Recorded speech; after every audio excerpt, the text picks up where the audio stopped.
കേൾക്കാലോ അല്ലേ? Okay, so let start. ഇന്ന് നമ്മൾ നോക്കാൻ പോകുന്നത് കേസ് സ്റ്റഡി ബേസ് ചെയ്തിട്ട് how to approach case study എങ്ങനെ പഠിക്കണം, അല്ലെങ്കിൽ എങ്ങനെയൊക്കെയാണ് കേസ് 2026 എഴുതുമ്പം എന്തൊക്കെ കാര്യങ്ങളാണ് ശ്രദ്ധിക്കേണ്ടത് എന്നുള്ളത്. ഇപ്പം ഈ 2025 കേസ് സ്റ്റഡി എക്സാം നാളെ വരും. അപ്പൊ നാളെ വരുന്ന സമയത്ത് നിങ്ങൾക്ക് എന്ത് ചെയ്യാം, ഇന്നത്തെ ക്വസ്റ്റ്യൻ ഇന്ന് നമ്മളൊന്ന് നോക്കിയതിന് ശേഷം നാളത്തെ ക്വസ്റ്റ്യൻസ് ഒന്ന് കേസ് സ്റ്റഡീസ് ഒക്കെ ഒന്ന് അറ്റൻഡ് ചെയ്ത് നോക്കുകയാണെന്നുണ്ടെങ്കിൽ which will be good. Okay, അപ്പം ആ ഒരു രീതിയിൽ എങ്ങനെയൊക്കെ ആയിരിക്കണം കേസ് സ്റ്റഡി നമ്മൾ അപ്രോച്ച് ചെയ്യേണ്ടത് എന്നുള്ള രീതിയിലായിരിക്കും നമ്മൾ ഇന്ന് സെഷൻ എടുക്കുക കേട്ടോ. സോ ബേസിക്കലി കേസ് സ്റ്റഡിയിലേക്ക് പോകുന്നതിന് മുമ്പ് എന്തുകൊണ്ടാണ് കേസ് സ്റ്റഡിയിൽ നമ്മൾ ഇത്ര ഇമ്പോർട്ടന്റ് ആയിട്ട് നോക്കേണ്ടത്, why case studies are very important എന്നുള്ള ഒരു ആസ്പെക്ട്സ് പറയാം. ഇപ്പൊ ഒന്നാമത്തെ ഒരു കാര്യം എന്ന് പറഞ്ഞാൽ കേസ് സ്റ്റഡിയിൽ UPSC സംബന്ധിച്ചോളം എത്തിക്സിൽ ഞാൻ ഓൾറെഡി നമ്മൾ നേരത്തെ സെഷൻസിൽ നിങ്ങൾ ഇരുന്നുണ്ട് നമ്മൾ ഓൾറെഡി പറഞ്ഞിട്ടുണ്ട് അല്ലെ, നിങ്ങൾക്ക് അറിയായിരിക്കും. അതിനകത്ത് സെക്ഷൻ എയും ഉണ്ട്, സെക്ഷൻ ബിയും ഉണ്ട്. ഈ സെക്ഷൻ എയിൽ വരുന്നത് എത്രയാണ്? 130 മാർക്കിന്റെയാണ്. ബാക്കി 120 മാർക്ക് വരുന്നത് സെക്ഷൻ ബിയിലാണ്, ദാറ്റ് ഈസ് കേസ് സ്റ്റഡി. അപ്പൊ സെഷൻ ബിയിൽ കേസ് സ്റ്റഡീസിക്ക് മാത്രമായി 120 മാർക്സ് ആണ് അലോക്കേറ്റ് ചെയ്തിട്ടുള്ളത്. ആ അലോക്കേറ്റ് ചെയ്ത മാർക്കിന്റെ റെലവൻസ് എന്താണെന്ന് ഞാൻ പറയാം. ഈ 120 മാർക്ക് എന്ന് പറയുമ്പോൾ ഇതിനകത്ത് 6 കേസ് സ്റ്റഡീസ് ആണ് ഉണ്ടാവുക. ഓക്കെ, സോ സെക്ഷൻ ബിയിൽ നമുക്ക് 6 ക്വസ്റ്റ്യൻ ആണ് ഉണ്ടാവുക. ഒരു ക്വസ്റ്റിന് 20 മാർക്ക് വെച്ചിട്ടായിരിക്കും. ഇപ്പൊ GS നിങ്ങൾക്ക് എന്ത് ചെയ്യേണ്ടി വരും? ഒരു 20 മാർക്കിന്റെ ഒരു ക്വസ്റ്റ്യൻ അല്ലെങ്കിൽ 15 മാർക്ക് എന്ന് പറയുന്നത് 250 വേർഡ്സ് തന്നെയാണ്. ഇവിടെ 250 വേർഡ്സ് തന്നെയാണ് പറയുന്നത്. പക്ഷേ സ്വാഭാവികമായിട്ടും 4 പേജും 5 പേജ് ഒക്കെ അതിനകത്ത് ചില സമയത്ത് ഉണ്ടാവാറുണ്ട്.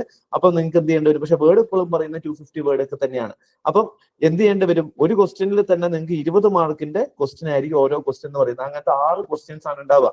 അപ്പൊ ഏറ്റവും ഇമ്പോർട്ടന്റ് ആസ്പെക്ട്സ് എന്ന് പറയുന്നത് കേസ് സ്റ്റഡിയിൽ എത്തിക്സിന്റെ നമ്മൾ പറഞ്ഞു. ഇപ്പൊ UPSC എക്സാം ക്ലിയർ ചെയ്യാൻ വേണ്ടിയിട്ട് ഏറ്റവും ഇമ്പോർട്ടന്റ് ആയിട്ടുള്ള ഒരു പേപ്പർ എന്ന് പറയുന്നത് എത്തിക്സ് ആണ്. എത്തിക്സിൽ നല്ല മാർജിനിൽ നിങ്ങൾക്ക് എന്ത് ചെയ്യാൻ പറ്റും? മാർക്ക് സ്കോർ ചെയ്യാൻ പറ്റും. അതായത് ഇപ്പൊ നിങ്ങൾക്ക് എന്ത് ചെയ്യാം, ഇപ്പൊ കഴിഞ്ഞ വർഷത്തെ എത്തിക്സിന്റെ ടോപ്പറാണ് 141 എന്ന് പറയുന്നത്. സോ 141 മാർക്ക് മേടിക്കുക എന്ന് പറയുന്നത് ഇതൊക്കെ നമ്മൾ ഓൾറെഡി അനലൈസ് ചെയ്തതാണ്. സോ ആ ഒരു ഭാഗത്തേക്ക് ഞാൻ ഇന്ന് കിടക്കുന്നില്ല. ബട്ട് ഹൗവർ 120 മാർക്ക് എന്ന് പറയുന്നത് ഭയങ്കര റെലവെന്റ് ആയിട്ടുള്ള മാർക്കാണ്. ചെറിയൊരു 6 ക്വസ്റ്റ്യൻസ് കൊണ്ട് നിങ്ങൾക്ക് എന്ത് ചെയ്യാൻ പറ്റും? 120 മാർക്കിലേക്ക് എത്താൻ പറ്റുന്നതാണ്.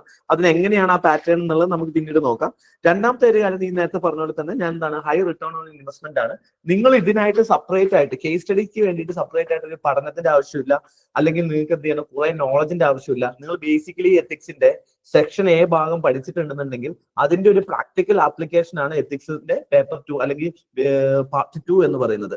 അപ്പം ഇതിന് വേണ്ടിയിട്ട് ഡിഫറെന്റ് ആയിട്ട് നിങ്ങൾ എന്ത് ചെയ്യേണ്ട കാര്യമില്ല, ഒന്ന് പഠിക്കേണ്ട കാര്യമോ അല്ലെങ്കിൽ ഒരു ബുക്സ് റെഫർ ചെയ്യേണ്ട കാര്യങ്ങളൊന്നും വരുന്നില്ല. നിങ്ങൾ എഴുതിയുള്ള ഒരു പ്രാക്ടീസ് മാത്രം മതി.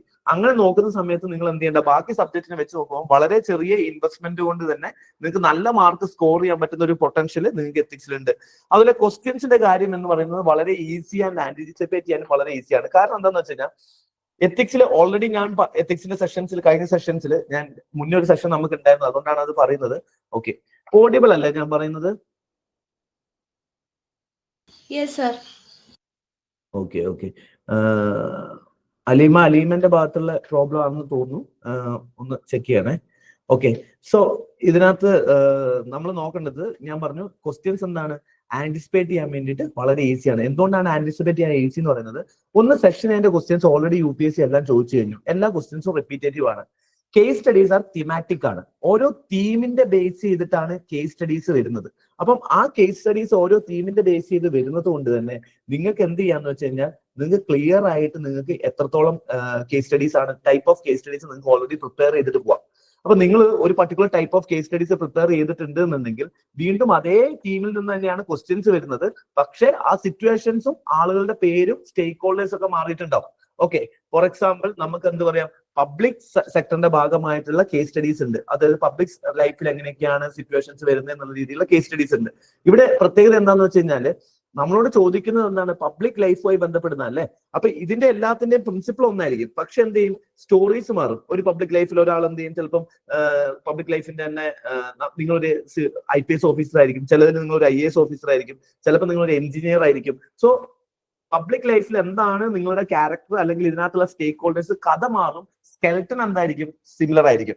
അതുകൊണ്ട് തന്നെ നിങ്ങൾ ഒരു തവണ ഈ കേസ് സ്റ്റഡീസിന്റെ എല്ലാ ആസ്പെക്ട്സും ഒരു തവണ പഠിച്ചിട്ടുണ്ട് എന്നുണ്ടെങ്കിൽ നിങ്ങൾക്ക് എന്ത് ചെയ്യേണ്ട പ്രശ്നമില്ല, വീണ്ടും വീണ്ടും പുതിയ പുതിയ കേസ് സ്റ്റഡീസ് വന്നാലും അത് ആക്ച്വലി പുതിയ കേസ് സ്റ്റഡീസ് അല്ല, നമ്മൾ ഓൾറെഡി പഠിച്ചതിൽ നിന്ന് തന്നെയുള്ള ഭാഗം വെച്ച് നിങ്ങൾക്ക് എഴുതാൻ പറ്റും. അതുകൊണ്ട് അത്ര ഈസിയാണ് കേസ് സ്റ്റഡീസ് എഴുതുക എന്ന് പറയുന്നത്. രണ്ടാമത്തെ ഏറ്റവും ഇമ്പോർട്ടൻസ് പറയുന്നത് 15 മിനിറ്റ് ആണ് നമുക്കൊരു കേസ് സ്റ്റഡി കംപ്ലീറ്റ് ചെയ്യാൻ വേണ്ടിയിട്ടുള്ള സമയം എന്ന് പറയുന്നത്. ഇവിടെ ഭയങ്കര ചലഞ്ചിങ് ആണ്. എത്തിക്സിന്റെ ഒരു പേപ്പറിൽ അനുഭവിക്കാൻ പോകുന്ന ചലഞ്ച് എന്താണെന്ന് വെച്ച് കഴിഞ്ഞാൽ ടൈം മാനേജ്മെന്റിന്റെ ഇഷ്യൂ ആണ്. അത് ഞാൻ ഈ പറഞ്ഞു 20 മാർക്കിന് ഈ ഒരു ക്വസ്റ്റ്യൻ എഴുതാൻ വേണ്ടിയിട്ട് ടൈം മാനേജ് ചെയ്യുക എന്ന് പറയുന്നത് വലിയൊരു ചലഞ്ചാണ്. ഇപ്പൊ എത്തിക്സിന്റെ കേസ് സ്റ്റഡിക്ക് വേണ്ടിയിട്ട് പൊതുവെ നമ്മൾ മെയിൻസ് എഴുതുന്ന സമയത്ത് ഞങ്ങളും അല്ലെങ്കിൽ പൊതുവെ നമ്മൾ എല്ലാവരും അഡ്വക്കേറ്റ് ചെയ്യുന്നത് നമ്മൾ എഴുതുന്നത് എങ്ങനെയാന്ന് വെച്ച് കഴിഞ്ഞാൽ നമ്മൾ ആദ്യം എത്തിക്സിന്റെ കേസ് സ്റ്റഡീസ് ആയിരിക്കും എഴുതുക. കാരണം എന്താണെന്ന് വെച്ച് കഴിഞ്ഞാൽ ഈ പ്രഷർ വരുന്ന സമയത്ത് ഇത്രയും ലെങ്ത് ആയ പാരഗ്രാഫ് വായിക്കുകയും അത് അതുപോലെ തന്നെ ഓർത്ത് വെക്കുക, അത് പെട്ടെന്ന് കോംപ്രിഹെൻഡ് ചെയ്യുക എന്ന് പറയുന്നത് കുറച്ച് ഡിഫിക്കൽട്ട് ആയതുകൊണ്ട് ഫസ്റ്റ് ടൈം തന്നെ നമ്മൾ എന്ത് ചെയ്യും. അതുപോലെ തന്നെ മാർക്ക് കൂടുതലുള്ള ഏരിയ 20 മാർക്കിന്റെയാണ്. ഒരു ക്വസ്റ്റ്യൻ മിസ്സായി കഴിഞ്ഞ് കഴിഞ്ഞാൽ 20 മാർക്ക് നഷ്ടപ്പെടുന്നതുകൊണ്ട് നമ്മൾ എന്ത് ചെയ്യും, ഫസ്റ്റ് പാർട്ടിലെല്ലാം 10 മാർക്കിന്റെ ക്വസ്റ്റ്യൻ, സെഷൻ എയിൽ എല്ലാ ക്വസ്റ്റ്യനും 10 മാർക്ക് ആണെങ്കിൽ സെഷൻ ബി 20 മാർക്കാണ്. അപ്പൊ അത് മിസ് ആവാതിരിക്കാൻ വേണ്ടി will start from the part 2 of the question paper. അപ്പൊ പാർട്ട് 2 നമ്മൾ സ്റ്റാർട്ട് ചെയ്യുമ്പോൾ നമുക്കുള്ളൊരു പ്രത്യേകത എന്താണെന്ന് വെച്ച് കഴിഞ്ഞാൽ ഒരു ക്വസ്റ്റ്യൻ ഫിനിഷ് ചെയ്യാൻ വേണ്ടി 15 മിനിറ്റ്സ് ആയിരിക്കും. അപ്പം 6 ക്വസ്റ്റ്യൻ നമ്മൾ 1.5 മണിക്കൂർ കൊണ്ടായിരിക്കും ആക്ച്വൽ മെയിൻസ് എക്സാമിനേഷനിൽ കവർ ചെയ്യേണ്ടത്. പക്ഷെ മോസ്റ്റ് ലൈക്ലി അല്ലെങ്കിൽ most of them very difficult to cover at 1.5 hours cover ചെയ്യാന്ന് പറയുന്നത് ഡിഫിക്കൽട്ട് ആയിരിക്കും. ചില സമയത്ത് 1 മണിക്കൂറും 40 മിനിറ്റും എത്തും. ചില സമയത്ത് ചില ആളുകൾ 1 മണിക്കൂറും 45 മിനിറ്റും എത്തും. ചില ആളുകൾ 2 മണിക്കൂർ എടുത്തു. 2 മണിക്കൂറാണ് എടുക്കുന്നതെങ്കിൽ നിങ്ങളെ പാർട്ട് ചെയ്യേണ്ട കാര്യം വളരെ മോശമാവും, ആൻസറിന്റെ ക്വാളിറ്റി കുറയും. അവിടെയും ക്വസ്റ്റ്യന്റെ ലെങ്തി ക്വസ്റ്റ്യൻസ് ആയിരിക്കും ചോദിക്കുക.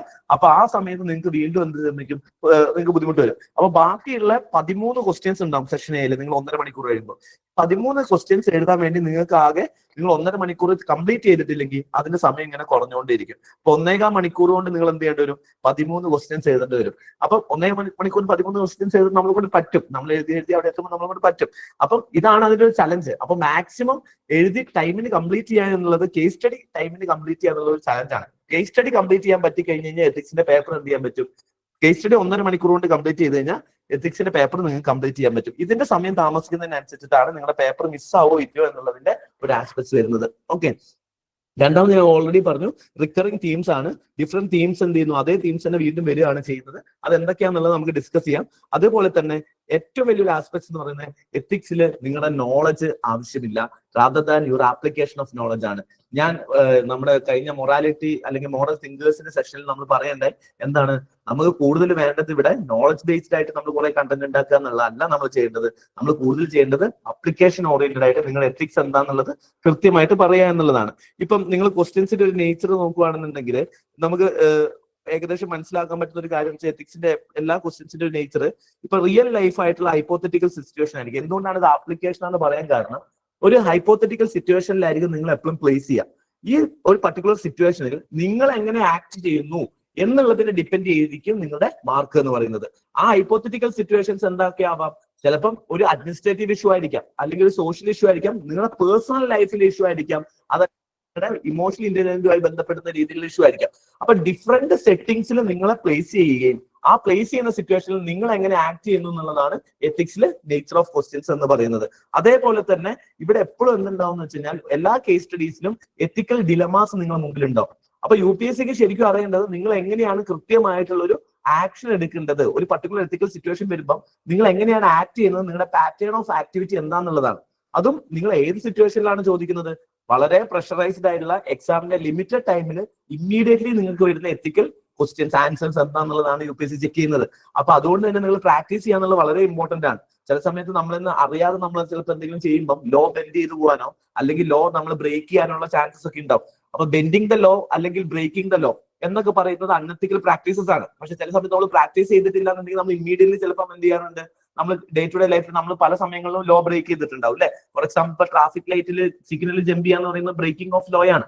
അപ്പൊ അതൊരു അൺഎത്തിക്കൽ പ്രാക്ടീസസ് ആണ്. അപ്പൊ പ്രാക്ടിക്കൽ ലൈഫിൽ തന്നെ നമ്മൾ പലപ്പോഴും എന്ത് ചെയ്തിട്ടുണ്ടാവും, ഒരു ലോ ബ്രേക്ക് ചെയ്തിട്ടുണ്ടാവും. അപ്പൊ അതേപോലത്തെയുള്ള സിറ്റുവേഷൻസ് ഇവിടെ ഉണ്ടാവും.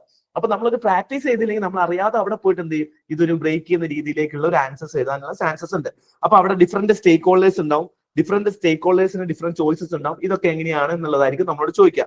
അതുപോലെ തന്നെ പല കോഴ്സ് ഓഫ് ആക്ഷൻസ് നമ്മൾ എഴുതേണ്ടി വരും. എങ്ങനെയൊക്കെയാണ് ഡിഫറെന്റ് ആക്ഷൻസ് നമ്മൾ ഡിഫറെന്റ് ഏരിയയിൽ എടുക്കുക എന്നുള്ള രീതിയിലും UPSC എന്ത് ചെയ്യാറുണ്ട്, ക്വസ്റ്റ്യൻസ് ചോദിക്കാറുണ്ട്. ആക്ഷൻസ് എങ്ങനെ എടുക്കണം, അപ്പൊ നമുക്കുള്ള പോസിബിൾ കോഴ്സ് ഓഫ് ആക്ഷൻസ് എന്തൊക്കെയാണ്, ഇവിടെ എന്തൊക്കെ ഡിസിഷൻസ് നിങ്ങൾക്ക് എടുക്കാൻ പറ്റും എന്ന രീതിയിൽ ക്വസ്റ്റ്യൻസ് ചോദിക്കും. അപ്പൊ നമുക്കുള്ള ഓപ്ഷൻസ് എന്തൊക്കെയാണ്, ഫസ്റ്റ് ഓപ്ഷൻ എന്താണ്, സെക്കൻഡ് ഓപ്ഷൻ എന്താണ്, തേർഡ് ഓപ്ഷൻ എന്താണ്, അങ്ങനെ ഡിഫറെന്റ് ആയിട്ട് നമുക്ക് എന്ത് എഴുതാൻ പറ്റും, ആൻസേഴ്സ് എഴുതാൻ പറ്റും എന്നുള്ളതാണ്. അതേപോലെ ഈ ഓപ്ഷൻസ് വെറുതെ എഴുതിയിട്ട് കാര്യമില്ല. അതായത് നിങ്ങൾ ഏത് ഓപ്ഷൻ എഴുതുന്നു അല്ലെങ്കിൽ എന്ത് ആക്ഷൻ എടുക്കുന്നു എന്നുള്ളതിലല്ല കൂടുതലായിട്ടുള്ള ഇമ്പോർട്ടൻസ്. റാദർ എങ്ങനെയാണ് ആ ഓപ്ഷനെ നിങ്ങൾ എങ്ങനെ സപ്പോർട്ട് ചെയ്യുന്നു, ആ ഓപ്ഷനെ നിങ്ങൾ എത്തിക്കലി എങ്ങനെ എന്ത് ചെയ്യുന്നു, എത്തിക്കലി അതിനെ സബ്സ്റ്റാൻഷിയേറ്റ് ചെയ്യുന്നത് എങ്ങനെയാണ് എന്നുള്ളതാണ് നമ്മൾ നോക്കുന്നത്. ഓക്കെ, അപ്പൊ UPSC പേപ്പറിൽ നോക്കുന്നത് നിങ്ങൾ ചിലപ്പോൾ പല ഓപ്ഷൻസ് എഴുതിയിട്ടുണ്ടാവും, നിങ്ങൾ അതിനകത്ത് എത്തിക്കലി അതിനെ സബ്സ്റ്റാൻഷിയേറ്റ് ചെയ്തിട്ടില്ല. ആ സബ്സ്റ്റാൻഷിയേറ്റ് ചെയ്തിട്ടില്ല എന്നുണ്ടെങ്കിൽ എന്തല്ല, അതൊരു റൈറ്റ് ആയിട്ടുള്ള എത്തിക്കൽ അപ്രോച്ച് ആണെന്ന് നമുക്ക് പറയാൻ പറ്റില്ല. അതുകൊണ്ട് തന്നെ ഇവിടെ നിങ്ങൾക്കുള്ള ഈ ഓപ്ഷൻസ് എഴുതുന്ന സമയത്ത് നിങ്ങൾക്ക് എന്താ അറിയാം അല്ലെങ്കിൽ നിങ്ങൾക്ക് എന്തൊക്കെ വേണം, നിങ്ങൾക്ക് എത്രത്തോളം നോളജ് ഉണ്ടെന്നുള്ളത് ഈ പേപ്പറിൽ ടെസ്റ്റ് ചെയ്യുന്നേ ഇല്ല. അപ്പൊ ആ രീതിയിലേക്ക് നിങ്ങൾ എന്ത് ചെയ്യാതിരിക്കുക, നിങ്ങൾ പേപ്പറിനെ പ്ലേസ് ചെയ്യാതിരിക്കുക. ഇവിടെ എല്ലാം നോക്കുന്നത് എന്താണ്, എത്രത്തോളം പ്രാക്ടിക്കൽ ആയിട്ടുള്ള ആക്ഷൻ ആണ് നിങ്ങൾ എടുക്കുന്നത്, അതുപോലെ തന്നെ എത്രത്തോളം എത്തിക്കൽ ആയിട്ടുള്ള ആക്ഷൻ ആണ് എടുക്കുന്നത്, എത്രത്തോളം കാം മൈൻഡഡ് ആയിട്ടാണ് നിങ്ങൾ ഓരോ കേസ് സ്റ്റഡീസും അപ്രോച്ച് ചെയ്യുന്നത്, ഓരോ കേസിലും നിങ്ങൾ എങ്ങനെയാണ് ആക്ട് ചെയ്യുന്നത് എന്നുള്ള നിങ്ങളുടെ എത്തിക്കൽ റെസ്പോൺസ് ആണ് UPSC എന്ത് ചെയ്യുന്നത്, ബേസിക്കലി ഈ ഒരു കേസ് സ്റ്റഡീസിൽ എല്ലാത്തിലും എന്ത് ചെയ്യുക, ചെക്ക് ചെയ്യുന്നത്. അപ്പൊ നിങ്ങളും ആ ഒരു രീതിയിലായിരിക്കും നിങ്ങളുടെ ആൻസേഴ്സിനെ നിങ്ങൾ മോൾഡ് ചെയ്യേണ്ടത്. അപ്പം നമുക്ക് പല ഓപ്ഷൻ നമുക്ക് നോക്കാം, എങ്ങനെയാണ് ഒരു ഓപ്ഷൻസ് എഴുതാം, അല്ലെങ്കിൽ എന്തൊക്കെ രീതിയിലൊക്കെയാണ് ഒരു ഓപ്ഷൻസ് ആക്ഷൻസ് എങ്ങനെ എന്തൊക്കെ എഴുതാൻ പറ്റും, അത് എങ്ങനെയാണ് എഴുതേണ്ടതെന്നൊക്കെ നമുക്ക് നോക്കാം. അതിനു മുമ്പ് എന്തിനൊക്കെയാണ് UPSC കേസ് സ്റ്റഡീസ് ഉള്ളത് എന്ന് നമുക്ക് മനസ്സിലാക്കണം. So why UPSC asking case studies, ഇത് മനസ്സിലാക്കി കഴിഞ്ഞ് കഴിഞ്ഞാൽ നിങ്ങൾക്ക് ഒരു നല്ല രീതിയിൽ ഒരു കേസ് സ്റ്റഡി നിങ്ങൾക്ക് പ്രസന്റ് ചെയ്യാൻ പറ്റുള്ളൂ. അപ്പൊ ഓൾറെഡി നമ്മൾ കുറച്ച് കാര്യങ്ങളൊക്കെ പറഞ്ഞു. ഒന്നാമത്തെ കാര്യം, നിങ്ങളുടെ ആറ്റിറ്റ്യൂഡ് UPSCക്ക് അല്ലെങ്കിൽ ഒരു പബ്ലിക് സർവന്റിന് ചേർന്ന ആറ്റിറ്റ്യൂഡ് ആണോ നോക്കണം.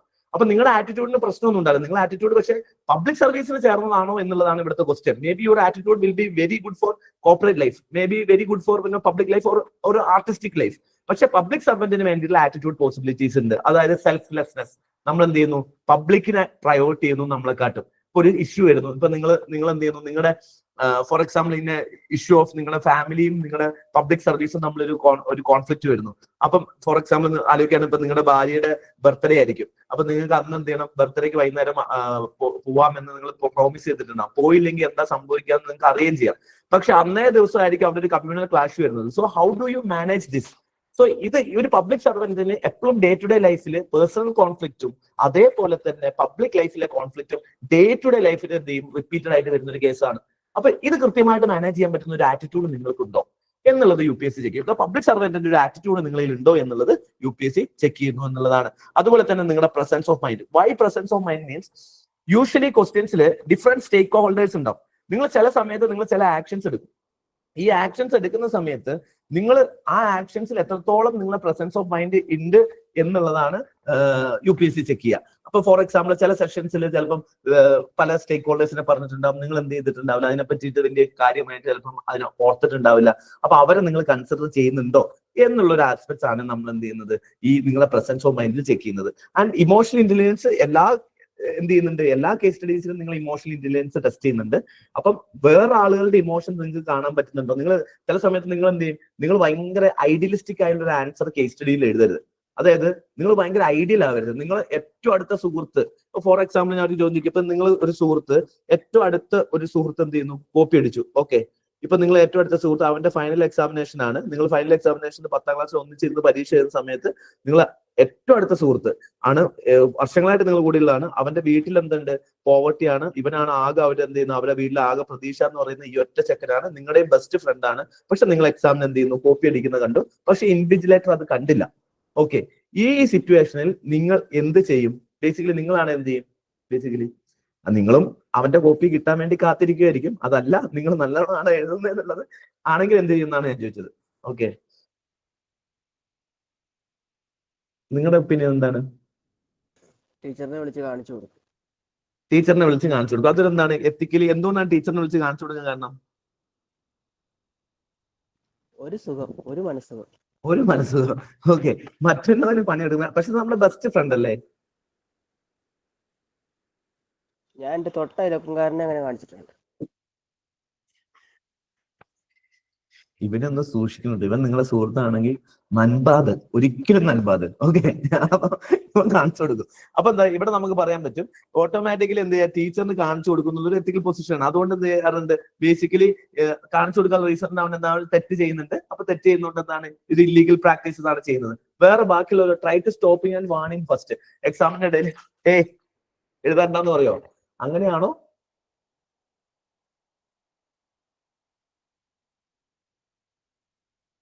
വേറെ എന്തെങ്കിലും ഓപ്ഷൻ ഉണ്ടോ?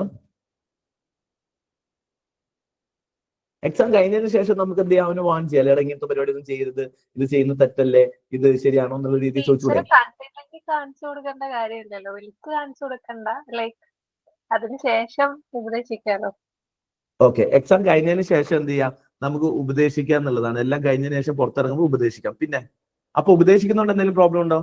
ജസ്റ്റ് നമ്മൾ എന്ത് ചെയ്യുന്നു, അവനെ അഡ്വൈസ് ചെയ്യുന്നു, വേറൊന്നും ചെയ്യുന്നില്ല.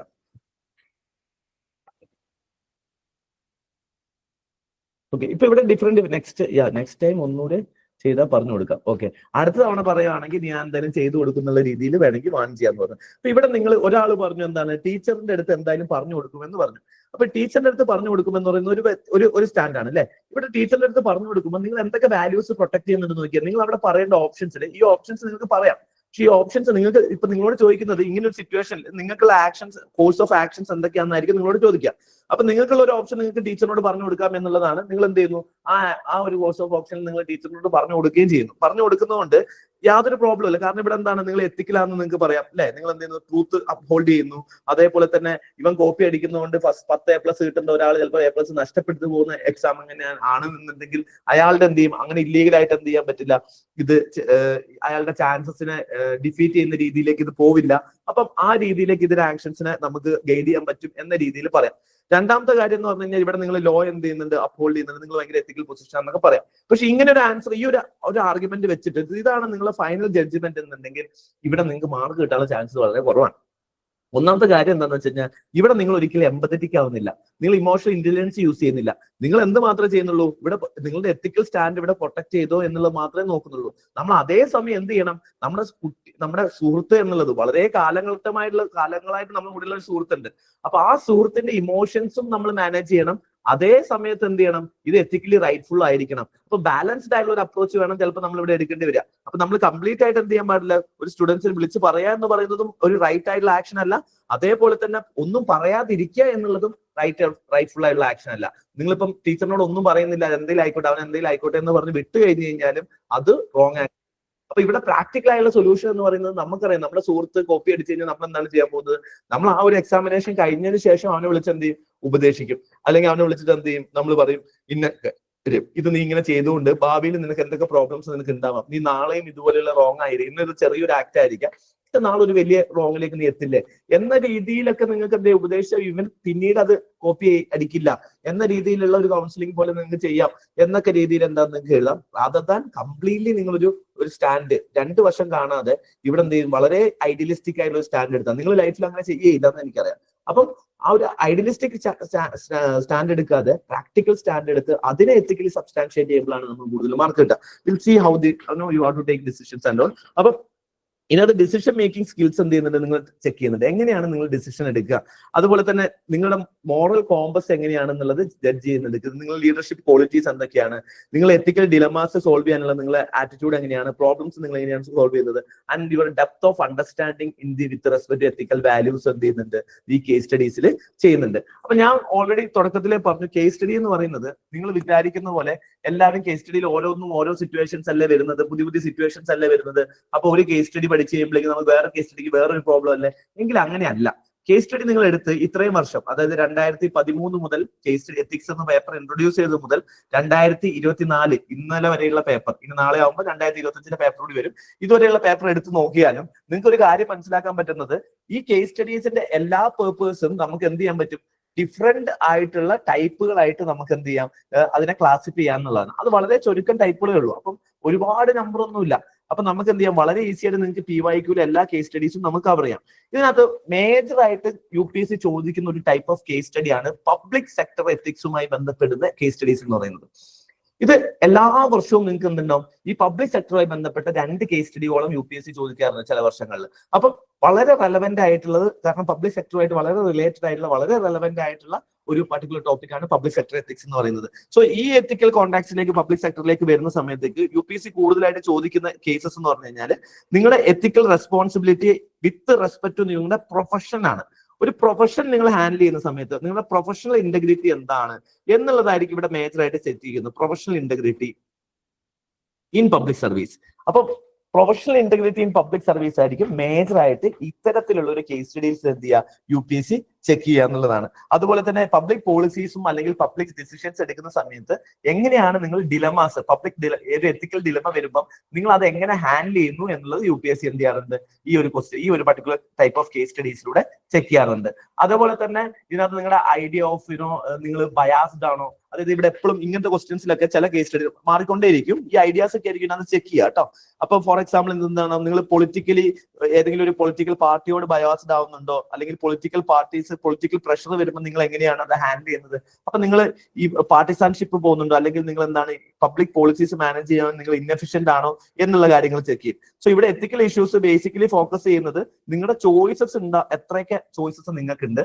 ഇതിനകത്ത് എപ്പോഴും ഒരു കോമൺ ആയിട്ട് നിങ്ങൾക്ക് കാണുന്നതായിരിക്കും, എത്രയൊക്കെ ചോയ്സസ് ആണ്, നിങ്ങൾക്ക് എന്തൊക്കെ ചോയ്സസ് ആണ് ഈ ഒരു പർട്ടിക്കുലർ സിറ്റുവേഷൻ ഉള്ളത്, അല്ലെങ്കിൽ ഇതിനകത്ത് എന്തൊക്കെ ആക്ഷൻസ് നിങ്ങൾ എടുക്കും, ആ ആക്ഷനെ നിങ്ങൾ എന്ത് ചെയ്യണം, എത്തിക്കലി ജസ്റ്റിഫൈ ചെയ്യണം എന്നുള്ളതാണ്. ഓക്കെ, സോ ഇതിനകത്ത് നിങ്ങളുടെ എത്തിക്കൽ ജഡ്ജ്മെന്റ്, ആ ആക്ഷൻ എടുക്കുമ്പോൾ നിങ്ങൾ എങ്ങനെയാണ് ഈ പ്രഷറിൽ എത്തിക്കൽ ജഡ്ജ്മെന്റ് എടുക്കുക, ഇത്രയും കാര്യങ്ങളാണ് പബ്ലിക് സെക്ടറുമായി ബന്ധപ്പെടുന്ന കേസ് സ്റ്റഡീസിൽ നിങ്ങളോട് ചോദിക്കുക. അപ്പൊ UPSC എല്ലാ വർഷവും 2 ക്വസ്റ്റ്യൻസോളം ഈ ഒരു പർട്ടിക്കുലർ സെക്ടറിൽ നിന്ന് UPSC എന്ത് ചെയ്യാറുണ്ട്, ചോദ്യങ്ങൾ വരാറുണ്ട്. ഓക്കെ, സോ ഇവിടെ നിങ്ങൾ ശ്രദ്ധിക്കേണ്ട കാര്യങ്ങൾ എന്താണ്, നിങ്ങളെ പ്രൊഫഷണൽ ഇന്റഗ്രിറ്റി, കറപ്ഷൻ ആയിട്ടുള്ള രീതിയിലുള്ള കൊളൂസീവ് കറപ്ഷൻ പോലെയുള്ള കാര്യങ്ങൾ, അതുപോലെ തന്നെ ഇമോഷണൽ ഇന്റലിജൻസ് ഒക്കെ എല്ലാ കേസ് സ്റ്റഡീസിലും ഉണ്ട്. അപ്പൊ നിങ്ങൾ അത് ഓട്ടോമാറ്റിക് അതിനകത്ത് ഉണ്ട് കേട്ടോ. അതേപോലെ തന്നെ നിങ്ങൾ എന്ത് ചെയ്യുക, നിങ്ങളുടെ പാർട്ടിസാൻഷിപ്പ്, നിങ്ങൾ എങ്ങനെ എത്രത്തോളം ഡിലമാസ്, പബ്ലിക് ഡിലമാസ് നിങ്ങൾ എങ്ങനെ മാനേജ് ചെയ്യുന്നു, ഡിസിഷൻസ് ആണ്, ആക്ഷൻസിന് ഭയങ്കര ഇമ്പോർട്ടന്റ് ആണ് ഇവിടെ. അപ്പൊ ഏതൊക്കെ ആക്ഷൻസ് ആണ് നിങ്ങൾ എടുക്കുന്നത് എന്നുള്ള രീതിയിലായിരിക്കും ഈ കേസ് സ്റ്റഡീസ് ഇവിടെ ഉണ്ടാവുക എന്നുള്ളതാണ്. ഇപ്പൊ ഇതുമായി ബന്ധപ്പെട്ടുള്ള ഒരു ക്വസ്റ്റ്യൻ ആണ് ഇവിടെ കൊടുത്തിട്ടുള്ളത്. ഈ ക്വസ്റ്റ്യൻ നിങ്ങൾക്ക് വായിക്കാനും ഇപ്പൊ സമയമില്ലാത്തതുകൊണ്ട് ഞാൻ ക്വസ്റ്റ്യൻ ഒന്ന് ചെറുതായിട്ട് സിമ്പിൾ ആക്കി പറഞ്ഞുതരാം.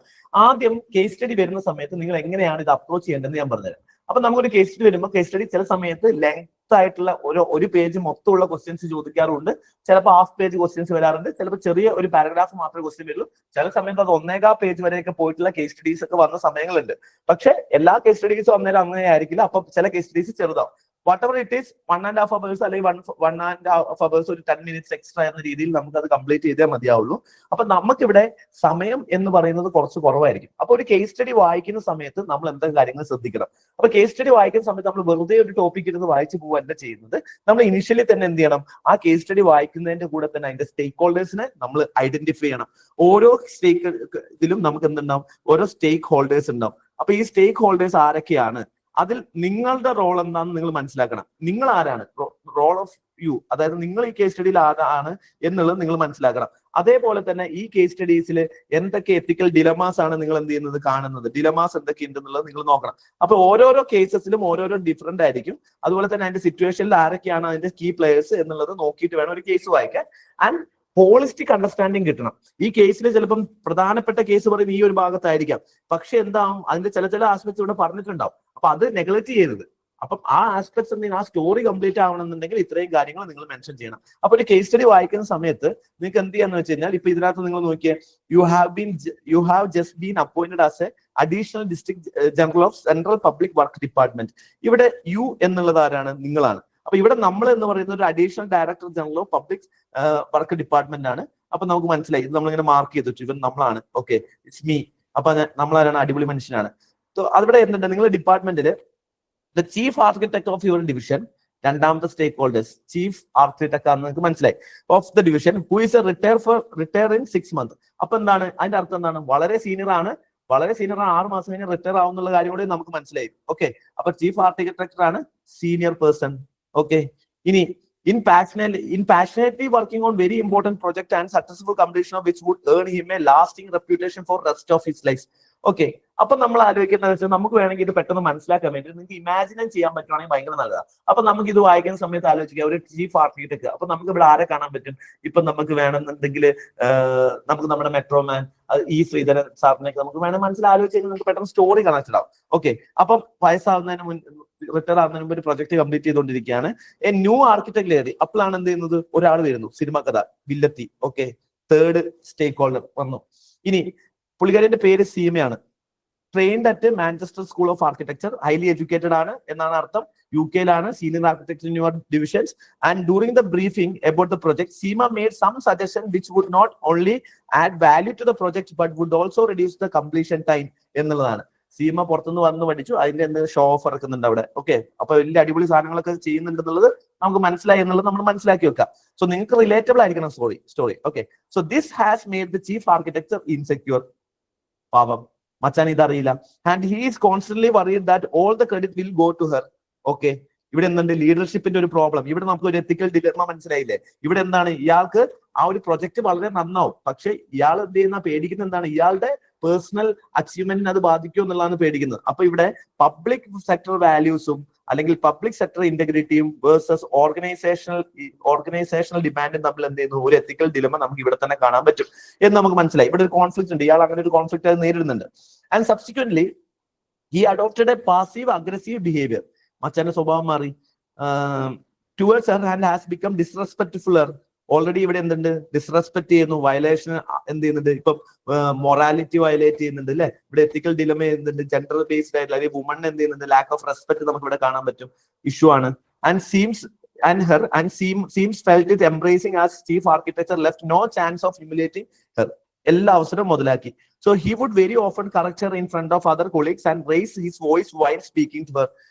ഇവിടെ നമുക്ക് എന്തൊക്കെ കാണാൻ പറ്റും? ഇവിടെ ഒരു ടീം സ്പിരിറ്റിന്റെ കുറവില്ലേ? ഇവിടെ ടീം സ്പിരിറ്റില്ല, ടീമായിട്ട് ഇവിടെ വർക്ക് ചെയ്യുന്നില്ല എന്നുള്ളത് നമുക്ക് മനസ്സിലാക്കി. പിന്നെയോ ഇനി ഇവിടെ നമുക്ക് കോൺഫ്ലിക്ട് അബ്യൂസീവ് ഓഫ് അതോറിറ്റി ഉണ്ട്. കാരണം ഇയാൾ എന്ത് ചെയ്യുന്നുണ്ട്? ഡിസ്റെസ്പെക്ട് ആയിട്ട് പെരുമാറുന്നുണ്ട്. വളരെ സീനിയർ ഓഫീസറാണ് ഇയാൾ. This continuous harassment has been resulted in her losing confidence and self-esteem. She felt perpetually tense, anxious, stressed. വേറൊരാൾ എന്ത് ചെയ്യുന്നു? നെഗറ്റീവായിട്ട് ബാധിക്കുന്നു. She appeared to be in awe of him since he had a long tenure in the office and has vast experience in the area of her work. Complete confidence തകർന്ന്. Okay. You are aware of her outstanding academic credential, career in her previous. നിങ്ങൾക്കെല്ലാം അറിയാം, നിങ്ങൾ ഭയങ്കര അമാനുഷിക മനുഷ്യനാണ്. Okay. However, you fear that this harassment may result in compromising her much needed contribution in the important project and may adversely impact her emotional well-being. You have also come to know her from peers that she is contemplating tendering her resignation. പുള്ളിക്കാരി രാജി വെച്ച് പോകാൻ വേണ്ടി തീരുമാനം എടുത്തതായിട്ട് വരെ നിങ്ങൾ അറിയുന്നുണ്ട് പല കൂട്ടുകാരിൽ നിന്ന്. Okay. So what are the ethical issues involve in this case? First. രണ്ടാമത്തത്, what are the options available to you in order to complete the project as well as retain Seema in the organization? What would be your response to Seema's predicament and what measures would you institute to prevent each occurrence from happening in your organization?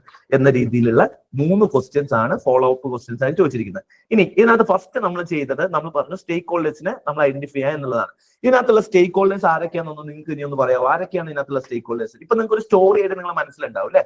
അപ്പൊ ഇതിനകത്തുള്ള സ്റ്റേക്ക് holders, ഇതിനകത്ത് നമുക്ക് 2 രീതിയിലുള്ള സ്റ്റേക്ക് holders ആണ് ഒരു case സ്റ്റഡിയിൽ ഉണ്ടാവുക. There are direct stakeholders which are already given in the case. Okay. There are indirect stakeholders. അതായത് ഈ ഒരു പ്രവർത്തനം നടക്കുന്നതുകൊണ്ട്, പബ്ലിക് ആക്ടിവിറ്റി ആയതുകൊണ്ട് ഇതുമായിട്ട് ഡയറക്റ്റ് കേസിൽ മെൻഷൻ അല്ല എന്നുണ്ടെങ്കിലും ഇതുമായിട്ട് ഇന്റർഫിയർ ചെയ്ത് വരുന്ന, ഇതിന്റെ ബെനിഫിറ്റ്സ് കിട്ടുന്ന, അതിൽ നിന്ന് ഇതിനകത്ത് ഡിപ്പെൻഡ് ആയി നിൽക്കുന്ന ഒരു കുറച്ച് കൂട്ടം ആളുകളും ഉണ്ടാവും. സോ അനദർ പീപ്പിളും ഇതുമായിട്ട് ബന്ധപ്പെടുന്ന കുറച്ച് ആളുകളും ഇതിനകത്ത് ഉണ്ടാവും. അപ്പൊ ഈ 2 രീതിയിൽ ഡയറക്റ്റ് ആളുകളും ഉണ്ടാവും, ഇൻഡയറക്റ്റ് ആയ ആളുകളും ഉണ്ടാവും. അങ്ങനെയാണെന്നുണ്ടെങ്കിൽ ആരൊക്കെ സ്റ്റേക്ക് ഹോൾഡേഴ്സ്, ഏതൊക്കെ സ്റ്റേക്ക് ഹോൾഡേഴ്സിനെ നിങ്ങൾക്ക് ഐഡന്റിഫൈ ചെയ്യാൻ പറ്റും? ഇവിടെ ഓൾറെഡി നമ്മൾ ഐഡന്റിഫൈ ചെയ്തു. ആരൊക്കെയാണ് പറയാമോ?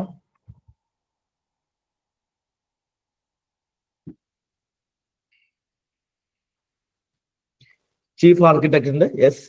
ആദ്യം നമ്മളുണ്ട്, ചീഫ് ആർക്കിടെക്ട് ഉണ്ട്, പിന്നെ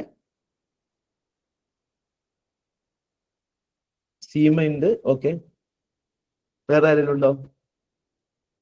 പബ്ലിക് വരില്ലേ? അതിന്റെ ബെനിഫിറ്റ്സ് പബ്ലിക് വരും. പക്ഷെ ഇപ്പൊ എന്താണ്, നമ്മൾ ഡയറക്റ്റ് ആയിട്ട് നമ്മൾ നോക്കുവാണെങ്കിൽ ഈ കേസിലാകെ 3 പേരെ ഇപ്പോഴും അല്ലെ? ഒന്ന് ചീഫ് ആർക്കിടെക്ട്, ഒന്ന് സീമ, അതുപോലെ തന്നെ ആരാണ് നമ്മൾ 3 പേരാണുള്ളത്. അതുപോലെ തന്നെ ഇൻഡയറക്റ്റ് ആയിട്ട് നോക്കുകയാണെങ്കിൽ ഇതുമായിട്ട് ബെനിഫിറ്റ്സ് എടുക്കുന്ന പബ്ലിക്സ് ഉണ്ട്, കൊളീഗ്സ് ഉണ്ട്, അതുപോലെ തന്നെ ഇൻഫോർമൽ ഫ്രണ്ട്സ് ഉണ്ട്, അങ്ങനെ കുറച്ച് ആളുകൾ ഉണ്ട് നമുക്ക് മനസ്സിലായി. അപ്പൊ നമുക്ക് ഈ സ്റ്റേക്ക് ഹോൾഡേഴ്സിനെ നമുക്ക് അഡ്രസ് ചെയ്യാം. അപ്പൊ നമ്മുടെ കേസ് സ്റ്റഡി എഴുതുന്ന സമയത്ത് നിങ്ങൾക്ക് എന്ത് ചെയ്യാം, ഒരു കേസ് സ്റ്റഡിയിൽ ആദ്യം നിങ്ങൾക്ക് ഒരു ഇൻട്രൊഡക്ഷൻ എഴുതാം. എങ്ങനെ ആൻസർ എഴുതണം എന്ന് വെച്ച് കഴിഞ്ഞാൽ നിങ്ങൾക്ക് ഒരു ഇൻട്രൊഡക്ഷൻ എഴുതാം. ഇൻട്രൊഡക്ഷനിൽ നിങ്ങൾ എങ്ങനെയാണ് കേസ് സ്റ്റഡീസിന്റെ ഒരു ഇൻട്രൊഡക്ഷൻ എഴുതുക എന്ന് വെച്ച് കഴിഞ്ഞാൽ, ഒരു കേസ് സ്റ്റഡിന്റെ ഇൻട്രൊഡക്ഷൻ വരുന്ന സമയത്തേക്ക് don't rewrite the same case again. Okay, ഇൻട്രൊഡക്ഷനിലേക്ക് വരുമ്പോൾ ആ കേസിന്റെ ഒരു സമ്മറി ആയിട്ട് ഇപ്പൊ നിങ്ങൾക്ക് എന്ത് ചെയ്തത്, ഇവിടെ എന്താണ്, in this case there is a senior architecture and harassing the junior architect, അതാണ് ഈ കേസ് എന്ന് പറഞ്ഞ് നിങ്ങൾ ഇത് എഴുതുക എന്ന് പറയുന്നത് അത് actually rewriting of the particular question ആണ്. അപ്പൊ ഇവിടെ നിങ്ങൾക്ക് എന്ത് ചെയ്യാന്ന് വെച്ച് കഴിഞ്ഞാൽ എന്തെങ്കിലും ഒരു കോട്ട് ബേസ് ചെയ്ത് വേണം നിങ്ങൾക്ക് സ്റ്റാർട്ട്. ഇതുമായിട്ടില്ല ഈ ഒരു ഇഷ്യൂ എന്തെങ്കിലും റിലേറ്റ് ചെയ്ത ഒരു കോട്ട് ഉണ്ടോ, അതല്ല എന്നുണ്ടെങ്കിൽ പ്രസന്റ് കോണ്ടെക്സ്റ്റുമായിട്ട് ഇത് എവിടെയെങ്കിലും ക്ലിയർ ആയിട്ട് പർട്ടിക്കുലർലി ചില സമയങ്ങളിൽ റിയൽ ആയിട്ട് നടന്നൊരു ഇൻസിഡന്റിനെ പേരൊക്കെ മാറ്റി അവർ കേസായിട്ട് തരും. അപ്പൊ നമുക്ക് ആ റിയൽ ഇൻസിഡൻസ് എന്തായിരുന്നു നടന്നത്, ഇപ്പൊ ഫോർ എക്സാമ്പിൾ ഇപ്പൊ ഡൽഹിയിൽ സ്റ്റാമ്പേഡ് നടക്കുന്നു റെയിൽവേ സ്റ്റേഷനിൽ എന്ന് പറഞ്ഞൊരു കേസ് തരുവാണെന്നുണ്ടെങ്കിൽ ഓൾറെഡി അത് നടന്നതാണ് റീസെന്റ്. അപ്പൊ അതേ കേസ് തന്നെ എന്ത് ചെയ്യുന്നു നമുക്ക് തരുന്നതുകൊണ്ട് നമുക്ക് ഇത് recent case of same case as occurred in the Delhi ഇന്ന സ്ഥലത്ത് എന്ന് പറഞ്ഞിട്ട് നമുക്ക് എന്ത് ചെയ്യാൻ പറ്റും, നമുക്ക് ആ ഒരു കോണ്ടെക്സ്റ്റ് വെച്ചൊരു ഇൻട്രൊഡക്ഷൻ കൊടുക്കാൻ പറ്റും. ഓക്കെ, അതല്ല എന്നുണ്ടെങ്കിൽ എന്തെങ്കിലും എത്തിക്കൽ മോറൽ വാല്യൂസ് പറഞ്ഞിട്ട് നമുക്ക് എന്ത് ചെയ്യാൻ പറ്റും, ഇവിടെ എന്ത് മൊറൽ വാല്യൂസ് ആണ് ഇവിടെ ബ്രേക്ക് ചെയ്തിട്ടുള്ളത്. In this case is clear cut, presenting a clear cut evidence of how lack of misusing authority, of lack of team spirit, or lack of team spirit എങ്ങനെയാണ് പബ്ലിക് സർവീസിനെ ബാധിക്കുന്നത് എന്നുള്ള ഒരു കേസാണ് ഇവിടെ പറയുന്നത് എന്ന രീതിയിൽ നമുക്ക് എന്ത് ചെയ്യാം, ഷോർട്ട് ഇൻട്രൊഡക്ഷൻ കൊടുക്കാം. ഓക്കെ, സോ പല രീതിയിൽ കൊടുക്കാം. ഒന്നുകിൽ നിങ്ങൾക്ക് കോട്ട് കൊടുക്കാം, അല്ലെങ്കിൽ കോണ്ടെക്സ്റ്റ് കൊടുക്കാം, അല്ലെങ്കിൽ ഒരു മോറൽ വാല്യൂസ് വെച്ച് കൊടുക്കാം, അല്ലെങ്കിൽ ഏതെങ്കിലും എത്തിക്കൽ തിങ്കേഴ്സിന്റെ ബേസ് വെച്ച് നമ്മൾ മോറൽ ഫിലോസഫേഴ്സിന്റെ എന്തെങ്കിലും ആംഗിൾ ഇതിനകത്ത് ഉണ്ട് എന്നുണ്ടെങ്കിൽ അത് വെച്ചിട്ട് നമുക്ക് കൊടുക്കാം. ഇനി അതും അല്ലെങ്കിൽ ഒരു ഓവറോൾ എത്തിക്കൽ ഡിലമ കൊടുക്കാം. പക്ഷെ ഇവിടെ കണ്ടു, ഇവിടെ എത്തിക്കൽ ഇഷ്യൂസേ ചോദിച്ചിട്ടുള്ളൂ, എത്തിക്കൽ ഡിലമാസ് എന്താണെന്ന് ചോദിച്ചിട്ടില്ല. അപ്പം എത്തിക്കൽ ഡിലമാസ് ചോദിക്കാത്തതുകൊണ്ട് നിങ്ങൾക്ക് ഇവിടെ എന്ത് ചെയ്യാം, ഇവിടെയുള്ള എത്തിക്കൽ ഡിലമ എന്താന്നുള്ളത് വെച്ചിട്ട് നിങ്ങൾക്ക് എന്ത് ചെയ്യാം, അല്ലെങ്കിൽ ആസ് ദിസ് കേസ് എന്ത് ചെയ്യുന്നുണ്ട്, there is A ethical dilemma. എന്തൊക്കെ തമ്മിലുള്ള എത്തിക്കൽ ഡിലമയാണ് വരുന്നത്, there is A conflict of interest of dilemma of personal interest versus organisational interest. ഈ രണ്ട് ഇൻട്രസ്റ്റ് തമ്മിലുള്ള ഒരു എത്തിക്കൽ ഡിലമയാണ് ഈ കേസിൽ പ്രസന്റ് ചെയ്യുന്നതെന്ന് പറഞ്ഞിട്ട് നമുക്ക് എന്ത് ചെയ്യാൻ പറ്റും, ഈ കേസ് സ്റ്റാർട്ട് ചെയ്യാൻ പറ്റും. ഓക്കെ, അത് കഴിഞ്ഞതിന് ശേഷം നിങ്ങൾക്ക് ചെയ്യേണ്ടത് ഇപ്പം സ്റ്റേക്ക് ഹോൾഡേഴ്സിനെ നമുക്ക് എന്ത് ചെയ്യാം, ലിസ്റ്റ് ഔട്ട് ചെയ്യാം. സ്റ്റേക്ക് ഹോൾഡേഴ്സിനെ ലിസ്റ്റ് ഔട്ട് ചെയ്യുന്നത് വളരെ വർഷങ്ങളായിട്ട് എല്ലാവരും ചെയ്തു വരുന്ന കാര്യങ്ങൾ തന്നെയാണ്. ഈ ഇടയായിട്ട് സ്റ്റേക്ക് ഹോൾഡേഴ്സ് നമ്മൾ എല്ലാ ആൻസേഴ്സിലും നിങ്ങൾ എന്ത് ചെയ്യേണ്ട കാര്യമില്ല, ലിസ്റ്റ് ഔട്ട് ചെയ്യേണ്ട കാര്യമില്ല. ഇപ്പം ഒരു കേസിൽ കുറെ സ്റ്റേക്ക് ഹോൾഡേഴ്സ് ഇരുന്നുണ്ടെങ്കിൽ മാത്രം ലിസ്റ്റ് ഔട്ട് ചെയ്താൽ മതി. ഈ പർട്ടിക്കുലർ കേസിൽ ആകെ 3 പേരേ ഉള്ളൂ. അപ്പൊ നിങ്ങൾ എന്ത് ചെയ്യേണ്ട കാര്യമില്ല, നിങ്ങൾക്ക് ഇപ്പൊ ലിസ്റ്റ് ഔട്ട് ചെയ്തില്ലെങ്കിലും ചോദിച്ചിട്ടുണ്ടെങ്കിൽ നിങ്ങൾ എന്തായാലും ലിസ്റ്റ് ഔട്ട് ചെയ്യാം. ചില സമയത്ത് identify who are stakeholders, or ഇങ്ങനെ ചോദിക്കും, what are the ethical issues, identify ethical issues in the perspective of different stakeholders എന്ന് പറഞ്ഞിട്ടുണ്ടെങ്കിൽ സ്റ്റേക്ക് ഹോൾഡേഴ്സിനെ ഐഡന്റിഫൈ ചെയ്തതിന് ശേഷം മാത്രം എന്ത് ചെയ്യാൻ നോക്കുക, എത്തിക്കൽ ഡിലമാസ് എഴുതുക. അതല്ല എന്നുണ്ടെങ്കിൽ നിങ്ങൾക്ക് എന്ത് ചെയ്യേണ്ട കാര്യമില്ല, സ്റ്റേക്ക് ഹോൾഡേഴ്സിന് എന്ത് ചെയ്യേണ്ട കാര്യമില്ല, എഴുതേണ്ട കാര്യമില്ല എന്നുള്ളതാണ്. അപ്പൊ സ്റ്റേക്ക് ഹോൾഡേഴ്സിന് എഴുതാൻ എല്ലാ ക്വസ്റ്റിനും സ്റ്റേക്ക് ഹോൾഡേഴ്സിന് എഴുതേണ്ട കാര്യമില്ല. ഡിമാൻഡ് ഓഫ് ദ ക്വസ്റ്റ്യൻസ് അനുസരിച്ച് എഴുതാൻ വേണ്ടി ശ്രമിക്കുക. ഇനി അതല്ല എഴുതുന്നതുകൊണ്ട് എന്തില്ല, തെറ്റൊന്നുമില്ല, കുഴപ്പമൊന്നുമില്ല. പക്ഷെ എന്ത് ചെയ്യാം, നിങ്ങൾക്ക് എഴുതണം കുറെ പേരുണ്ടെങ്കിൽ എഴുതുന്നതിൽ അർത്ഥമുണ്ട്. ഇപ്പൊ കുറച്ച് പേരുണ്ടാകുമ്പോൾ ആകെ ഇവിടെ 3 പേരേ ഉള്ളൂ, ഞാനുണ്ട്. അതുപോലെ നിങ്ങൾക്ക് ഇങ്ങനെ എഴുതാം, എത്തിക്കൽ സ്റ്റേക്ക് ഹോൾഡേഴ്സ് ആരാന്നുള്ളത് നിങ്ങൾക്ക് ഒരു ബോക്സ് ആയി വരച്ചിട്ട് നിങ്ങൾക്ക് കൊടുക്കാം. ഇവിടെ ആരൊക്കെ ഉണ്ട്, ഞാനുണ്ട്. ഞാനെന്ന് പറയുന്ന ആരാണ്, എന്തോ ഡെപ്യൂട്ടി ഡയറക്ടറാണ്, ചീഫ് ആർക്കിടെക്ട് ഉണ്ട്, അതുപോലെ തന്നെ ജൂനിയർ ആർക്കിടെക്ട് ഉണ്ട്, കൊളീഗ്സ് ഉണ്ട്, അതുപോലെ തന്നെ പബ്ലിക് ഉണ്ട് എന്ന് പറഞ്ഞിട്ട് നമുക്ക് എന്ത് ചെയ്യാൻ പറ്റും, ഫ്രണ്ട്സ് ഉണ്ട് എന്ന രീതിയിൽ സ്റ്റേക്ക് ഹോൾഡേഴ്സിനെ ഐഡന്റിഫൈ ചെയ്തിട്ട് ജസ്റ്റ് ഒന്ന് ഐഡന്റിഫൈ. ഒരുപാട് സമയവും സ്പേസും അതിനുവേണ്ടി കളയരുത്, കാരണം ഇതിനകത്ത് മാർക്കൊന്നും അഡീഷണൽ ഇല്ല, ഒരു വാല്യൂഡേഷൻ കണ്ടന്റ് മാത്രമാണ്. So that is why depends. എഴുതിയാലും എഴുതിയില്ലേലും കുഴപ്പമൊന്നുമില്ല. എഴുതി കഴിഞ്ഞു കഴിഞ്ഞാൽ ഒരു ഗുണം, നിങ്ങൾക്ക് പല സമയത്തും എത്തിക്കൽ ഡിലമാസ് ഒക്കെ അനലൈസ് ചെയ്യുന്ന സമയത്ത് പല സ്റ്റേക്ക് ഹോൾഡേഴ്സിന്റെ ആംഗിളിൽ നിന്ന് നിങ്ങൾക്ക് ഡിലമാസ് ഐഡന്റിഫൈ ചെയ്യാൻ പറ്റും എന്നുള്ളതാണ് ഏറ്റവും വലിയ ഇമ്പോർട്ടന്റ് ആയ ഫാക്ടർ. സോ വൺസ് അത് നിങ്ങൾ ചെയ്ത് കഴിഞ്ഞ് കഴിഞ്ഞാൽ നിങ്ങൾക്ക് അടുത്ത ചെയ്യാനുള്ള ഇമ്പോർട്ടന്റ് ആയ ഫാക്ടർ എന്താണെന്ന് വെച്ച് കഴിഞ്ഞാൽ, സ്റ്റേക്ക് ഹോൾഡേഴ്സിനെ കഴിഞ്ഞ് പിന്നെ അത് നിങ്ങൾക്ക് എന്ത് ചെയ്യാം, നിങ്ങൾ ഡയറക്റ്റ് ക്വസ്റ്റ്യനിലേക്ക് കിടക്കുക എന്നുള്ളതാണ്. ഇവിടെ ക്വസ്റ്റ്യൻ എ എന്ന് പറയുന്നത് എത്തിക്കൽ issues involve in the above cases ആണ്. അപ്പൊ ഇവിടെ എന്തൊക്കെ എത്തിക്കൽ ഇഷ്യൂസ് ആണ് ഇൻവോൾവ് ചെയ്തിട്ടുള്ളത് നിങ്ങൾ ആദ്യം എന്ത് ചെയ്യണം, ലിസ്റ്റ് ഔട്ട് ചെയ്യണം. അപ്പൊ ഇവിടെ നിങ്ങൾക്ക് മനസ്സിലായി അല്ലേ, ഒന്നാമത്തെ എത്തിക്കൽ ഇഷ്യൂസ് എന്ന് പറയുന്നത് ഇവിടെ അബ്യൂസ് ഓഫ് അതോറിറ്റി നമുക്ക് കാണാൻ പറ്റും അല്ലെ, അബ്യൂസ് ഓഫ് അതോറിറ്റി. ഇവിടെ എന്ത് ചെയ്യുന്നുണ്ട്, അതോറിറ്റി അബ്യൂസ് ചെയ്യുന്നുണ്ട്. പിന്നെ എന്താണ് ചെയ്യുന്നത്, ഇവിടെ കോൺഫ്ലിക്ട് ഓഫ് ഇൻട്രസ്റ്റ് നമുക്ക് എത്തിക്കൽ ഇഷ്യൂ ആയിട്ട് കാണാൻ പറ്റും. ഇവിടെ ഇൻഡിവിജ്വൽ ഇൻട്രസ്റ്റും അതുപോലെ തന്നെ പേഴ്സണൽ ഇൻട്രസ്റ്റും തമ്മിലുള്ള ഒരു കോൺഫ്ലിക്ട് നിങ്ങൾക്ക് കാണാൻ പറ്റും. ഇവിടെ ടീം സ്പിരിറ്റിന്റെ ഒരു എത്തിക്കൽ ഇഷ്യൂസ്, നിങ്ങൾ ടീം സ്പിരിറ്റ് ഇല്ല, അതുപോലെ തന്നെ ടീം കൊളാബറേഷൻ നിങ്ങൾക്ക് ഇവിടെ കാണാൻ പറ്റുന്നില്ല. So team spirit and team കൊളാബറേഷന്റെ ഒരു പ്രശ്നമുണ്ട്. അതുപോലെ തന്നെ വർക്ക് പ്ലേസ് ഹറാസ്മെന്റ് ഇവിടെ നമുക്ക് കാണാൻ പറ്റും അല്ലെ, വർക്ക് പ്ലേസ് ഹറാസ്മെന്റ്. അതുകൊണ്ട് അവർ റിസൈൻ ചെയ്യാൻ പോവാൻ നമുക്ക് പറയാം. ഡിഗ്നിറ്റി ഓഫ് കൊളീഗ് എന്ത് ചെയ്യുന്നുണ്ട്, ഇവിടെ എത്തിക്കലി ക്വസ്റ്റ്യൻ ആണ്. ഡിഗ്നിറ്റി ഓഫ് കൊളീഗ്, അതുപോലെ എന്ത് ചെയ്യുന്നുണ്ട്, ഇവിടെ മോറൽ വാല്യൂസ് ഓഫ്, ഇപ്പൊ നമ്മൾ മോറൽ വാല്യൂസ് ഒക്കെ പഠിച്ചു കഴിഞ്ഞാൽ ഇവിടെ കാറ്റഗറിക്കൽ ഇമ്പററ്റി അല്ലെങ്കിൽ വെർച്വൽ എത്തിക്സിന് അഗെയിൻസ്റ്റ് ആണ് ഇദ്ദേഹം ചെയ്യുന്നത്. ഇയാളുടെ ആക്ഷൻസ് എന്താണ്, വെർച്വൽ എത്തിക്സിന് അഗെയിൻസ്റ്റ് ആണ്, അല്ലെങ്കിൽ ഡ്യൂട്ടി ബേസ്ഡ് എത്തിക്സിന് അഗെയിൻസ്റ്റ് ആണ്, ഹറാസ്മെന്റ് ഓഫ് എ വുമൺ ആണ് ഇവിടെ വരുന്നത്.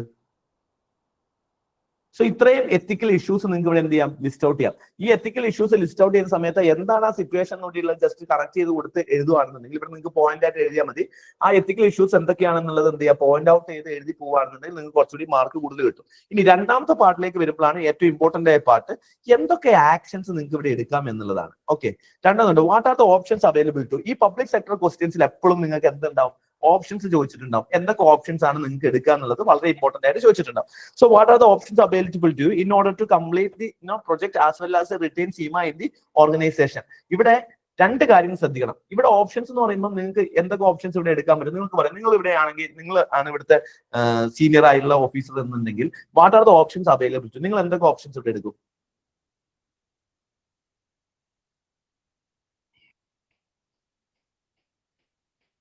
പറയാവോ? അൺമ്യൂട്ട് ചെയ്ത് പറയാം. എന്തൊക്കെ എന്തെങ്കിലും തെറ്റായ ഓപ്ഷൻസ് ഒക്കെ പറഞ്ഞാൽ മതി. ഫസ്റ്റ് വൺ ലൈക്ക് ഇവിടെ സീമയുടെ ഭാഗത്ത് ഇപ്പൊ നമുക്ക് പ്രോബ്ലംസ് ഒന്നും കാണാനില്ല. എല്ലാ ഈ ക്വസ്റ്റ്യനിൽ തന്നെ എല്ലാ പ്രോബ്ലംസും മറ്റേ സീനിയർ പുള്ളിയുടെ ഇതിലാണ്.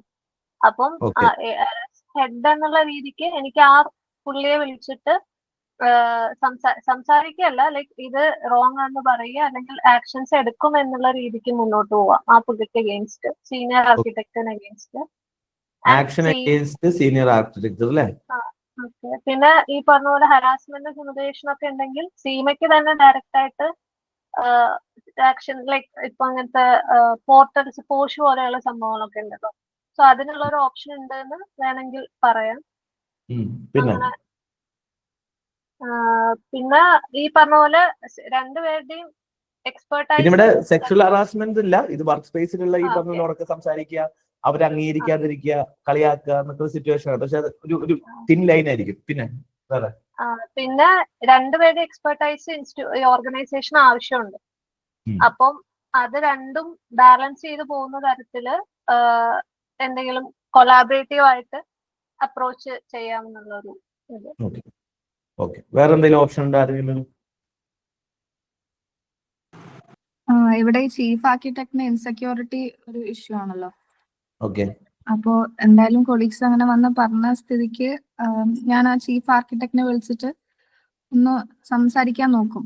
അയാളെ ഇൻസെക്യൂരിറ്റി ഒന്ന് എന്താ പറയാ അഷ്യൂറൻസ് കൊടുക്കാൻ പറ്റുകയാണെങ്കിൽ ഒരു പരിധിവരെ ഹറാസ്മെന്റ് കുറക്കാൻ വേണ്ടി ചാൻസ് ഉണ്ട്. പിന്നെ വേറെ എന്തൊക്കെയുണ്ട്? വേറെ ആരെങ്കിലും ഉണ്ടോ? എന്തെങ്കിലും ആക്ഷൻസ് പറയാൻ പറ്റുമോ?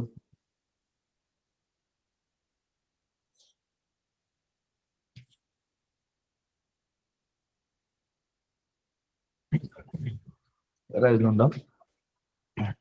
നമ്മളൊരു ആക്ഷൻസ് ചോദിക്കുന്ന സമയത്ത്, ആക്ഷൻസ് എഴുതേണ്ട സമയത്ത് നമുക്ക് എന്തോ ഒരു ആക്ഷൻസ് നമുക്ക് എഴുതാന്ന് വെച്ച് കഴിഞ്ഞാല് ബേസിക്കലി ഈ മാക്സിമം നമുക്ക് എഴുതേണ്ട നമ്പർ ഓഫ് ഓപ്ഷൻസ് എന്ന് പറയുന്നത് 4 ഓപ്ഷൻസ് വരെ നമുക്ക് എഴുതാം. ഒരു ചോദ്യം ചോദിക്കുമ്പോൾ മാക്സിമം 4 എഴുതിയാൽ മതി. പക്ഷെ 3 എണ്ണം ഫൈൻ ആണ്.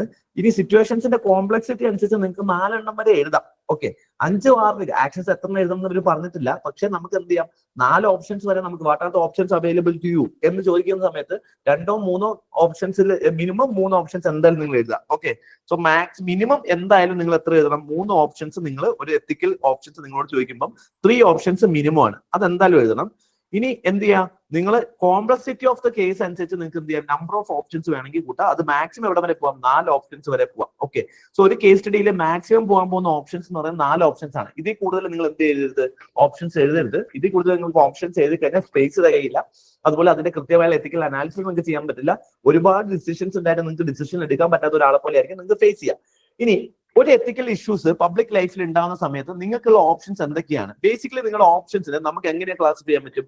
ആദ്യത്തെ ഓപ്ഷൻസ് നിങ്ങൾക്ക് എന്ന് പറയുന്നത് നിങ്ങൾക്ക് ഓപ്ഷൻ ഓഫ് ഫ്ലൈറ്റ് ആണ്. എന്ത് ഇഷ്യൂ വന്നു കഴിഞ്ഞാലും ഫസ്റ്റ് ഓപ്ഷൻ എന്ന് പറഞ്ഞു കഴിഞ്ഞാൽ നിങ്ങൾക്ക് എന്ത് ചെയ്യാം, അതായത് ഓപ്ഷൻസിന്റെ ഒരു ഓപ്ഷൻ എന്ന് പറയുന്നത് ഫ്ലൈറ്റ് ആണ്. അതായത് നിങ്ങൾക്ക് ഈ വിഷയത്തിൽ നിന്ന് നിങ്ങൾക്ക് എന്താ ഒളിച്ചോടാം. അതായത് ഒന്നെങ്കിൽ നിങ്ങൾക്ക് ഈ സിറ്റുവേഷൻ എന്ത് ചെയ്യാം, അവോയ്ഡ് ചെയ്ത് നിങ്ങൾക്ക് ഇതൊന്നും കണ്ടില്ല എന്ന് നടിച്ച്, ഇപ്പൊ ഇവിടുത്തെ കാര്യത്തിൽ ആലോചിച്ച് നോക്കിയാൽ ഈ സീമേന്റെ ഈ ഹറാസ്മെന്റ് ഇത് കണ്ടില്ല എന്ന് നടിച്ച് നിങ്ങൾക്ക് എന്ത് ചെയ്യാം, നിങ്ങൾക്ക് നിങ്ങളെ വർക്ക് ചെയ്യാം. അവർക്ക് ഒന്നിച്ച് പോകാൻ പറ്റുവാണെങ്കിൽ ഒന്നിച്ച് പോട്ടെ. നിങ്ങൾ എന്ത് ചെയ്യുന്നു, ആ സിറ്റുവേഷനിൽ നിങ്ങൾ ആക്ട് ചെയ്യാതിരിക്കുക എന്നുള്ളതാണ്. അല്ലെങ്കിൽ ഈ സിറ്റുവേഷൻ അവോയ്ഡ് ചെയ്യുക, അല്ലെങ്കിൽ നിങ്ങൾ ട്രാൻസ്ഫർ മേടിച്ചു പോവുക, അതല്ലെങ്കിൽ നിങ്ങൾ എന്ത് ചെയ്യുക, ഈ സിറ്റുവേഷനെ ഡെലിഗേറ്റ് യുവർ സീനിയേഴ്സ് എന്നുള്ള സാധനങ്ങൾ ചെയ്യാൻ എന്നുള്ളതാണ്. അപ്പൊ സീനിയേഴ്സിനോട് പറയാം എനിക്ക് ഇത് ചെയ്യാൻ പറ്റില്ല എന്ന് പറഞ്ഞിട്ട് മാറിപ്പോവുക. ഇത് നിങ്ങൾ എന്താണ്, ഒരു അവോയ്ഡൻസ് ആക്ഷൻ ആണ്. അപ്പൊ നിങ്ങൾക്ക് ഒരു ഓപ്ഷൻ എന്ന് പറയുന്നത് നിങ്ങൾക്ക് എന്താണ്, സിവിൽ സർവീസിൽ വരുന്ന സമയത്ത് ഇതിനകത്ത് നിങ്ങൾക്ക് ഫ്ലൈറ്റ് എന്ന് പറയുന്ന ഒരു ഓപ്ഷൻ ആണ്. നിങ്ങൾക്ക് എന്ത് ചെയ്യാൻ പറ്റും, ഇതിൽ നിന്ന് ഒഴിവായി പോവുക എന്നുള്ളതാണ്. ഓക്കെ, ഒഴിവായി പോകുന്നതുകൊണ്ടുള്ള നിങ്ങൾക്ക് ഗുണം എന്താണെന്ന് വെച്ച് കഴിഞ്ഞാൽ നിങ്ങൾക്ക് ഈ കോൺഫ്ലിക്റ്റിന്റെ ഇടയിൽ എന്ത് വരില്ല, നിങ്ങൾക്ക് പ്രശ്നങ്ങൾ വരില്ല. നിങ്ങൾക്ക് ഭാവിയിൽ എന്ത് ചെയ്യില്ല, ഇതുമായി ബന്ധപ്പെട്ട രീതിയിലുള്ള ഒരു പ്രോബ്ലംസ് നിങ്ങൾക്ക് പേഴ്സണൽ ലൈഫിൽ വരില്ല. പക്ഷെ ഇതിനുള്ള പ്രോബ്ലംസ് എന്തൊക്കെയാണ്, നിങ്ങളെ വാല്യൂ, സിവിൽ സർവീസിന്റെ ഡ്യൂട്ടി എന്ന് പറയുന്നത് എന്ത് ചെയ്യാനുള്ളതല്ല, ഇങ്ങനെ ഒളിച്ചോടി പോകാനുള്ളതല്ല. അതിനകത്ത് സിവിൽ സർവന്റ് എന്ന് പറയുന്ന രീതിയിലുള്ള റെസ്പോൺസിബിലിറ്റിക്ക് അഗെയിൻസ്റ്റ് ആണ്. അതുപോലെ തന്നെ നിങ്ങളുടെ ഡ്യൂട്ടി എത്തിക്സിന് എന്താണ്, ഇത് അഗെയിൻസ്റ്റ് ആണ്. This is against duty ethics. അപ്പൊ ഇതുപോലെയുള്ള പ്രോബ്ലംസ് ഇവിടെ വരാം. But this is the one option you have. നിങ്ങൾക്ക് എന്ത് ചെയ്യാം, ഇതിൽ നിന്ന് ഒളിച്ചോടുക എന്നുള്ളത്. രണ്ടാമത്തെ ഓപ്ഷൻസ് എന്ന് പറയുന്ന ഫൈറ്റ് എന്ന് പറയുന്ന ഓപ്ഷൻ ആണ്. ഇവിടെ നിങ്ങൾക്ക് എന്ത് ചെയ്യാന്ന് വെച്ച് കഴിഞ്ഞാൽ, നിങ്ങൾക്ക് ഈ സിറ്റുവേഷൻസിൽ നിങ്ങൾ എന്ത് ചെയ്യുന്നു, യാതൊരു ബാലൻസും കാര്യങ്ങളും ഒന്നും ചെയ്യാതെ എന്താണോ നിങ്ങൾ തീരുമാനിച്ചിരുന്ന സാധനം, എന്താണ് ലീഗലി റൈറ്റ്, ആ ലീഗലി റൈറ്റ് മാത്രം ഫോളോ ചെയ്യുന്നതിനെയാണ് നമ്മൾ എന്ത് ചെയ്യുക, ഫൈറ്റ് എന്ന് പറയാം. ഇവിടെ നിങ്ങൾ കൃത്യമായിട്ട് എന്താ ചെയ്യുന്നത്, നിങ്ങൾ കൃത്യമായിട്ട് ഇവിടെ ലോ ഫോളോ ചെയ്യുന്നു. ലോ ബെൻഡ് ചെയ്യുന്നില്ല, ലോ ബ്രേക്ക് ചെയ്യുന്നില്ല. പക്ഷെ ഇവിടുത്തെ ഒരു പ്രോബ്ലം എന്താണെന്ന് വെച്ചാൽ, നിങ്ങൾ ലോ കൃത്യമായിട്ട് ഫോളോ ചെയ്തിട്ടുണ്ടാവും, പക്ഷെ എത്തിക്കൽ ഡയമെൻഷനിൽ ചിലപ്പോൾ നിങ്ങൾ ഇമോഷണൽ ഇന്റലിജൻസ് ആയിട്ട് പ്രവർത്തിച്ചിട്ടുണ്ടാവില്ല. ചിലപ്പോൾ എത്തിക്കൽ വാല്യൂസ് നിങ്ങൾ പലരുടെ ഇമോഷൻസ് കണ്ടിട്ടുണ്ടാവില്ല.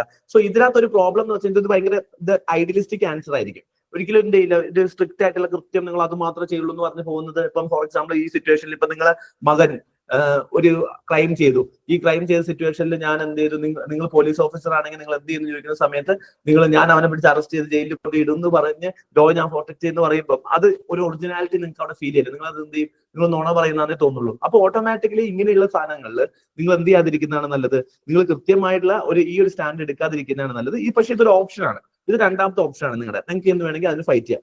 മൂന്നാമത്തെ ഓപ്ഷൻ എന്ന് പറയുന്നത് നിങ്ങൾക്ക് കോംപ്രമൈസ് ചെയ്യാന്നുള്ളതാണ്. കോംപ്രമൈസ് ചെയ്യുമ്പോൾ നിങ്ങൾ ഇവിടെ മിഡിൽ പാത്ത് ആണ് എടുക്കുന്നത്. ഓക്കെ, സോ മിഡിൽ പാത്ത് എടുക്കുമ്പോൾ നിങ്ങൾ ഇവിടെ എന്ത് ചെയ്യുന്നു എന്ന് വെച്ച് കഴിഞ്ഞാൽ, ബേസിക്കലി നിങ്ങൾ ചില എത്തിക്കൽ ഡയമെൻഷൻസും കാണുന്നു, അതേപോലെ തന്നെ എന്ത് ചെയ്യുന്നു, ചില ലോസും നിങ്ങൾ എന്ത് ചെയ്യുന്നു, കംപ്ലീറ്റ്ലി അത് ബ്രേക്ക് ചെയ്യുന്നില്ല. പക്ഷെ എന്ത് ചെയ്യുന്നു, അതൊരു മിഡിൽ പാത്ത് എടുത്ത് നമ്മളിവിടെ മധ്യാഹ്ന മാർഗ്, ബുദ്ധിസ്റ്റ് ഫിലോസഫീസ് അല്ലെങ്കിൽ ഗോൾഡൻ മീൻ തിയറിക്ക് വെച്ച് നമുക്ക് ഇവിടെ സബ്സ്റ്റാൻഷിയേറ്റ് ചെയ്യാം.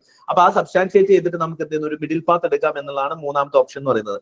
നാലാമത്തെ നിങ്ങൾക്കുള്ള ഒരു ഓപ്ഷൻ എന്ന് പറയുന്നതാണ് ട്രാൻസ്ഫോം എന്ന് പറയുന്ന ഓപ്ഷൻ. ഇവിടെ നിങ്ങളുടെ ഫൈനൽ ഓപ്ഷൻ ആണ്. ഈ ഓപ്ഷൻ എന്ന് പറയുന്നത് ഈ ഒരു എത്തിക്കൽ ഡിലമ, ഈ dilemmas, all the dilemmas are a possibility for change.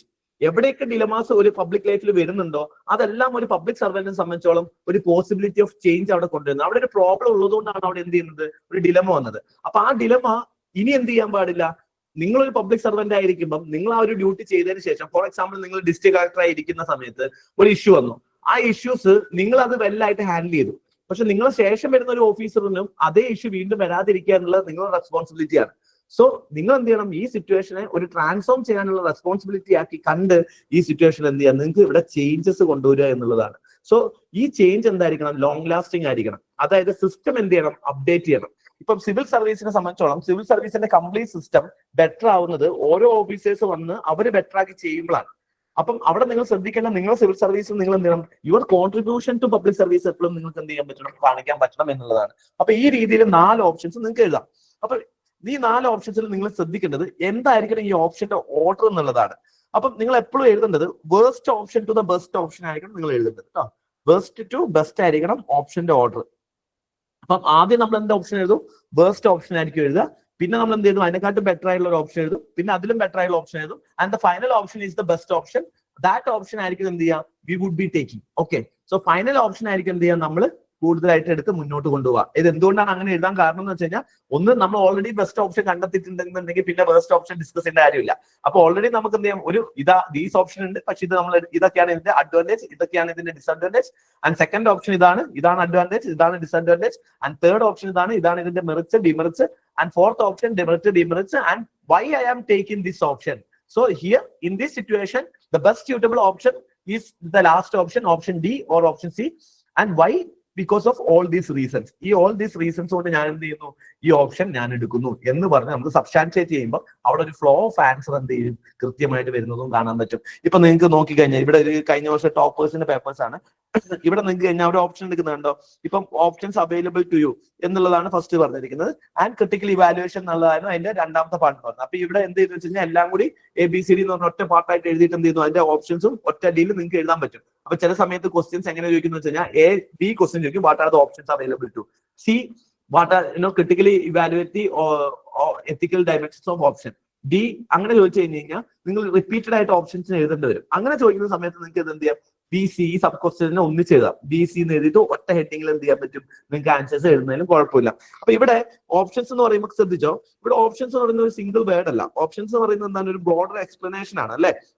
അപ്പൊ ഇവിടെ നിങ്ങൾ നോക്കി കഴിഞ്ഞ് കഴിഞ്ഞാൽ ഓരോ ഓപ്ഷൻസിലും നിങ്ങൾക്ക് മനസ്സിലാവും അതിനകത്ത് എന്താണ് എക്സാക്ട്ലി ഞാൻ ചെയ്യുന്നത് എന്നുള്ളതായിരിക്കണം നമ്മൾ ഡിസ്കസ് ചെയ്യുന്നത്. അതല്ലാതെ എന്ത് ചെയ്ത് ഐ എം സസ്പെൻഡിങ് അല്ലെങ്കിൽ ഇന്നാളെ ഞാൻ പോകുന്നു, ഞാൻ മറ്റേ ആളെ സീനിയർ ഓഫീസറിനെ ഞാൻ അങ്ങ് സസ്പെൻഡ് ചെയ്യും എന്ന് പറഞ്ഞു പോവാതെ എന്ത് ചെയ്യാം, നമുക്ക് ഓരോ ഓപ്ഷൻസ് എന്ത് ചെയ്യുന്നു, എന്നിട്ട് ഇവിടെ നമുക്ക് ആ ഓപ്ഷന്റെ മെറിറ്റ്, ഈ ഓപ്ഷൻ എടുക്കുന്നതുകൊണ്ട് എനിക്ക് എന്തൊക്കെ മെറിറ്റ്സ് ഉണ്ട്, അല്ലെങ്കിൽ ഈ ഓപ്ഷൻ എടുക്കുന്നതുകൊണ്ട് എന്തൊക്കെ എത്തിക്കൽ ഗ്രൗണ്ട്സ് ഞാൻ ചെയ്യുന്നു, then demerits of these options എന്തൊക്കെയാണ്, അത് കഴിഞ്ഞ് നമുക്ക് എന്ത് ചെയ്യാം, അടുത്ത ഓപ്ഷൻസിലേക്ക് പോകും. ഓപ്ഷൻ 2 എന്താണ്, ആ ഓപ്ഷൻ 2 എന്താണ്, അതിന്റെ മെറിറ്റ്സ് എന്താണ്, അതുപോലെ തന്നെ അതിന്റെ ഡിമെറിറ്റ്സ് എന്താണ്, അങ്ങനെ ഓപ്ഷൻ 3 എന്തെടുക്കുന്നു, 3 എഴുതുന്നു. And finally we will be choosing option 3 or option 4 നമ്മൾ എന്ത് ചെയ്യുന്നു, ചൂസ് ചെയ്യുന്നു. 3 ഓപ്ഷൻസ് എഴുതിയാൽ മതി.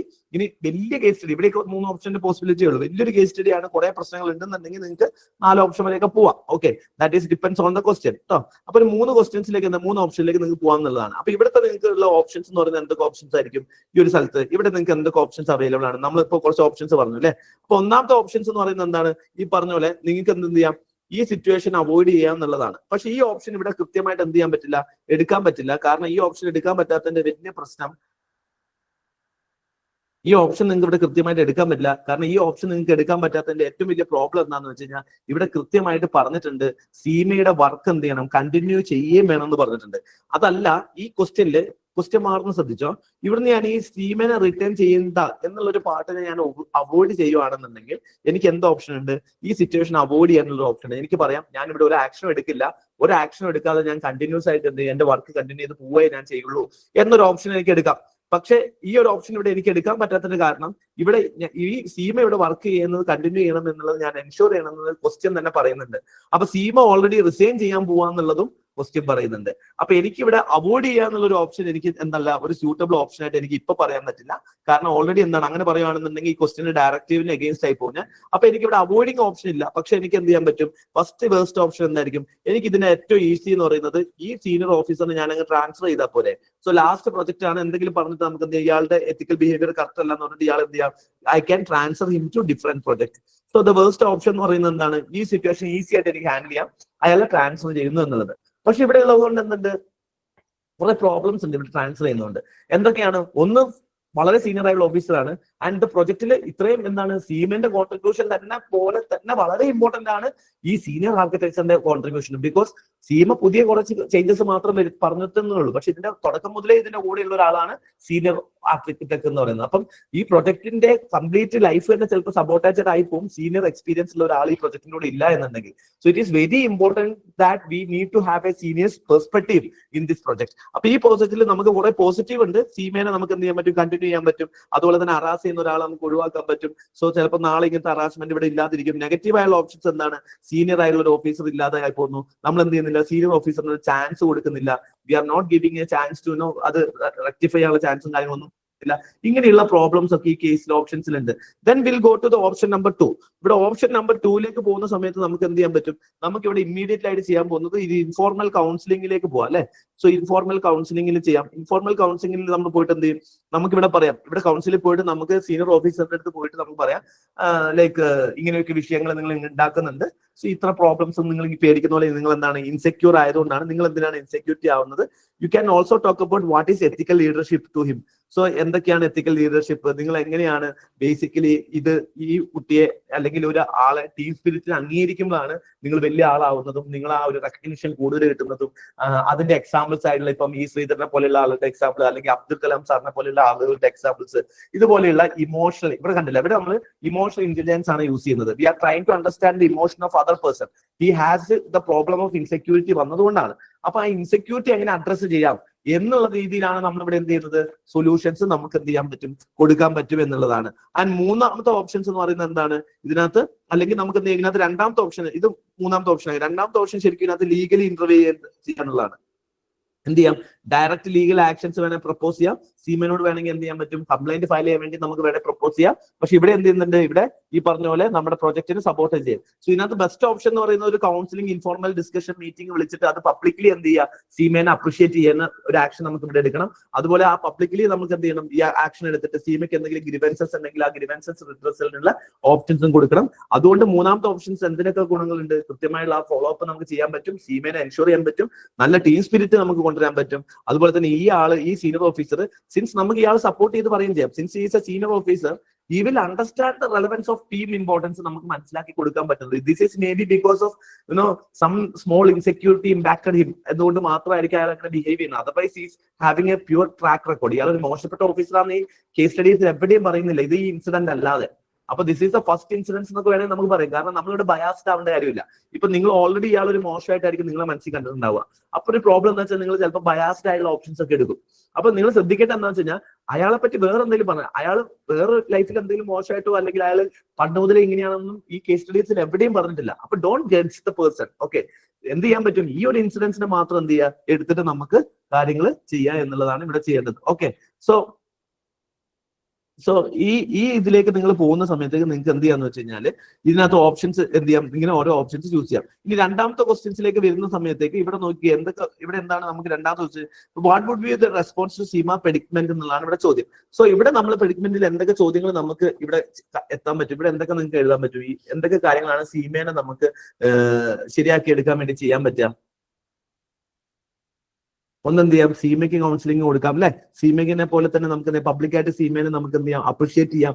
സീമേന്റെ പ്രൊജക്ടിന്റെ ഇമ്പോർട്ടൻസിനെ പറ്റിയിട്ട് സീമ അത് എങ്ങനെയാണ് ബെറ്റർ ആക്കുന്നത് എന്നുള്ള കാര്യം പറയാം. ആൻഡ് മേക്ക് ഷുവർ അവരോട് എന്ത് ചെയ്യാം, പേഴ്സണലായിട്ട് സംസാരിച്ചിട്ട് ഇങ്ങനെ ഒരു സ്പേസ് ഇവിടെ ഉണ്ടാവും എന്നുള്ള പറയാം. എന്തെങ്കിലും കംപ്ലൈന്റ് ഉണ്ടെങ്കിൽ ആ കംപ്ലൈന്റ് മുന്നോട്ട് പോകുന്ന കാര്യം പറയാം, ഒരു കോൺഫിഡൻസ് കൊടുക്കാം.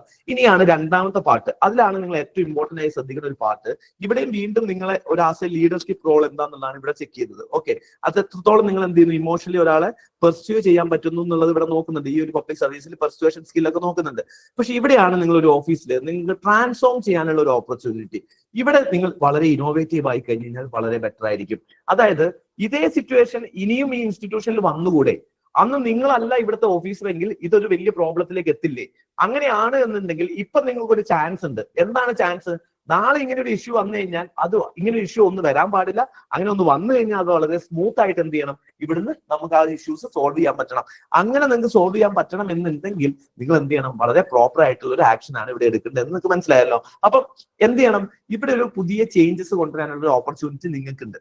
ആ ഓപ്പർച്യൂണിറ്റിയാണ് നിങ്ങൾ എന്ത് ചെയ്യേണ്ടത്, ഈ ഒരു ഭാഗത്തേക്ക് എഴുതേണ്ടത്. അപ്പൊ ഇവിടെ നിങ്ങൾ ജസ്റ്റ് എന്ത് ചെയ്യരുത്, ഇവിടെ എഴുതുന്ന സമയത്ത് don't write just general content മാത്രം എഴുതി പോകരുത്. അതായത് ഞാൻ എന്ത് ചെയ്യും, ഇവിടെ ഇനി എന്തൊക്കെ ചെയ്യും, ഞാൻ ലോ ഇംപ്ലിമെന്റ് ചെയ്യും, അങ്ങനെ ചെയ്ത് you can write all these things. Okay, പുതിയ നമുക്ക് മെക്കാനിസം കൊണ്ടുവരാം. ഇപ്പൊ നിങ്ങൾ ആലോചിക്കുക, what measures would you institute to prevent each occurrence from happening in your organisation. അപ്പൊ നിങ്ങൾക്ക് എന്തെങ്കിലും ഇന്നോവേറ്റീവ് ആയുള്ള സൊല്യൂഷൻസ് ഉണ്ടെങ്കിൽ അതൊക്കെ എഴുതാം. നിങ്ങൾക്ക് എന്തെങ്കിലും ഇന്നോവേറ്റീവ് സൊല്യൂഷൻസ് ഉണ്ടോ?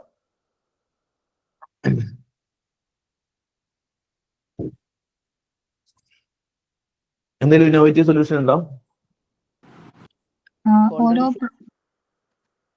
പറഞ്ഞോളൂ അങ്കിത. ഓരോ പ്രൊജക്ട് സ്റ്റാർട്ട് ചെയ്യുന്നതിന് മുന്നേ എല്ലാരെയും വിളിച്ചിട്ട് ഒരു ബ്രീഫിംഗ് പോലെ ചെയ്യുകയാണെങ്കിൽ, അല്ലെങ്കിൽ ആദ്യം മുതൽ ഓരോ ആൾക്കാരുടെ റോള് അത്യാവശ്യം ഡിഫൈൻ ചെയ്ത് കൊടുക്കുകയാണെങ്കിൽ, ഇപ്പൊ ഈ കേസിൽ ഇയാൾക്ക് ഇപ്പൊ ഇൻസെക്യൂരിറ്റി ആയില്ല. അപ്പൊ ആദ്യം മുതൽ നമ്മൾ റോള് കുറച്ചെങ്കിലും ഡിഫൈൻ ചെയ്ത് കൊടുക്കുകയാണെങ്കിൽ അവരവരുടെ പൊസിഷനിൽ സെക്യൂർ ആവല്ലോ. അപ്പൊ ഇതേപോലെ ജലസിയും കാര്യങ്ങളൊന്നും ഉണ്ടാവില്ല. അപ്പൊ ഓരോന്നും മുന്നേ ബ്രീഫിംഗ് ചെയ്യാം. അങ്ങനെ പിന്നെ വേറെന്താ കൊടുക്കാം സാർ? ഒരു anti harassment policy. Anti harassment policy എന്ന് പറയുമ്പോൾ എങ്ങനെയായിരിക്കും അത് ചെയ്യാൻ പറ്റുക? സാർ വളരെ ഇപ്പം ഇവിടെ ഒരു സീമ എന്ന് പറയുമ്പോൾ ഒരു ലേഡി അല്ലേ. അപ്പം ലേഡീസിന്റെ അവർക്ക് എല്ലാ രീതിയിലുമുള്ള ഒരു സെക്യൂരിറ്റി നമ്മൾ അവിടെ കൊണ്ടുവരിക. ഓക്കെ, അതുപോലെ തന്നെ വളരെ സേഫ് ആയിട്ടും കംഫർട്ടബിളും ആയിട്ട് വർക്ക് ചെയ്യാനുള്ള ഒരു വർക്കിംഗ് എൻവയോൺമെന്റ് ക്രിയേറ്റ് ചെയ്യുക. അപ്പൊ ഇവിടുത്തെ അങ്ങനെ നമ്മൾ പറയരുത്. നമ്മളിപ്പോ വർക്കിംഗ് എൻവയോൺമെന്റ് സേഫ് ആയിട്ട് നമ്മൾ സൊല്യൂഷൻ എഴുതുമ്പോൾ എങ്ങനെയാണ് അത് മാറ്റുക എന്ന് പറയുമ്പോൾ we will create A safe working environment എന്ന് പറയുമ്പോൾ അതൊരു തള്ളു പോയിന്റ്, അവിടെ ഒരു സൊല്യൂഷൻ വരുന്നില്ല അല്ലെ. അപ്പൊ അങ്ങനെ നമ്മൾ പൊതുവെ എല്ലാവരും എഴുതുമ്പോൾ അങ്ങനെ ജനറൽ ടെൻഡൻസി വരും. നമ്മൾ എന്ത് ചെയ്യും, ensure that there is A safe environment. എന്താണ് ഇവർ ചോദിക്കുന്നത്, എന്താണ് ഈ സേഫ് എൻവയോൺമെന്റിന് വേണ്ടി നിങ്ങൾ എന്താ ചെയ്യാന്നാണ് ഇപ്പൊ ചോദിച്ചിട്ടുള്ളത്. അപ്പൊ നമ്മൾ ജസ്റ്റ് ഒരു സേഫ് എൻവയോൺമെന്റ് ക്രിയേറ്റ് ചെയ്ത് പോകുന്നു മാത്രം എഴുതി കഴിഞ്ഞ് കഴിഞ്ഞാൽ അവിടെ എന്ത് ചെയ്യുന്നില്ല, ആക്ച്വൽ സൊല്യൂഷൻ നമ്മൾ ഇതുവരെ എഴുതിയിട്ടില്ല. അപ്പൊ ആ ആക്ച്വൽ സൊല്യൂഷനോട് എഴുതാൻ വേണ്ടി നിങ്ങൾ എന്ത് ചെയ്യണം, ശ്രമിക്കണം. അപ്പൊ ഇവിടെ നമുക്ക് എന്തൊക്കെ എഴുതാൻ നിങ്ങൾ ആലോചിച്ച് നോക്കിയേ. ഒരു ഇൻസ്റ്റിറ്റ്യൂഷനിൽ ഇങ്ങനെയുള്ള ഹറാസ്മെന്റും കാര്യങ്ങളും വരുന്നുണ്ട്, ഓക്കറൻസ് ഫ്രം ഹാപ്പിംഗ് ദിസ് ഓർഗനൈസേഷൻ ആണെങ്കിൽ പല സ്റ്റെപ്സ് എടുക്കാം. നമുക്ക് ലീഗൽ രീതിയിൽ നമുക്ക് വേണമെങ്കിൽ അവിടെ ഒരു എംപ്ലോയ്മെന്റ് ഫോറം ഉണ്ടാക്കിയിട്ട് എന്ത് ചെയ്യാൻ പറ്റും, ഇതുപോലെയുള്ള കംപ്ലൈൻസ് റിട്രസൽ മെക്കാനിസംസിന് ഒരു ഇന്റേണൽ കംപ്ലൈന്റ് കമ്മിറ്റി എന്ത് ചെയ്യാം, നമുക്ക് പെർമനന്റ് ആയിട്ട് ഉണ്ടാക്കാം അല്ലെ. അവിടെ ഇന്റേണൽ കംപ്ലൈന്റ് കമ്മിറ്റി ഉണ്ടാക്കിയിട്ട് എന്ത് ചെയ്യാം, ഇങ്ങനെയുള്ള കേസസ് വന്നു കഴിഞ്ഞാൽ ആ കേസസ് എന്ത് ചെയ്യും, ഇന്റേണൽ കംപ്ലൈന്റ് കമ്മിറ്റിയിൽ ഡയറക്റ്റ് ഒരാൾക്ക് പരാതിപ്പെടുത്താം. അല്ലെ അനോണിമസ് ആയിട്ട് ഇങ്ങനത്തെ ഇഷ്യൂസ് ഉണ്ടെന്നുണ്ടെങ്കിൽ അനോണിമസ് ബോക്സ് നമുക്ക് വെക്കാം. സോ ഈ അനോണിമസ് ബോക്സിൽ നമുക്ക് എന്ത് ചെയ്യാം, ഇങ്ങനെയുള്ള ലീഗലായുള്ള റൈറ്റ്ഫുൾ ആയ ഇഷ്യൂസ് എഴുതി അറിയിക്കാൻ പറ്റും എന്നുള്ള രീതിയിൽ കഴിഞ്ഞു കഴിഞ്ഞാൽ നമുക്ക് ഇങ്ങനെയുള്ള പ്രോബ്ലംസ് പെട്ടെന്ന് പുറത്തെത്തുകയും ആ എത്തുന്ന പ്രോബ്ലംസ് എന്ത് ചെയ്യാം, നമുക്ക് വേഗം സോൾവ് ചെയ്യാൻ പറ്റും എന്നുള്ളതാണ്. അതുമല്ല എന്നുണ്ടെങ്കിൽ നിങ്ങൾക്ക് അത് ഇങ്ങനെ ഒരു സൊല്യൂഷൻ മാത്രമല്ല നിങ്ങൾ എഴുതുന്നത് കേട്ടോ, 2-3 സൊല്യൂഷൻസ് നിങ്ങൾ എഴുതണം.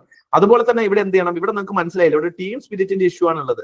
അപ്പൊ ഈ ടീം സ്പിരിറ്റിന്റെ ഇഷ്യൂ ഉള്ളത് കൊണ്ട് തന്നെ ഈ ടീമിന്റെ സ്പിരിറ്റ് എപ്പോഴും ഹൈ ആയിട്ട്, ഈ ടീമിന്റെ മൊറാൽ എപ്പോഴും ഹൈ ആയിരിക്കാൻ വേണ്ടിയിട്ട് നമുക്ക് എന്തൊക്കെ കാര്യങ്ങൾ ചെയ്യാം എന്നുള്ളതാണ്. അപ്പൊ നമുക്ക് ഇവിടെ ടീം മീറ്റിംഗ്സിന്റെ ഫ്രീക്വൻസി കൂട്ടാം. അതുപോലെ തന്നെ ഈ സക്സസിൽ എല്ലാ ടീമിന്റെ മെമ്പേഴ്സിനെയും റെക്കഗ്നൈസ് ചെയ്യാം. അതുപോലെ തന്നെ എല്ലാ സക്സസിന്റെയും ഔട്ട്കം ഒരു ഇൻഡിവിജ്വലിലേക്ക് പോവാതെ അത് ടീമിന് വേണ്ടി കൊടുക്കുക, ഡിപ്പാർട്ട്മെന്റിന് വേണ്ടി സക്സസ് ആക്കി മാറ്റുക. അതേപോലെ തന്നെ എന്ത് ചെയ്യുക, അതിന്റെ ഫെയിലിയറും ഒരാളെ മാത്രം കംപ്ലൈന്റ് ചെയ്യാതെ അതൊരു ടീമിന്റെ ഫെയിലിയർ ആയിട്ട് കൺസിഡർ ചെയ്യുന്ന രീതിയിലേക്ക് എന്ത് ചെയ്യുക, നമ്മളത് ആ ഡിപ്പാർട്ട്മെന്റിനെ മാറ്റുന്ന പോലെ അപ്രിഷിയേറ്റ് ചെയ്യുക. അപ്പോൾ ടീം സ്പിരിറ്റ് അവിടെ കൊണ്ടുവരാൻ പറ്റും. അതുപോലെ തന്നെ ഇതുപോലെ എന്താ സ്ട്രിക്റ്റ് ആയിട്ടുള്ള ഈ ഹറാസ്മെന്റ് പോലെ ഇത് ഇല്ലാതിരിക്കാൻ വേണ്ടിയിട്ട് അതിന്റെ എന്ത് ചെയ്യാം, റൂൾസ് റെഗുലേഷൻസ് പോളിസീസ് ഒക്കെ നിങ്ങൾക്ക് കൊണ്ടുവരാൻ പറ്റും. അപ്പൊ നിങ്ങൾ ഇവിടെ ശ്രദ്ധിക്കേണ്ട ഒരു കാര്യം എന്ന് വെച്ച് കഴിഞ്ഞാൽ, നിങ്ങൾ എപ്പോഴും ആ പ്രോബ്ലം എഴുതുമ്പോൾ നിങ്ങൾ ആലോചിക്കേണ്ടത്, വൺസ് നിങ്ങൾ ഈ ഒരു പോസ്റ്റിൽ ഇരുന്നതിന് ശേഷം നിങ്ങൾ വേറൊരു പോസ്റ്റിലേക്ക് പോയി കഴിഞ്ഞു കഴിഞ്ഞാൽ വീണ്ടും ആ ഒരു പ്രോബ്ലം അവിടെ തന്നെ പെർസിസ്റ്റ് ചെയ്യാൻ ചാൻസ് ഉണ്ട് എന്നുണ്ടെങ്കിൽ അവിടെ നിങ്ങൾ ഒരു ആക്ച്വൽ സൊല്യൂഷൻ കൊടുത്തിട്ടില്ല. ഓക്കെ, അപ്പൊ ഒരു പബ്ലിക് സർവന്റിനെ ഉദ്ദേശിക്കുന്നത് എന്താണ്, സിസ്റ്റം ഇംപ്രൂവ്മെന്റ് ആണ്, your contribution to the system. So once നിങ്ങൾ ആ ഒരു പർട്ടിക്കുലർ സ്പേസിൽ ഇരുന്നു, ആ സ്പേസിൽ നിങ്ങൾ പോയി കഴിയുമ്പോൾ ആ സിസ്റ്റത്തിൽ എന്തെങ്കിലും ഇംപ്രൂവ്മെന്റ് നിങ്ങൾക്ക് കൊണ്ടുവരാൻ പറ്റിയിരിക്കണം. ഓക്കെ, സോ ആ രീതിയിലുള്ള സൊല്യൂഷൻസ്, ഇത് പൊതുവെ ഈ പബ്ലിക് സെക്ടറുമായി ബന്ധപ്പെടുന്ന എത്തിക്കൽ ക്വസ്റ്റ്യൻസിനെല്ലാം ഇങ്ങനത്തെ കാര്യങ്ങൾ വരും. ഓക്കെ, ഈ ഒരു ആക്ഷൻസും കാര്യങ്ങളും ഇത്തരത്തിൽ എങ്ങനെ സൊല്യൂഷൻസ് കൊണ്ടുവരാം എന്നുള്ള ഒരു ആംഗിൾ എപ്പോഴും ചെക്ക് ചെയ്തുകൊണ്ടേയിരിക്കും. രണ്ടാമത്തെ ഏറ്റവും കൂടുതൽ ചോദ്യം ചോദിക്കുന്ന ഒരു ഏരിയയാണ് പ്രൈവറ്റ് സെക്ടർ എത്തിക്കൽ ഗ്രൂപ്പ്സ് എന്ന് പറയുന്നത്. പ്രൈവറ്റ് സെക്ടറിന്റെ ചോദിക്കുന്ന സമയത്ത് ചിലപ്പോൾ പ്രൈവറ്റ് കമ്പനിയെ പറ്റിയിട്ടായിരിക്കും പറയുന്നത്. ഒരു കമ്പനിയിൽ നിങ്ങൾ എംപ്ലോയി ആണ്, ആ കമ്പനിയിൽ IPR ഉണ്ട്, IPR എന്ത് ചെയ്തു വേറൊരു ചങ്ങായി അടിച്ചു മാറ്റുന്നു, അല്ലെങ്കിൽ IPRന്റെ ഡാറ്റ നിങ്ങളിലുണ്ട്, നിങ്ങൾ വേറൊരാൾക്ക് കൊടുത്തു കഴിഞ്ഞാൽ ആ കമ്പനി എന്ത് ചെയ്യുന്നു, നിങ്ങൾക്ക് ഇത്ര പൈസ തരാമെന്ന് പറയുന്നു. ഇത്തരത്തിലൊക്കെയുള്ള ഒരു കമ്പനി റിലേറ്റഡ് ആയിട്ടുള്ള ഇഷ്യൂസ് വരുമ്പോൾ പ്രൈവറ്റ് സ്പേസിൽ എങ്ങനെയാണ് നിങ്ങൾ എന്ത് ചെയ്യുന്നത്, എത്തിക്കലി ആവുക എന്നുള്ളതാണ്. ഇവിടെ വാല്യൂ എന്ത് ചെയ്യുന്നു, ഒരു പ്രൊഫഷണൽ വാല്യൂ തന്നെയാണ്. അല്ലെങ്കിൽ ഇവിടെ എന്താണ്, പെർസ്യൂട്ട് ഓഫ് പ്രോഫിറ്റ് ഉണ്ട്. ഇവിടെ ഈ പ്രോഫിറ്റിന്റെയും ഗെയിന്റെയും തമ്മിൽ, അല്ലെങ്കിൽ ഇവിടെ എന്താണ്, ഇവിടെ നിങ്ങൾക്ക് കൃത്യമായിട്ടുള്ള പ്രോഫിറ്റ് ഗെയിൻ കാണിച്ചു തരും. അപ്പൊ നിങ്ങൾക്ക് ഇവിടെ ഈ ഒരു പർട്ടിക്കുലർ ആക്ഷൻ, അൺഎത്തിക്കൽ ആക്ഷൻ ചെയ്ത് കഴിഞ്ഞ് കഴിഞ്ഞാൽ നിങ്ങൾക്ക് ചിലപ്പോൾ കൂടുതൽ പൈസ കിട്ടുന്ന ഒരു സിറ്റുവേഷൻ അവിടെ ഉണ്ടായേക്കാം.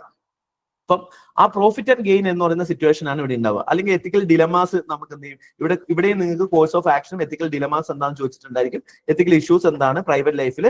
അപ്പൊ ഇവിടെ ബേസിക്കലി കോർപ്പറേറ്റ് എത്തിക്സിന്റെ ആസ്പെക്ട്സിൽ നിന്നാണ് എന്ത് ചെയ്യുക, കൂടുതൽ ക്വസ്റ്റ്യൻസ് വരിക. അതുപോലെ തന്നെ സിസ്റ്റം ഓഫ് വാല്യൂസും അതുപോലെ തന്നെ നിങ്ങളുടെ പ്രൊഫഷണൽ ഫിനാൻഷ്യൽ ഗെയിൻസും, നിങ്ങളുടെ ഫിനാൻഷ്യൽ ഗെയിംസും സിസ്റ്റവും തമ്മിലുള്ള കമ്പാരിസൺ ആയിരിക്കും കൂടുതൽ. അപ്പൊ ഇവിടെ ഒരു സിസ്റ്റം ഉണ്ടാവും, അതേപോലെ തന്നെ എന്തുണ്ടാവും, നിങ്ങളെ പ്രൊഫഷണൽ ഫിനാൻഷ്യൽ ഒരു ഗെയിൻ ഇവിടെ ആയിരിക്കും സംഭവിക്കുന്നതായിട്ട് ഈ കേസ് സ്റ്റഡീസിൽ നിങ്ങൾക്ക് കോമൺ ആയിട്ട് കാണാൻ പറ്റും. ഓക്കെ, സോ ഇങ്ങനെയുള്ള കേസ് സ്റ്റഡീസിൽ നിങ്ങൾ എന്ത് എഴുതാന്ന് വെച്ചാൽ, ഇങ്ങനെ ഒരു കേസ് സ്റ്റഡീസ് വരുന്ന സമയത്ത് നിങ്ങൾക്ക് എഴുതാൻ പറ്റുന്ന കാര്യങ്ങൾ എന്ന് പറഞ്ഞു കഴിഞ്ഞാൽ, ഇവിടെ ഇപ്പൊ ഈ ഒരു ക്വസ്റ്റ്യൻസിന് ഞാൻ സിമ്പിൾ ആയിട്ട് പെട്ടെന്ന് ക്വസ്റ്റ്യൻ എന്ന് പറഞ്ഞാൽ, ക്വസ്റ്റ്യൻ എന്ന് പറയുന്നത് ഇവിടെ ഒരു ബാങ്ക് ആണ്. ഈ ഒരു ബാങ്കിൽ എന്ത് ചെയ്യുന്ന വെച്ചാൽ നിങ്ങളൊരു വളരെ അടുത്ത സുഹൃത്ത്, ആ അടുത്ത സുഹൃത്ത് ഒരു ലേഡിയാണ്. ആ ലേഡിയെ സംബന്ധിച്ചോളം പുള്ളിക്കാരിയുടെ ഫാദർ എന്ത് ചെയ്യുന്നു, ഒരു ഹാർട്ട് ഡിസീസ് എന്ന് ഫേസ് ചെയ്യുന്നുണ്ട്, സർജറി വേണം. സർജറിക്ക് വേണ്ടിയിട്ട് 10 ലക്ഷം രൂപ വേണം. 10 ലക്ഷം രൂപ കൊടുക്കാൻ വേണ്ടി ഹസ്ബൻഡിനെ സംബന്ധിച്ചോളം എന്ത് ചെയ്യണം, husband and that she's from A lower middle class ഫാമിലിയാണ്. അതുകൊണ്ട് തന്നെ അവര് പൈസ കൃത്യമായിട്ടില്ല. അതുകൊണ്ട് നിങ്ങൾ എന്ത് ചെയ്യണം, നിങ്ങളോട് പൈസ, നിങ്ങൾക്ക് സിമ്പതി ഉണ്ട്, നിങ്ങൾക്ക് സഹായിക്കണം എന്നൊക്കെ ഉണ്ട്, പക്ഷെ നിങ്ങൾക്ക് സഹായിക്കാൻ നിങ്ങളുടെ കയ്യിലും പൈസ ഇല്ല. പക്ഷെ ഈ സിറ്റുവേഷനൊക്കെ കഴിഞ്ഞ് ഈ വിഷമമൊക്കെ കഴിഞ്ഞ് പുള്ളിക്കാരി പോയി. പിന്നെ കുറച്ച് കാലത്ത് കഴിഞ്ഞ് പുള്ളിക്കാരിനെ കാണുന്നില്ല. പിന്നീട് നിങ്ങൾ ആ പുള്ളിക്കാരിനെ കാണുമ്പോൾ നിങ്ങൾ ആ പുള്ളിക്കാരിനോട് സംസാരിച്ച സമയത്ത് പുള്ളിക്കാരി പറഞ്ഞു, ഓപ്പറേഷൻ എന്ത് ചെയ്തു, വളരെ അടിപൊളിയായിട്ട് നടന്നു, അച്ഛനിപ്പോ സുഖമായിട്ടിരിക്കുന്നു. അപ്പം എന്നിട്ട് നിങ്ങളോട് വളരെ രഹസ്യമായിട്ട്, കാരണം പുള്ളിക്കാരി നിങ്ങളുടെ വളരെ അടുത്തൊരു സുഹൃത്താണ്, അപ്പൊ അതുകൊണ്ട് തന്നെ നിങ്ങളോട് വളരെ രഹസ്യമായിട്ട് പറഞ്ഞു, എടാ ഓപ്പറേഷൻ ചെയ്യാൻ വേണ്ടിയിട്ട് ഞാൻ ആക്ച്വലി നിങ്ങൾ പുള്ളി ഇടയാവാം ഇടിയാവാം എന്താവട്ടോ. അപ്പൊ നിങ്ങൾ എന്താണ് ഇപ്പം നിങ്ങൾക്ക് എന്ത് ചെയ്തു, നിങ്ങളോട് വന്ന് പറഞ്ഞു എന്താണ് ബേസിക്കലി എടാ എന്റെ മാനേജറാണ് ഹെൽപ്പ് ചെയ്തത്, എന്ത് ചെയ്തു എനിക്കൊരു 10 ലക്ഷം രൂപ ഒരു ഡോർമെന്റ് അക്കൗണ്ട് ഉണ്ട്. ഡോർമെന്റ് അക്കൗണ്ട് എന്ന് പറഞ്ഞു കഴിഞ്ഞാൽ ഒരു കുറെ കാലമായിട്ട് അക്കൗണ്ടിൽ ആക്ടിവിറ്റി ഇല്ലാതെ അക്കൗണ്ട് എന്ത് ചെയ്യുന്നു ഡോർമെന്റ് ആക്കി ഫ്രീസ് ചെയ്ത് വെച്ച അക്കൗണ്ടുകളായിരിക്കും. ഇപ്പൊ ചിലപ്പോൾ ആളുകൾ മരിച്ചു പോയതുകൊണ്ടായിരിക്കാം. അപ്പൊ അങ്ങനെ എന്തെങ്കിലും സിറ്റുവേഷൻ അറിയാതെ കിടക്കുന്ന അക്കൗണ്ടാണ്. അങ്ങനെ കിടക്കുന്ന ഡോർമെന്റ് ആയ അക്കൗണ്ടിൽ നിന്ന് 10 ലക്ഷം രൂപ മാനേജർ എന്ത് ചെയ്തു ഈ ലേഡിക്ക് കൊടുത്തു. അങ്ങനെയാണ് എന്നുണ്ടെങ്കിൽ ലേഡിക്ക് കൊടുത്തു. എന്നിട്ട് എന്ത് ചെയ്താൽ അത് പിന്നീട് അത് തിരിച്ചു തരണം എന്ന് പറഞ്ഞിട്ടുണ്ട്. അതുകൊണ്ടാണ് ഓപ്പറേഷൻ നടന്നത്. ഈ 10 ലക്ഷം രൂപ ഇവരെന്ത് ചെയ്യുന്നു ഇപ്പൊ തിരിച്ചടച്ചുകൊണ്ടും ഇരിക്കുന്നുണ്ട്. പക്ഷെ ഇത് മൊത്തം തിരിച്ചടച്ചിട്ടില്ല. പതുക്കെ പതുക്കെ എന്ത് ചെയ്താൽ മതി, തിരിച്ചടച്ചാൽ മതി. അപ്പൊ പെട്ടെന്ന് എന്ത് ചെയ്യണം, അത് തിരിച്ചടയ്ക്കണം. ആ പദ്ധതി തിരിച്ചടയ്ക്കുന്നത് അതുകൊണ്ട് രക്ഷപ്പെട്ടു എന്നാണ് പറയുന്നത്. ഇനി നിങ്ങളോട് ചോദിക്കുന്നത് എന്തൊക്കെ എത്തിക്കൽ ഇഷ്യൂസ് ആണ് നിങ്ങൾ ഇവിടെ നേരിട്ടിട്ടുള്ളത്, അതുപോലെ തന്നെ ബാങ്ക് മാനേജറിന്റെ എത്തിക്കൽ ബിഹേവിയർ എന്താണ് എന്നുള്ളതാണ്. ആൻഡ് ഈ സിറ്റുവേഷനിൽ നിങ്ങൾ എങ്ങനെ റിയാക്ട് ചെയ്യും എന്നുള്ളതാണ് ക്വസ്റ്റ്യൻ. അപ്പൊ ഇവിടെ നിങ്ങൾ ശ്രദ്ധിക്കേണ്ടത് നേരത്തെ പറഞ്ഞ സിറ്റുവേഷൻ പോലെയാണ്. നിങ്ങൾ ഡയറക്റ്റ് പോയിട്ട് നിങ്ങൾ ഇവിടെ കംപ്ലൈന്റ് ചെയ്യും, അല്ലെങ്കിൽ നിങ്ങൾ എന്ത് ചെയ്യും, നിങ്ങൾ കൃത്യമായിട്ട് ഡയറക്റ്റ് പോയിട്ട് ഞാൻ എല്ലാവരെയും വിളിച്ച് പറയുന്നു പറഞ്ഞു കഴിഞ്ഞാൽ നിങ്ങൾ ഈ ലേഡീന്റെ സിറ്റുവേഷൻ എന്ത് ചെയ്യുന്നില്ല ഇവിടെ കാണാതായി പോകരുത്. അപ്പൊ നമ്മളിവിടെ ലോ മാത്രം ഫോളോ ചെയ്യാൻ വേണ്ടിയിട്ട് സ്ട്രിക്റ്റ് ആയിട്ട് ഇരിക്കുന്ന സമയത്ത് നമ്മൾ എന്ത് ചെയ്യരുത്, ആ ഒരു കൃത്യം സാധനം അതുപോലെ തന്നെ ചെയ്ത് കഴിഞ്ഞാൽ ലോ കറക്റ്റ് ഡയറക്റ്റ് ആയിട്ട് ഇപ്പൊ ഫൈറ്റ് ആക്ഷൻ എടുക്കുകയാണെന്നുണ്ടെങ്കിൽ, അതായത് നമ്മൾ എന്ത് ചെയ്യുന്നു, നമ്മൾ കൃത്യമായിട്ട് ലോ കറക്റ്റ് ആയിട്ട് നോക്കും. നമ്മൾ അപ്പൊ തന്നെ പോയി റിപ്പോർട്ട് ചെയ്യുന്നു, ബാങ്ക് മാനേജറുടെ ജോലി കളയുന്നു, പുള്ളിക്കാരിനെ പറഞ്ഞു വിടുന്നു. കാരണം പുള്ളിക്കാരി ഈ കറപ്ഷന്റെ കൊളൂസീവ് കറപ്ഷൻ ആണ്. ബാങ്ക് മാനേജറും പുള്ളിക്കാരിയും ചേർന്നിട്ടാണ് കറപ്ഷൻ നടത്തിയിരിക്കുന്നത് ഇവിടെ. അപ്പൊ ആ കൊളൂസീവ് അൺഎത്തിക്കൽ ആക്ടിവിറ്റി ബെനിഫിഷ്യറി എന്ത് ചെയ്യാണ് ഇവിടെ അൺഎത്തിക്കലാണ്. കാരണം മീൻസ് എന്തല്ല ജസ്റ്റിഫയബിൾ അല്ല. അപ്പൊ മീൻസ് ജസ്റ്റിഫയബിൾ അല്ലാത്തതുകൊണ്ട് തന്നെ ഈ അൺഎത്തിക്കൽ ആക്ഷൻസിന് നിങ്ങൾ എന്ത് ചെയ്യുന്നുണ്ട്, പുള്ളിക്കാരി കൂടെ നിന്നിട്ടുണ്ട്. അപ്പൊ ഇങ്ങനെയുള്ള സിറ്റുവേഷൻസിൽ നിങ്ങൾ എങ്ങനെയായിരിക്കണം റെസ്പോണ്ട് ചെയ്യുന്നത് എന്നുള്ളതാണ് ഈ കേസ് നിങ്ങളോട് ചോദിക്കുന്നത്. ഓക്കെ, സോ ഇതൊരു പ്രൈവറ്റ് എത്തിക്സ് ആണ്. അപ്പൊ ഇവിടെ നിങ്ങൾ നോക്കി കഴിഞ്ഞാൽ എന്തൊക്കെ എത്തിക്കൽ ഇഷ്യൂസ് നമുക്ക് ഇവിടെ ഇൻവോൾവ് ചെയ്ത് കാണാൻ പറ്റും. നമുക്ക് ഇവിടെയും എന്താണ് അതോറിറ്റി അല്ലെ, പ്രോഫിറ്റ് വേണ്ടി പേഴ്സണൽ ഗെയിനിന് വേണ്ടിയിട്ട് പബ്ലിക് ഗെയിൻ എന്ത് ചെയ്യുന്നു നമ്മൾ ഒഴിവാക്കി വെക്കുന്നു. അതുപോലെ തന്നെ പബ്ലിക് ട്രസ്റ്റിനെ ഇത് ബാധിക്കാം. ഇങ്ങനെ ബാങ്ക് അക്കൗണ്ടിൽ നിന്ന് ആളുകൾ പൈസ എടുത്തു കഴിഞ്ഞ് കഴിഞ്ഞാൽ അത് പുറത്തറിഞ്ഞു കഴിഞ്ഞാൽ നാളെ ഈ ബാങ്കിൽ ബാങ്ക് റൺ വരെയും ബാങ്ക് ഇല്ലാതായി പോകാനുള്ള ചാൻസസ് വരെയുണ്ട്. അപ്പൊ പബ്ലിക് ട്രസ്റ്റ് ടുവേർഡ്സ് ബാങ്ക് ഇതിനകത്തേക്ക് വരാം. അതുപോലെ തന്നെ ഓർഗനൈസ്ഡ് ആയിട്ടുള്ള പബ്ലിക്കിന്റെ മണി എന്ത് ചെയ്യാണ്, പേഴ്സണൽ ഗെയിനിന് വേണ്ടിയിട്ട് യൂസ് ചെയ്യാണ് അല്ലെ. അപ്പം അതൊരു എത്തിക്കൽ ഇഷ്യൂ ആണ്. ബെനിഫിഷ്യറി മാനേജറെ സംബന്ധിച്ച് മാനേജർ എന്ത് ചെയ്തിട്ടുണ്ട്, ഇവിടെ ലോ വയലേറ്റ് ചെയ്തിട്ടുണ്ട്, ബിസിനസ് എത്തിക്സ് വയലേറ്റ് ചെയ്തിട്ടുണ്ട്, പ്രൊഫഷണൽ എത്തിക്സ് വയലേറ്റ് ചെയ്തിട്ടുണ്ട്, banking code of conduct violate ചെയ്തിട്ടുണ്ട്. അതുപോലെ തന്നെ ഇവിടെ ബെനിഫിഷ്യറിയെ സംബന്ധിച്ചോളം ബെനിഫിഷ്യറി എന്താണ്, കൊളൂസീവ് കറപ്ഷന്റെ കൂടിയാണ് ബെനിഫിഷ്യറി നിൽക്കുന്നത്. Beneficiary is also in the dilemma that അതാണ് എത്തിക്കലി എത്തിക്കലി എന്താണ് ഇതാക്കാനുള്ളതാണ്. പക്ഷേ however there is A life save under any virtue. ഏത് വെർച്യൂയിലൂടെ നിങ്ങൾ നോക്കിക്കഴിഞ്ഞു കഴിഞ്ഞാൽ ലൈഫ് ഹാസ് എ സുപ്പീരിയോറിറ്റി ഉണ്ട്. അപ്പൊ ലൈഫ് സേവ് ചെയ്യാൻ വേണ്ടിയിട്ട് ഇതെന്താണ് വളരെ ഇമ്പോർട്ടന്റ് ആയുള്ള സിറ്റുവേഷൻ ആയിരുന്നു എന്നുള്ളതാണ്. അപ്പൊ ഈ രീതിയിൽ നമുക്ക് എന്ത് ചെയ്യാൻ പറ്റും, ഇതിന്റെ എത്തിക്കൽ ഇഷ്യൂസ് നമുക്ക് എഴുതാം. ഇനി ബാങ്ക് മാനേജറിന്റെ എത്തിക്കൽ ബിഹേവിയർ ഇവാലുവേറ്റ് ചെയ്യുമ്പോൾ ഇവിടെ ബാങ്ക് മാനേജറിന്റെ എത്തിക്കൽ ബിഹേവിയർ എന്തൊക്കെയാണെന്ന് നിങ്ങൾക്ക് ഒന്ന് ഇവാലുവേറ്റ് ചെയ്യുമോ, എന്തൊക്കെ പ്രോബ്ലംസ് ആണ്, അല്ലെങ്കിൽ ബാങ്ക് മാനേജറിന്റെ എത്തിക്കൽ ബിഹേവിയർ ഒന്ന് ഇവാലുവേറ്റ് ചെയ്യുമോ, എത്തിക്കൽ പോയിന്റ് ഓഫ് വ്യൂല് എന്തൊക്കെ വ്യൂ പോയിന്റ് നിങ്ങൾക്ക് എടുക്കാം? വയലേഷൻ ഓഫ് ഇന്റഗ്രിറ്റി, പിന്നെ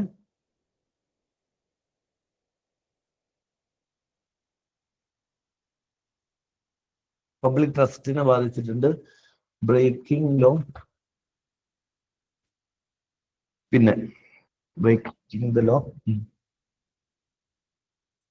വേറെ എന്തെങ്കിലും ഉണ്ടോ?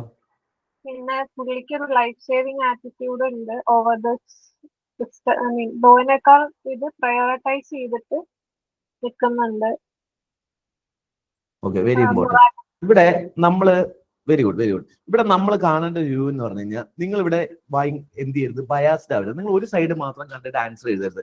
ഇവിടെ evaluate the behaviour of bank manager from ethical view point എന്ന് പറയുമ്പോൾ നിങ്ങൾ പറയുന്നത് എല്ലാം എന്താണ്, നെഗറ്റീവ് ഷെയ്ഡ്സ് മാത്രമാണ് ഇപ്പൊ പറയുന്നത്. അങ്ങനെ നിങ്ങൾ ഒരു സാധനം പറയുമ്പോൾ നിങ്ങൾ ആക്ച്വലി അയാൾ എന്തിനത് ചെയ്തു നിങ്ങൾ ആലോചിച്ച് നോക്കിയേ. ഒരു കോർപ്പറേറ്റിൽ സ്വന്തം കൊളീഗിന് ഒരു പ്രശ്നം വന്ന സമയത്ത് he violated the law, his intentions are best അല്ലെ. he has acted based on ethically എന്താണ് വെൽ ഇന്റന്റഡ് ആക്ടർ ആണ്, എത്തിക്കലി വെൽ ഇന്റന്റഡ് ആക്ടർ ആണ്. പക്ഷെ എന്താണ്, പക്ഷെ അല്ല വെൽ ഇന്റന്റഡ് ആക്ടർ ആണ്, ആക്ഷൻ ഇന്റൻഷൻ ഗുഡ് ആണ്, പക്ഷെ എത്തിക്കലി ആൻഡ് ലീഗലി റോങ്ഫുൾ ആണെന്ന് മാത്രമേ ഉള്ളൂ. അപ്പൊ ഇന്റൻഷൻ എന്താണ് ഇവിടെ, ബോണഫൈഡ് ഇൻട്രസ്റ്റഡ് ആണ്, മാലഫൈഡ് ഇൻട്രസ്റ്റ് അല്ല. there are two type of interest. ഒന്ന് ബോണഫൈഡ് ആവാം, അതായത് നിങ്ങൾ എന്ത് ചെയ്യുന്നു, നിങ്ങൾ ഇൻട്രസ്റ്റ് കറക്റ്റ് ആണ്, പക്ഷെ എന്തല്ല മാലഫൈഡ് ഇൻട്രസ്റ്റ് ആണെന്ന് പറഞ്ഞു കഴിഞ്ഞാൽ നിങ്ങൾ ഇന്റൻഷൻ ഇവിടെ റോങ് ആണ്. ഇവിടെ ഇന്റൻഷൻ ഈസ് റൈറ്റ്, പക്ഷെ എന്താണ് ആക്ഷൻ എത്തിക്കലി റോങ് ആണ്, അതേപോലെ തന്നെ ലീഗലിയും റോങ് ആണെന്ന്. അതുകൊണ്ട് ഒരിക്കലും നെഗറ്റീവ് മാത്രം എഴുതി ഇവിടെ പോവരുത്. ഇവിടെ പോസിറ്റീവ് ആസ്പെക്ട് ഉണ്ട്. ആ പോസിറ്റീവ് ആസ്പെക്ട് കാണാതെ പോകുമ്പോഴാണ് നിങ്ങൾക്ക് എല്ലാം എഴുതിയോടെ നിങ്ങൾക്ക് തോന്നും, പക്ഷെ മാർക്ക് കുറയാനുള്ള റീസൺസ് ഇതൊക്കെയാണ്. നമുക്ക് ആളുകൾക്ക് മനസ്സിലാവില്ല എന്തുകൊണ്ടാണ് എത്തിക്സിൽ മാർക്ക് കുറയുന്നത് ചില സമയത്ത്. കാരണം എല്ലാം നമ്മൾ എഴുതിയോടെ നമുക്കൊരു ഫീൽ കിട്ടും. അപ്പൊ ഇവിടെ നിങ്ങൾ ശ്രദ്ധിച്ചു നോക്കി കഴിഞ്ഞാൽ ഇവിടെ ഒരു പോസിറ്റീവ് ആസ്പെക്ട് മിസ്സിംഗ് ആണ്. പോസിറ്റീവ് ആസ്പെക്ട് എന്താണ്? ഈ ആക്ഷൻ ഓഫ് കമ്പാഷൻ എന്ത് ചെയ്യുന്നത് ഇയാൾ കാണിച്ചിട്ടുണ്ട് അല്ലെ, ഈസ് വെരി കമ്പാഷനേറ്റ്. അപ്പൊ അത് നല്ലതാണ്. സോ ഒരു ബാങ്ക് മാനേജർ എന്ന രീതിയിൽ ഇയാൾ ഒരു കമ്പാഷനേറ്റ് ആയി കാണിക്കുന്നു, എമ്പതി കാണിക്കുന്നുണ്ട്. അതുപോലെ തന്നെ ഈ has saved A life in A time of emergency, അല്ലെങ്കിൽ എമർജൻസി ആയ സമയത്ത് ലൈഫ് സേവ് ചെയ്യാൻ വേണ്ടി ഇയാൾ എന്ത് ചെയ്തിട്ടുണ്ട്, മുന്നോട്ട് വന്നിട്ടുണ്ട്. അപ്പൊ ഇവിടെ നമ്മൾ ശ്രദ്ധിക്കേണ്ടത് ഇങ്ങനെയുള്ള ട്രാപ്പ് സ്റ്റേറ്റ് ക്വസ്റ്റ്യൻസ് ഉണ്ടാവും. ആ ക്വസ്റ്റ്യൻസിൽ ഒരു നല്ല കാര്യം ചെയ്തത് അൺഎത്തിക്കലി, ഇവിടെ എന്താണ് question basically means versus end ആണ്. ബേസിക്കലി എന്ത് ചെയ്യുന്നുണ്ട് ഇവിടെ, മീൻസിനെ സപ്പോർട്ട് മീൻസ് എന്താണ് റോങ് ആണ്, പക്ഷെ എൻഡ് റൈറ്റ്ഫുൾ ആയിരുന്നു. പക്ഷെ ഹൗവർ ഇനി മീൻസ് വേഴ്സസ് മീൻസ്ഫുൾ അല്ലെങ്കിൽ അപ്ലൈഡ് ഇതിൽ നമ്മൾ നോക്കുവാണെങ്കിൽ ഏത് എത്തിക്സിലാണ്, ഇപ്പം ഫോർ എക്സാമ്പിൾ നിങ്ങൾ എത്തിക്കൽ വാല്യൂസ് വെച്ച് നോക്കുകയാണെന്നുണ്ടെങ്കിൽ, for example duty based ethics ഒക്കെ നോക്കുകയാണെന്നുണ്ടെങ്കിൽ എൻഡ് ഇവിടെ എന്താണ്, എൻഡ് എന്ന് പറയുന്നത് നല്ലതാണെങ്കിലും മീൻസ് റോങ് ആയതുകൊണ്ട് ഈ മീൻസ് എന്ത് തന്നെയാണ് റോങ്, ഈ ആക്ഷൻ റോങ് ആയിട്ട് നമുക്ക് എടുക്കാൻ പറ്റുള്ളൂ. കാരണം മീൻസ് നല്ലതല്ല എന്നുണ്ടെങ്കിൽ ഒരിക്കലും എനിക്ക് നല്ലതായിട്ട് നമുക്ക് എടുക്കാൻ പറ്റില്ല എന്നുള്ളതാണ് ആര് പറയുന്നത്, ഈ ഡിയോണ്ടോളജി എത്തിക്സ് അല്ലെങ്കിൽ ഗാന്ധിയൻ വ്യൂസ് ഓഫ് എത്തിക്സ് എന്നൊക്കെ പറയുന്ന ഈ ഒരു വ്യൂ പോയിന്റ് ആണ്. എപ്പോഴും എന്ത് നന്നായിരിക്കണം, മീൻസ് നന്നായിരിക്കണം. ഇവിടെ മീൻസ് ബാങ്കിൽ നിന്ന് അടിച്ചു മാറ്റിയ പൈസയാണ്. സോ അല്ലെങ്കിൽ ഡോർമെന്റ് ആയിട്ടുള്ള പൈസ എടുത്ത് എന്ത് ചെയ്യുന്നു, വഴി മാറ്റി ഉപയോഗിച്ചതാണ്. സോ അത് അൺഎത്തിക്കൽ മീൻസ് ആണ്. ബട്ട് ഹൗവർ ഇവിടെ ഒരു പോസിറ്റീവ് ആക്ഷൻ എന്ന് പറയുന്നത് ദർ ഇസ് എ ലൈഫ് എന്ത് ചെയ്തു, സേവ് ചെയ്തു in the time of emergency എന്നുള്ളത് ഒരു പോസിറ്റീവ് ആക്ഷൻ ആണ്. എന്നിട്ട് നിങ്ങൾക്ക് എന്ത് ചെയ്യണം, നെഗറ്റീവ് എഴുതണം.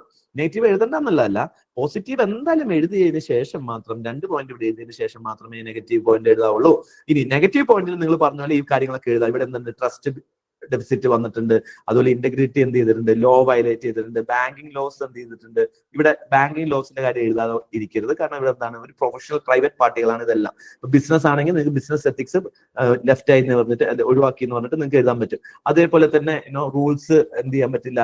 ഇപ്പൊ ഇവിടുത്തെ പ്രശ്നം എന്ന് വെച്ചാൽ എത്തിക്കലി റൈറ്റ്ഫുൾ ആയിട്ടുള്ള എൻഡ് ആണ് എന്നുണ്ടെങ്കിലും നമുക്ക് എന്താണ്, മീൻസ് റോങ് ആയതുകൊണ്ട് ഈ ഒരു ആക്ഷൻ റോങ് ആണെന്നുള്ള രീതിയിൽ നിങ്ങൾക്ക് ഇവിടെ നെഗറ്റീവ് സൈഡിൽ എഴുതാൻ പറ്റും. അപ്പോൾ ഇവിടെ നമ്മൾ ഇനി എന്തെങ്കിലും ഇവിടെ ആക്ഷൻ ഒന്നും എടുക്കേണ്ട കാര്യമില്ല. ഫോർ എക്സാമ്പിൾ ഇവിടെ നിങ്ങളോട് ചോദിക്കേ, ഈ ഒരു സിറ്റുവേഷനിൽ സെക്കൻഡ് സിറ്റുവേഷനിൽ നിങ്ങൾക്ക് ആക്ഷൻസ് ഒന്നും പറഞ്ഞിട്ടില്ല, എന്തൊക്കെ എത്തിക്കൽ ഇഷ്യൂസ് ആണ് ഇവിടെ എടുക്കുന്നതെന്ന് മാത്രമേ പറഞ്ഞിട്ടുള്ളൂ.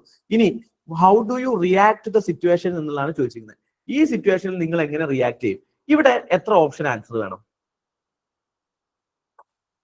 എത്ര ഓപ്ഷൻസ് വേണം ഈ ഒരു പർട്ടിക്കുലർ ക്വസ്റ്റ്യൻസിൽ?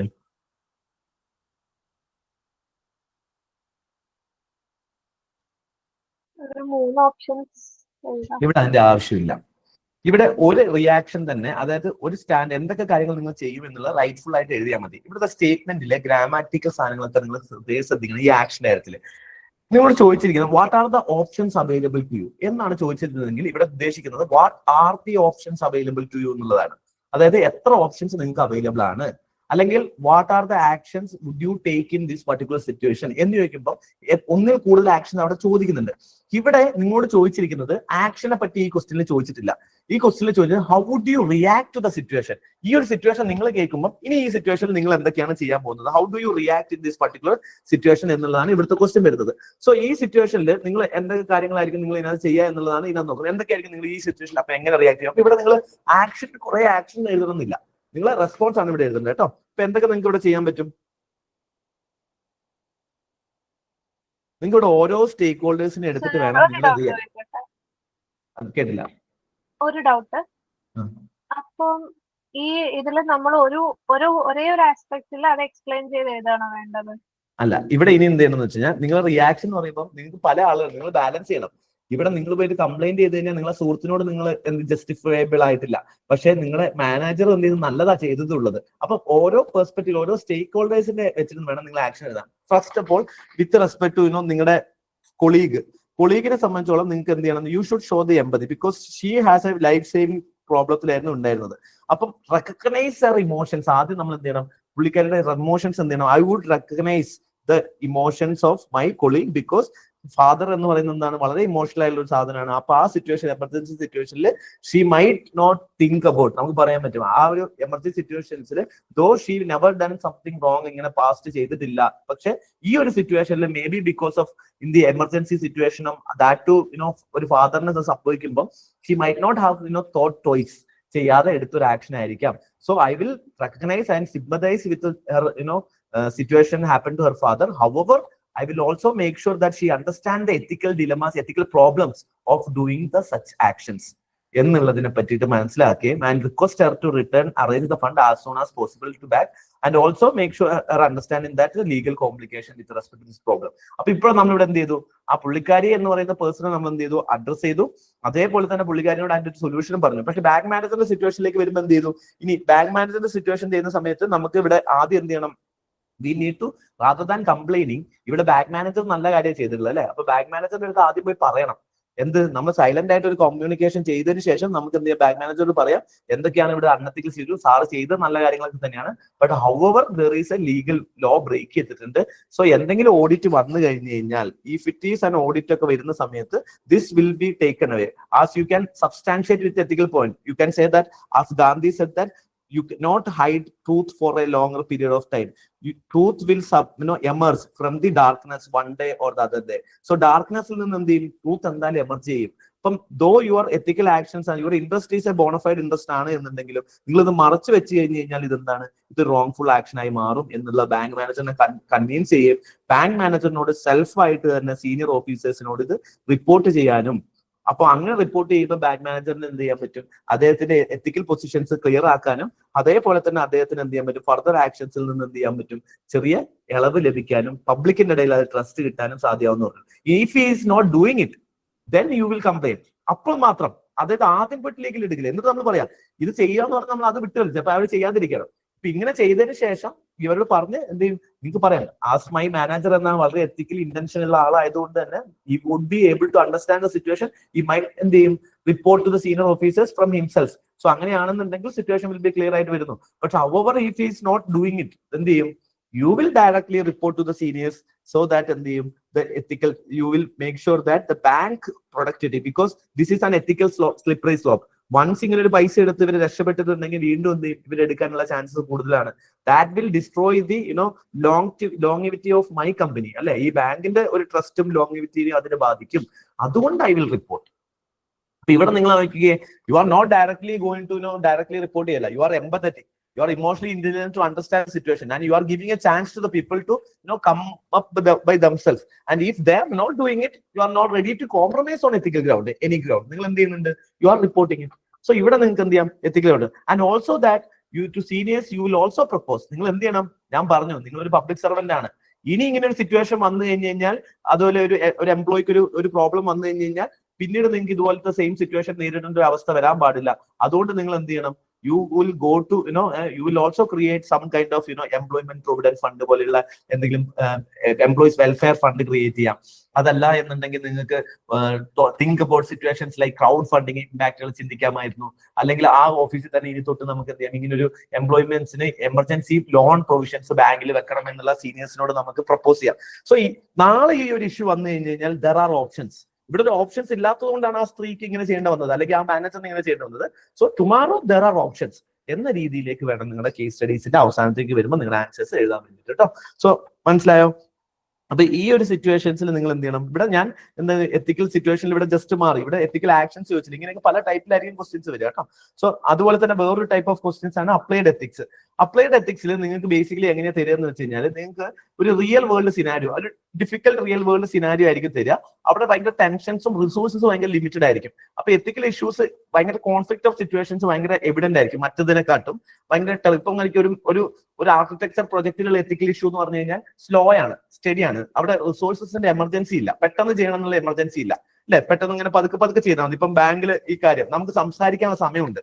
നമുക്കിപ്പം മാനേജറിനോട് പോയി പറഞ്ഞ് അയാളെ കൺവീൻസ് ചെയ്ത് 2 ദിവസം കൊണ്ട് കൺവീൻസ് ചെയ്യാൻ നോക്കി പറ്റിയില്ല, 3-ാമത്തെ ദിവസം പോയി കംപ്ലൈന്റ് ചെയ്താൽ മതി. പക്ഷെ അപ്ലൈഡ് എത്തിക്സിൽ that is real type of case studies വരും. എല്ലാ കേസ് സ്റ്റഡീസും ഇതേപോലത്തെ കേസ് സ്റ്റഡീസ് ആയിരിക്കും. അതുകൊണ്ടാണ് ഞാൻ പറഞ്ഞത്, നിങ്ങൾ PYQs എല്ലാം എഴുതി കഴിഞ്ഞാൽ, അല്ലെ PYQ എടുത്തിട്ട് ഇങ്ങനെ ഈ സെക്ഷനിലുള്ള PYQs ആൻസേഴ്സ് എഴുതി കഴിഞ്ഞു കഴിഞ്ഞാൽ നിങ്ങൾക്ക് ഏത് കേസ് സ്റ്റഡി എഴുതാൻ പറ്റും. ഇങ്ങനെയുള്ള സിറ്റുവേഷനിൽ ഫോർ എക്സാമ്പിൾ ഇനി ഞാൻ ജസ്റ്റ് ഒന്ന് പെട്ടെന്ന് പറയുന്നേ ഈ കേസ് സ്റ്റഡീസിൽ എന്താണ്, ഇവിടെ ഒരു ഡിസാസ്റ്റർ സിറ്റുവേഷൻ ആണ്. ഈ ഡിസാസ്റ്റർ പോലെയുള്ള സിറ്റുവേഷൻ ഇവിടെ എന്ത് പ്രോബ്ലം ഉണ്ട്, ടൈം എന്ന് പറയുന്ന ഒരു പ്രശ്നമുണ്ട്. അപ്പൊ നിങ്ങൾക്ക് ടൈം കൂടുതൽ കിട്ടില്ല, റിസോഴ്സസ് അവൈലബിലിറ്റി കൂടുതൽ ഉണ്ടാവില്ല. അതുപോലെ തന്നെ നിങ്ങൾക്ക് കൂടുതൽ ചിന്തിക്കാനോ മിഷനറീസോ ഒന്നും ഉണ്ടാവില്ല. നിങ്ങൾക്ക് പെട്ടെന്ന് ഓൺ ഗ്രൗണ്ടിൽ ഡിസിഷൻസ് എടുക്കണം. ആ ഡിസിഷൻസിൽ എന്തുണ്ടാവും, വെറുതെ എത്തിക്കൽ വയലേഷൻസോ അല്ലെങ്കിൽ അതേപോലെ ലോ ബ്രേക്ക് ചെയ്യാനുള്ള ചാൻസ് ഭയങ്കര കൂടുതലായിരിക്കും. അവിടെ നിങ്ങൾ ശ്രദ്ധിക്കേണ്ടത്, നാളെ ഇവിടെ ഇപ്പൊ ലാൻഡ് സ്ലൈഡ് ആണ് കൊടുത്തിട്ടുണ്ട്. അപ്പൊ നിങ്ങൾക്ക് എന്ത് ചെയ്യാം, ഇവിടെ നിങ്ങൾക്ക് വേണമെങ്കിൽ ഇതേ സിറ്റുവേഷനെ പറ്റി നിങ്ങൾക്ക് കോൺടാക്ട് ബേസ്ഡ് എഴുതാം. റീസെന്റ് ലാൻഡ് സ്ലൈഡ് ഇൻ വയനാടിന് സംഭവിച്ചപ്പോൾ ഇതേ സിറ്റുവേഷൻ ഇങ്ങനെ വന്നിട്ട് അങ്ങനെ എഴുതിയിട്ട് ഇൻട്രൊഡക്ഷൻ എഴുതാം. സ്റ്റേക്ക് ഹോൾഡേഴ്സിനെ ഐഡന്റിഫൈ ചെയ്യാം. Then you can write to know what are the ethical issues, involve ചെയ്ത ഇഷ്യൂസ് എന്തൊക്കെയാണ്. നിങ്ങൾക്ക് ഇവിടെ കണ്ടത്, ഇവിടെ നിങ്ങൾക്ക് ഓപ്ഷൻസ് അവൈലബിൾ എന്താണെന്നുള്ളത് നിങ്ങൾക്ക് എഴുതണം. ഇവിടെ എന്ത് ചെയ്യണം, ഇവിടെ നിങ്ങൾക്ക് 3 ഓപ്ഷൻസ് നിങ്ങൾക്ക് എഴുതേണ്ട ആവശ്യമുണ്ട്. അപ്പൊ ഇവിടുത്തെ പ്രശ്നം എന്താന്ന് വെച്ച് കഴിഞ്ഞാൽ, ബേസിക്കലി ഇവിടെ ഒരു NGO ഒക്കെ ഉണ്ട്. ഇവിടെ കുറെ സ്റ്റേക്ക് ഹോൾഡേഴ്സ് ഉണ്ട് കേട്ടോ. കാരണം ഇവിടെ ഒരു ഡിസാസ്റ്റർ ഏരിയ ആണ്. ഡിസ്ട്രിക്ട് മജിസ്ട്രേറ്റ് ഉണ്ട്, പോലീസ് ഉണ്ട്, സപ്പോർട്ടിംഗ് സ്റ്റാഫ് ഉണ്ട്, എല്ലാവരും ഉണ്ട്. പക്ഷെ എന്താ പ്രശ്നം വെച്ചാൽ, ഒരു പ്രഗ്നന്റ് ലേഡി ഉണ്ട്. His pregnant wife who is in labor and losing blood. Okay, you direct your medical team to your medical exam is like, and they return and convey to you that this woman need blood transfusion immediately. Upon inquiry, you came to know that few blood collection bags and blood groups test kits are available in the ambulance accompanying your team. Few people of your team have already volunteered to donate blood. Being the physician who can guarantee graduate from AIMS, you know that blood from the transfusion നിങ്ങൾ ഭയങ്കര transfusion needs to be procured only through recognised blood bank. അപ്പൊ നിങ്ങളെ test kit കാര്യങ്ങളൊക്കെ ഉണ്ട്. പക്ഷെ എന്താണ്, law പ്രകാരം, medical ethics പ്രകാരം എന്താണ്, നിങ്ങളെ ഹിപ്പോക്രാറ്റിക് റൂൾസ് അല്ല മെഡിക്കൽ എത്തിക്സ് പ്രകാരം ഇതിങ്ങനെ പ്രൊസീജിയർ ഫോളോ ചെയ്യണം. Your team members are divide on this issue. ചിലവർ പറയുന്നു ഇപ്പൊ തന്നെ ഇത് ചെയ്യണം, അല്ലെങ്കിൽ ലൈഫ് രക്ഷിക്കാൻ പറ്റില്ല. ചിലവർ പറയുന്നു ഇതിപ്പോ ചെയ്യാൻ പറ്റില്ല, നമുക്ക് ഹോസ്പിറ്റലിൽ കൊണ്ടുപോകണം. The doctor and the team are ready to facilitate delivery provided by they are not penalized for transfusion. നിങ്ങൾ പറഞ്ഞു കഴിഞ്ഞാൽ അവരെന്ത് ചെയ്യും, ആ പരിപാടി അപ്പൊ ചെയ്യും. Now you are in a dilemma. Your professional training emphasizes the prioritized service, humanity services. Basically എന്താണ്, രക്തം കൊടുക്കണം വേണ്ടിയിട്ട് എന്ത് ചെയ്യണം, as per medical ethics you cannot take the blood directly. നിങ്ങൾക്ക് ബ്ലഡ് ബാങ്കിൽ നിന്ന് മാത്രമേ എടുക്കാൻ പറ്റുള്ളൂ. കാരണം ഇത് ചെക്ക് ചെയ്യണം, ഇൻഫ്യൂഷൻ ഓഫ് വൈറസോ ഇതൊക്കെ വരാനുള്ള ചാൻസസ് ഉണ്ട്. ഇത് പ്രഗ്നന്റ് ലേഡിയുടെയാണ്. അത് പക്ഷേ സീരിയസ് സിറ്റുവേഷൻ ആണ്, ലേബറിലാണ് ഉള്ളത്, ഓൾറെഡി ബ്ലഡ് ലീക്കിംഗ് ആണ്. And doctors are ready to work, but you have few equipments, but evacuation immediately possible അല്ല. അപ്പൊ അങ്ങനത്തെ കണ്ടോ, ഇവിടെ വളരെ റിസോഴ്സസ്. ഇവിടെ ഈ അപ്ലൈഡ് എത്തിക്സിന്റെ പ്രോബ്ലം, കൺഡ്യൂസീവ് എൻവയോൺമെന്റ് ആയിരിക്കും, ഭയങ്കര ഡിഫിക്കൽട്ട് ആയിരിക്കും.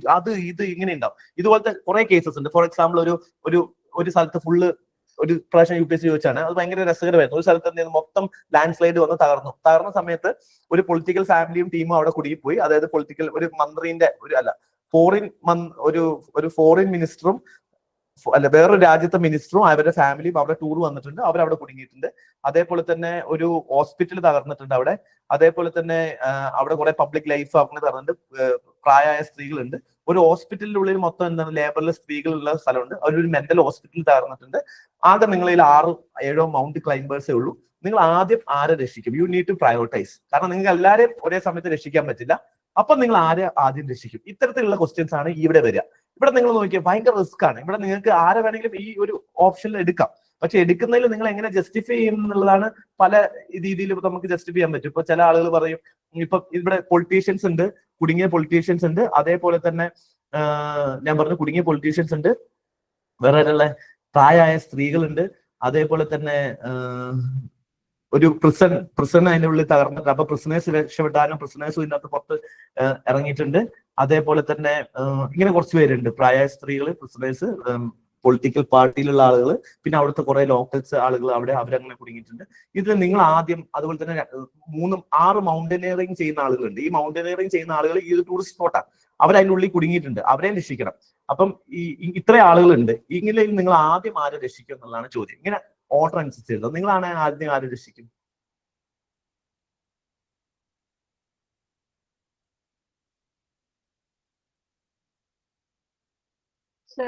പ്രായമായവരെ രക്ഷിക്കും എന്ന് പറയുന്നത് കാരണം എന്താണ്? They are the most vulnerable. Okay, വേറെ ആരെങ്കിലും പറയാനുണ്ടോ?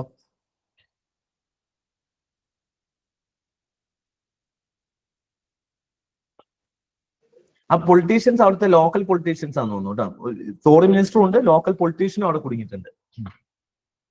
അവിടുത്തെ മിനിസ്റ്റർ, ആ ഭാഗത്ത് MLA ഒക്കെ ബേസിക്കലി.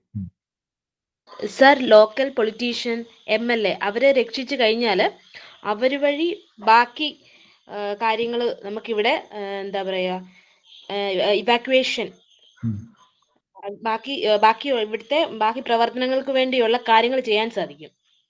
അവരുടെ ഒരു ഇൻഫ്ലുവൻസ്.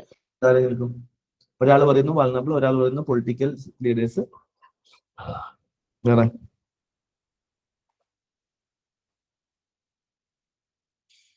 വേറെ ഓപ്ഷൻ ഇല്ല. ബേസിക്കലി ഇതിനകത്ത് നിങ്ങൾക്ക് ഇഷ്ടമുള്ള ഓപ്ഷൻ എടുക്കാം. That's what I am telling you. Any option you can take. But the thing is that how you justify your options, that is the relevant, important. എനിക്ക് വേണമെങ്കിൽ ഇതിനകത്ത് ആരെ വേണമെങ്കിലും ഫസ്റ്റ് ആക്കാം. But you should feel that എന്ത് ചെയ്യണം, അതിനകത്ത് ഒരു റെലവൻസ് ഉണ്ടെന്ന് തോന്നണം. ബേസിക്കലി നിങ്ങൾക്ക് വേണമെങ്കിൽ പറയാം, ഇതിനകത്ത് ബെസ്റ്റ് ഓപ്ഷൻ ആയിട്ട് ഞാൻ എഴുതുക പൊളിറ്റീഷ്യനെ രക്ഷിക്കണം എന്നാണ് പറയാം. കാരണം politician is A local from that particular area. അതുകൊണ്ട് തന്നെ മീൻസ് ഞാനാണ് എഴുതുന്നതെങ്കിൽ എനിക്ക് പേഴ്സണലി എനിക്ക് തോന്നിയിട്ടുള്ളത് പൊളിറ്റീഷ്യനെ രക്ഷിക്കണം എന്നാണ്. Local from the area, so he will be knowing well understanding of local and he will also have that leadership skill can be utilised. പൊതുവെ എന്ത് ചെയ്യില്ല, ആളുകൾ പൊളിറ്റീഷ്യൻ ആദ്യം എഴുതില്ല. അപ്പൊ പൊളിറ്റീഷ്യൻ ആദ്യം എഴുതാത്തതിന്റെ ഒരു പ്രശ്നം എന്താ വെച്ചാൽ നിങ്ങൾ പൊളിറ്റീഷ്യനോട് ബയാസ്ഡ് ആയിരിക്കും. പക്ഷെ അങ്ങനെ ആവരുത്. അപ്പൊ പൊളിറ്റീഷ്യൻ രക്ഷിച്ചു കഴിഞ്ഞാൽ അയാൾക്ക് അതിന്റെ ലോക്കൽ ഏരിയ അറിയാം, അയാൾക്ക് കൂടുതൽ ആളുകൾ എന്ത് ചെയ്യാൻ പറ്റും, ഇതിനകത്ത് ഓർഗനൈസ് ചെയ്യാൻ പറ്റും. അതുപോലെ തന്നെ നമുക്ക് അയാളുടെ സ്കില്ലും നോളജും വെച്ചിട്ട് എന്ത് ചെയ്യാം, കൂടുതൽ പെട്ടെന്ന് മിഷണറീസ് എത്തിക്കാനൊക്കെ നമുക്ക് ഈ ഒരു സിറ്റുവേഷനിലേക്ക് പറ്റും. ഇനി അതല്ല, നിങ്ങൾക്ക് വേണമെങ്കിൽ നിങ്ങൾക്ക് മൗണ്ടനിയറിംഗ് ചെയ്യുന്ന ആളുകൾ ആദ്യം രക്ഷിക്കാം. അങ്ങനെ രക്ഷിക്കുന്നതുകൊണ്ടുള്ള ഗുണം എന്താണെന്ന് വെച്ച് കഴിഞ്ഞാൽ ബേസിക്കലി എന്താണ് നിങ്ങൾക്ക് പറയാൻ പറ്റും, they are experts. So evacuation process will become more faster if you are helping. First അവരെ രക്ഷിച്ചു കഴിഞ്ഞാൽ they will be part of asset for the team because they are experts and experienced mountaineering ആളുകളാണ്. അങ്ങനെയും വേണമെങ്കിൽ പറയാം. അപ്പോഴും നമുക്ക് അവിടെ നെഗോസിയേഷൻ. ഇനി അതുമല്ല, നിങ്ങൾക്ക് ഫോറിൻ മിനിസ്റ്റർ രക്ഷിക്കാന്ന് പറയാം. ഫോറിൻ മിനിസ്റ്റർ രക്ഷിക്കുന്ന കാര്യം വെച്ച് കഴിഞ്ഞാൽ foreign minister is a diplomatic immunity, is a high priority ഉള്ള ഏരിയ ആണ്. So since higher priority this is impacting our national pride. So one should not impact our national pride impact in the കാര്യത്തിൽ. So immediate national attention pressure കിട്ടാൻ വേണ്ടിയിട്ട് we'll help them so that അവരുടെ help may be that helping that particular person minister will amount to getting help from that country also, from experts and all. അതും പെട്ടെന്ന് help കിട്ടാനുള്ള chances ഉണ്ട്. Or you can say that vulnerable section should be പക്ഷേ this is all about how you negotiate. അപ്പൊ നിങ്ങളെ സാധനത്തിന് എങ്ങനെയാണ് justify ചെയ്യുക എന്നുള്ളതാണ്. ഏത് വേണമെങ്കിലും എഴുതാം, പക്ഷെ എന്ത് ചെയ്യുക, പ്രാക്ടിക്കൽ ആയിട്ടുള്ള രീതിയിൽ നിങ്ങളോട് ചിന്തിക്കുക. അവിടെ നിങ്ങൾ എന്ത് ചെയ്യരുത്, നിങ്ങൾ ഭയങ്കര ഇമോഷണൽ ആയതുകൊണ്ട് ആദ്യം തന്നെ വൾനറബിൾ സെക്ഷൻ ഒന്നും പോയി അല്ലെങ്കിൽ പ്രിസണറെ രക്ഷിക്കണം അല്ലെങ്കിൽ അവർ അക്രമം കാണിക്കണം അങ്ങനെയൊന്നും എഴുതരുത്. Humans are good and ultimately one theory says that all humans are good. അപ്പം അങ്ങനെ നമുക്ക് അതിനെ കാണാം. അപ്പം നമുക്ക് എന്ത് ചെയ്യണം, നമ്മൾ വൾനറബിൾ സെക്ഷനെ വേണ്ടിയിട്ട് നമ്മൾ എത്തിക്കലി റൈറ്റ് ആവാൻ വേണ്ടി അങ്ങനെ എഴുതുന്നതായിരിക്കും. പക്ഷെ പലപ്പോഴും എന്ത് സംഭവിക്കും, അതൊരു പ്രാക്ടിക്കലി wrong decision ആയിരിക്കും. So try to think in a practical way how that will aid in the final outcome എന്നുള്ള കാര്യത്തോട് ചിന്തിച്ചു കഴിഞ്ഞാൽ നിങ്ങൾക്ക് ബെറ്റർ ഓപ്ഷൻസിലേക്ക് നിങ്ങൾക്ക് എത്താൻ പറ്റും. But remember that you need to justify here this option also. ഇവിടെ എന്തായിരിക്കും നിങ്ങൾക്ക് ചെയ്യാൻ പറ്റുക, ഇവിടെ നിങ്ങൾക്ക് ഇവിടെ നിങ്ങൾ എന്താ 3 ഓപ്ഷൻസ്. ഇവിടെ നിങ്ങൾ ഈ സ്ത്രീയെ ബ്ലഡ് ട്രാൻസ്ഫർ ചെയ്യാൻ വേണ്ടിയിട്ട് നിങ്ങൾ സമ്മതിക്കോ, അതോ അല്ലെങ്കിൽ ഇവാക്യുവേറ്റ് ചെയ്ത് ഹോസ്പിറ്റലിൽ എത്തിയിട്ട് നിങ്ങൾ ചെയ്യുള്ളൂ? സർ, ഇവാക്യുവേറ്റ് ചെയ്ത് ഹോസ്പിറ്റലിൽ എത്തിയതിനു ശേഷം. വേറെ ആരെങ്കിലും ഒപ്പീനിയൻ ഉണ്ടോ? ട്രാൻസ്ഫർ ചെയ്യുന്നു പറയുന്നല്ലോ. എല്ലാ ഓപ്ഷനും ശരിയാണ്, കുഴപ്പമൊന്നുമില്ല. പക്ഷെ ഹൗ ഡു യു റിയാക്ട്?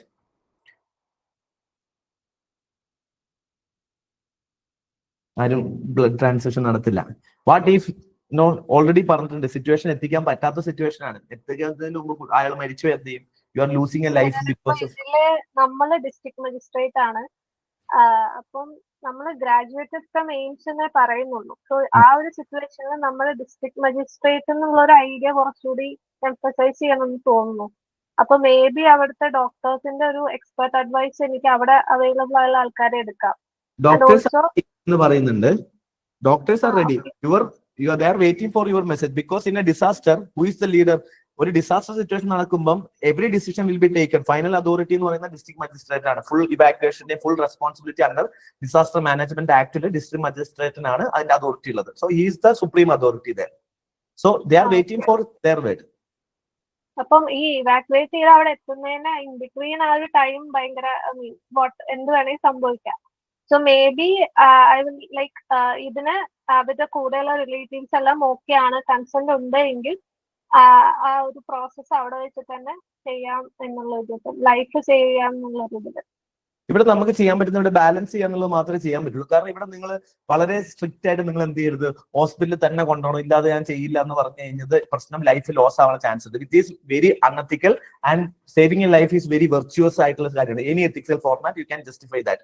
രണ്ടാമത്തെ ഒരു കാര്യം എന്ന് പറഞ്ഞു കഴിഞ്ഞാൽ നിങ്ങൾ ഇൻഫ്യൂസ് ചെയ്ത് കഴിഞ്ഞാലും പ്രോബ്ലം ഉണ്ട്. കാരണം അവിടെ എന്ത് ചെയ്യുന്നത്, നിങ്ങൾ ഇൻഫ്യൂസ് ചെയ്ത് വെറുതെ ചെയ്ത് കഴിഞ്ഞാൽ അത് ആ ഫ്യൂച്ചറിൽ 2 ലൈഫിനെ വീണ്ടും ഇമ്പാക്ട് ചെയ്തേക്കാം.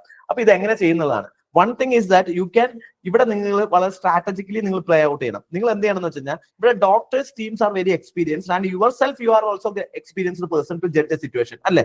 അപ്പം you will consult the doctors and ask for the confidence, how confident they are with respect to ഇതിൽ. അപ്പൊ നമുക്ക് ഇവിടെ ചെയ്യാൻ പറ്റുന്ന ഒരു കാര്യം, there are available kit നമ്മളിൽ അവൈലബിൾ ആണ്. So we will test the blood based on the available kit. രണ്ടാമത്തെ കാര്യം, എങ്ങനെ ഒരു ബ്ലഡ് ഇതാക്കാൻ പറ്റും, we will also think about most healthiest person because we are from public services. അപ്പം നമ്മൾ പബ്ലിക് സർവീസ് വരുമ്പോൾ വി നോ നമ്മൾ ഫ്രീക്വന്റ് ആയിട്ടുള്ള മെഡിക്കൽ ചെക്കപ്പ് ചെയ്തിട്ടുള്ള ആളുകളായിരിക്കും. അപ്പം we will select most healthiest person among the available options. അപ്പൊ healthiest പേഴ്സണിനെ most available person ചെയ്തിട്ട് what ever kit we have few kits. അപ്പൊ ടെസ്റ്റ് ഗ്രൂപ്പ് കിറ്റ്സ് ഉണ്ട്, ആ കിറ്റ് വെച്ചിട്ട് എന്ത് ചെയ്യാം, ടെസ്റ്റ് ചെയ്യാം. ബ്ലഡ് ബാങ്കിൽ ചെയ്യുമ്പോൾ കുറച്ചുകൂടി ഡീറ്റെയിൽ ടെസ്റ്റ് ചെയ്ത് നടത്തുന്നുണ്ട്. പക്ഷെ ഇവിടെ എന്ത് ചെയ്യാം, whatever available we are doing the first line of kit ചെയ്തിട്ട് ഇമ്മീഡിയറ്റ് എന്ത് ചെയ്യാം, take the consent from the parties. Don't forget that in between there is a husband, there is a wife. അവരോട് consent കൂടി എടുക്കുക. Okay, consent from the doctors, consent from this person, because അവരോട് ചോദിക്കാതെ നിങ്ങൾക്ക് blood ഇടാനോ ഇടാതിരിക്കാനോ പറ്റില്ല. Take the consent, consent എടുത്ത് സിറ്റുവേഷൻ എക്സ്പ്ലെയിൻ ചെയ്യുക, കൺസെന്റ് മേടിക്കുക. That is a priority. So in medical ethics if you are not following the practices that is against the medical ethics. പക്ഷെ saving life or not doing something to save life, it is against the Hippocratic rules. അപ്പൊ നിങ്ങൾക്ക് അവിടെ coat ചെയ്യാം, as per medical ethics it is very important to save the life. That is the priority. That is Hippocratic oath. So to support the Hippocratic oath as well as yourself, you are as a public servant, take the consent, test the blood and choose the best healthiest person among them and അതിന്റെ കൂടെ simultaneously fasten the evacuation process. So അതിനകത്ത് എന്ത് ചെയ്യണം, immediately ഇവർ ഹോസ്പിറ്റലിലേക്ക് rush ചെയ്യാനുള്ള കാര്യമാണ് നമ്മൾ ചെയ്യേണ്ടത്. അപ്പം ആ സാധനത്തിന്റെ കൂടെ തന്നെ ഈ രണ്ട് പ്രോസസ്സ് ഒന്നിച്ച് നടക്കണം എന്ന രീതിയിൽ സൊല്യൂഷൻ എഴുതാം. സോ ബൈ ദ ടൈം എന്ത് ചെയ്യാൻ പറ്റും, നിങ്ങൾക്ക് ഒരു ഹോസ്പിറ്റലിൽ എത്തുന്നതിന് വരെ നിങ്ങൾ ലൈഫ് സപ്പോർട്ട് ചെയ്യാനും പറ്റും. അതേപോലെ തന്നെ എന്ത് ചെയ്യാൻ പറ്റും, ഇതിനകത്ത് ലൈഫ് സേവ് ചെയ്യാനുള്ള ഓപ്ഷനും ഉണ്ട്. അപ്പൊ ഇവിടെ തന്നെ എന്ത് ചെയ്യാം, ഹോസ്പിറ്റലിലേക്ക് എത്തിക്കുക എന്നുള്ളതാണ്. ഇവിടെ നമുക്ക് ഡോക്ടർ ഓഫ് നെസസിറ്റി ഉണ്ട്. ഡോക്ടർ ഓഫ് നെസസിറ്റി എന്ന് പറയുന്നത് ഇനി പബ്ലിക് ഡിഫിക്കൽട്ട് സിറ്റുവേഷനിൽ ചില സമയത്ത് നെസസിറ്റിയുടെ സമയത്ത് we need to take uncertain ആയ സിറ്റുവേഷൻസ് എടുക്കേണ്ടി വരും. അങ്ങനെയുള്ള ഡോക്ടർ ഓഫ് നെസസിറ്റി വെച്ച് നിങ്ങൾക്ക് ജസ്റ്റിഫൈ ചെയ്യാം.